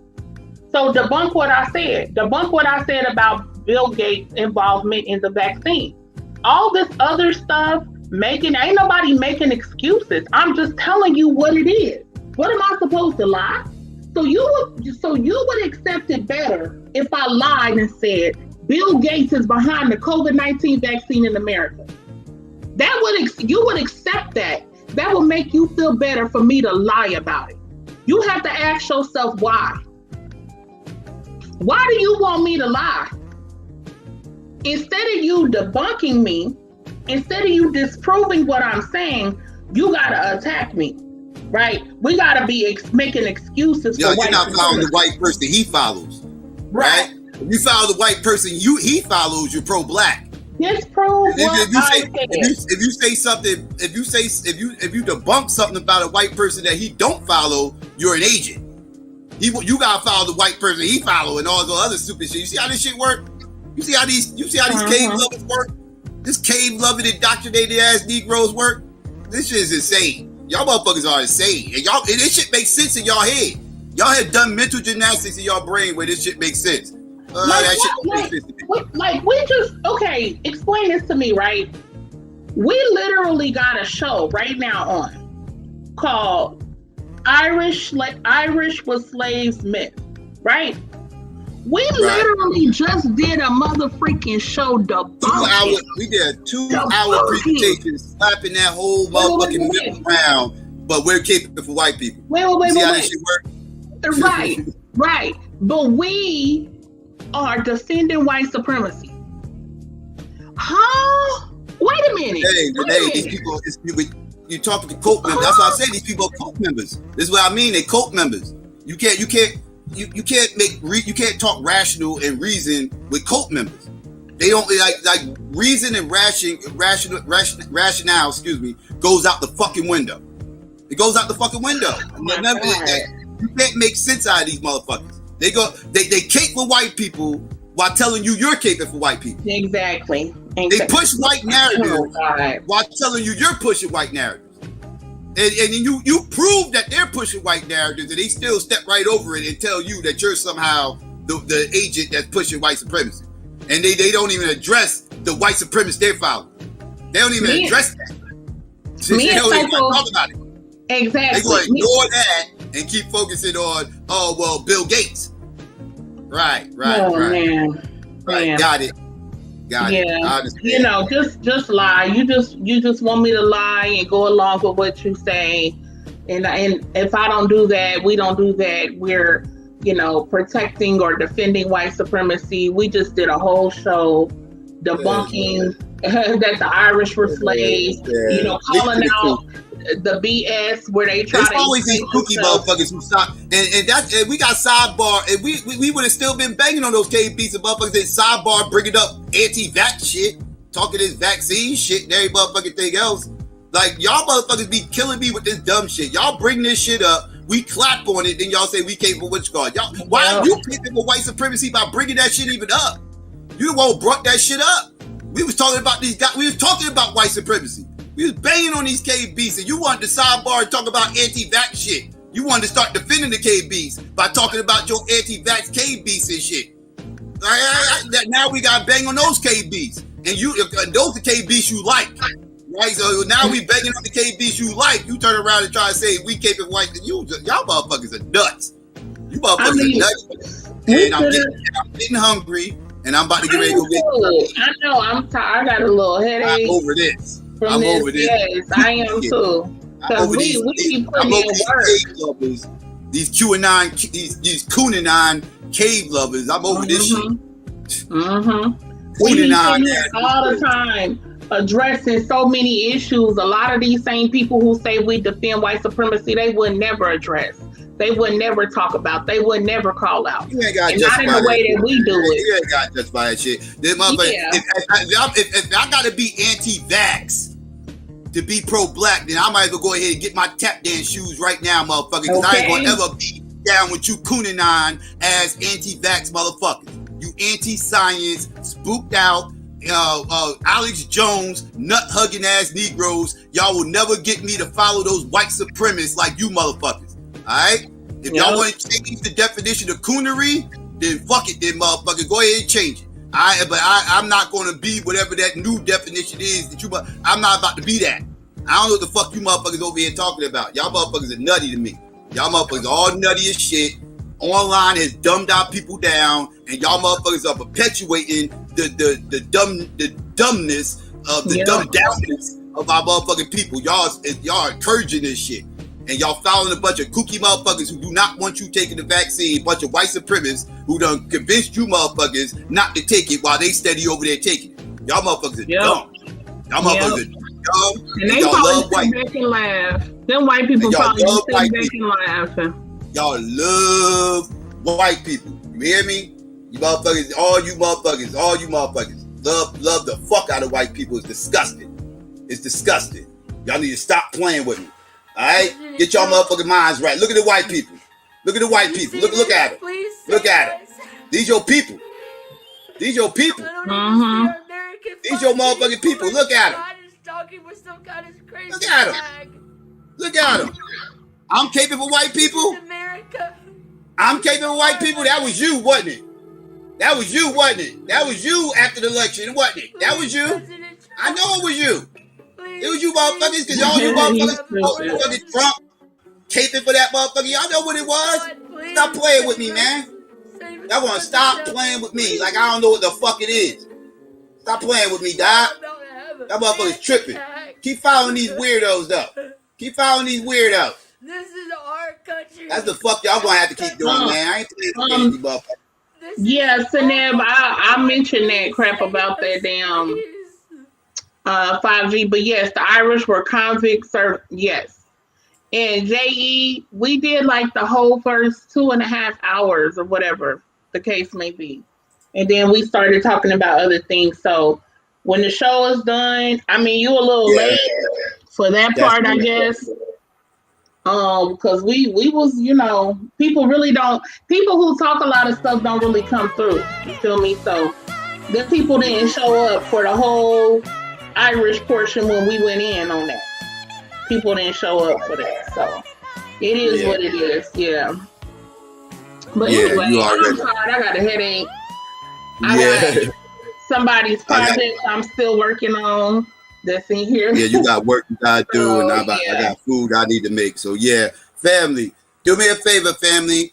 Please do me a favor. If you haven't already, please click like, share, and subscribe. You know what I mean? Very important that you click like, get us in the algorithm. Also important that you share, let people know that we breathing. And it's also important that you subscribe. You know what I mean? So you can be on top of everything it is that we are doing. And when you do click subscribe, please do me a favor and don't forget to hit that notification bell. It's very important that you hit that notification bell because sometimes YouTube be tripping, you might get shadow banned, and sometimes the only way you can find us is through notifications. Plus, you know, whenever we do go live and anything else, you know, you want to be notified as soon as we get it, and that way you can be part of the notification gang. So yeah, shout out to all y'all. And yeah, to our haters out there, it's about that time. I appreciate y'all being patient. But yes, by all means, if any of y'all have any issues with anything y'all heard tonight, you know, you believe in this whole myth of the Irish slaves, or if you just, you know, if you believe that the anti-vax movement is an African movement, then by all means, express yourself by please clicking dislike. Please share this motherfucker. You know what I mean? So people can come over here and bash us and call us agents. And then you might want to unsubscribe. You know what I mean? Because if you over here telling everybody else that they following white narratives, when you yourself is actually following a white narrative, then it's very obvious that you ain't on none of these motherfuckers right here. Know what I mean? And yeah, family, please consider becoming a Patreon. You know what I mean? Very, you know what I mean? Shout out to all my Patreon out there. You know, if you do become Patreon, you have access to any stream I do, whether I keep it up or whether I take it down. I also have no limits on there. So whatever you feel like the channel's worth, that's what you donate. I also have exclusive content on there. And yeah, any donations given does go towards the production of the show. As always, shout out to all my Patreon out there. And yeah. Family, please follow me on Twitter and the gram at SYKOPATHeist, spelled the same way as the channel. I need to go check my shit too. And yeah, follow me over there. And yeah, family. Also, please subscribe to all our channels. That's very important. You do. I'm over you. Please, that's very important. See, Renee, I'm not listening to Renee right now. I'm totally not listening to her right now. But please subscribe to all our channels. It's very important. You know what I mean? Sometimes we might have to channel hop, and all these descriptions will be in, and all these links will be in the description. See, Renee throwing me off. I'm not listening. Renee, I'm gonna curse you out after this show. But and yeah, as always, family, if you're looking for any graphics, artwork designs, or logos, please consider hitting up our sister Renee at Renee Black Graphics on Facebook. Also, if you're looking for any hoodies, t-shirts, or coffee mugs, all custom designs, please consider hitting up her store as well. All these links, just like all the other ones, will be in the description box.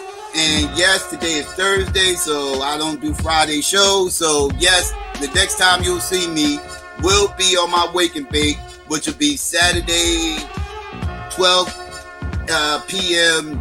Eastern Standard Time, 11 Central, and 9 West Coast. Right? So catch y'all on Saturday. You know what I mean? And let me see. And yeah, family. You know what I mean? I want to shout out everybody that came through. I appreciate all y'all. Shout out to My Deep. Shout out to everybody else. Shout out to everybody out in the clouds. I want to give a peace and black power to everybody. Holla black at your boy and your girl. We out. Battle anybody, I don't care, you die. Battle anybody, I don't care, you battle anybody, I don't care, you Yeah. battle any, battle any, battle any, battle, I accept. Yep. They all Yep. gonna grab sales double. Let's go.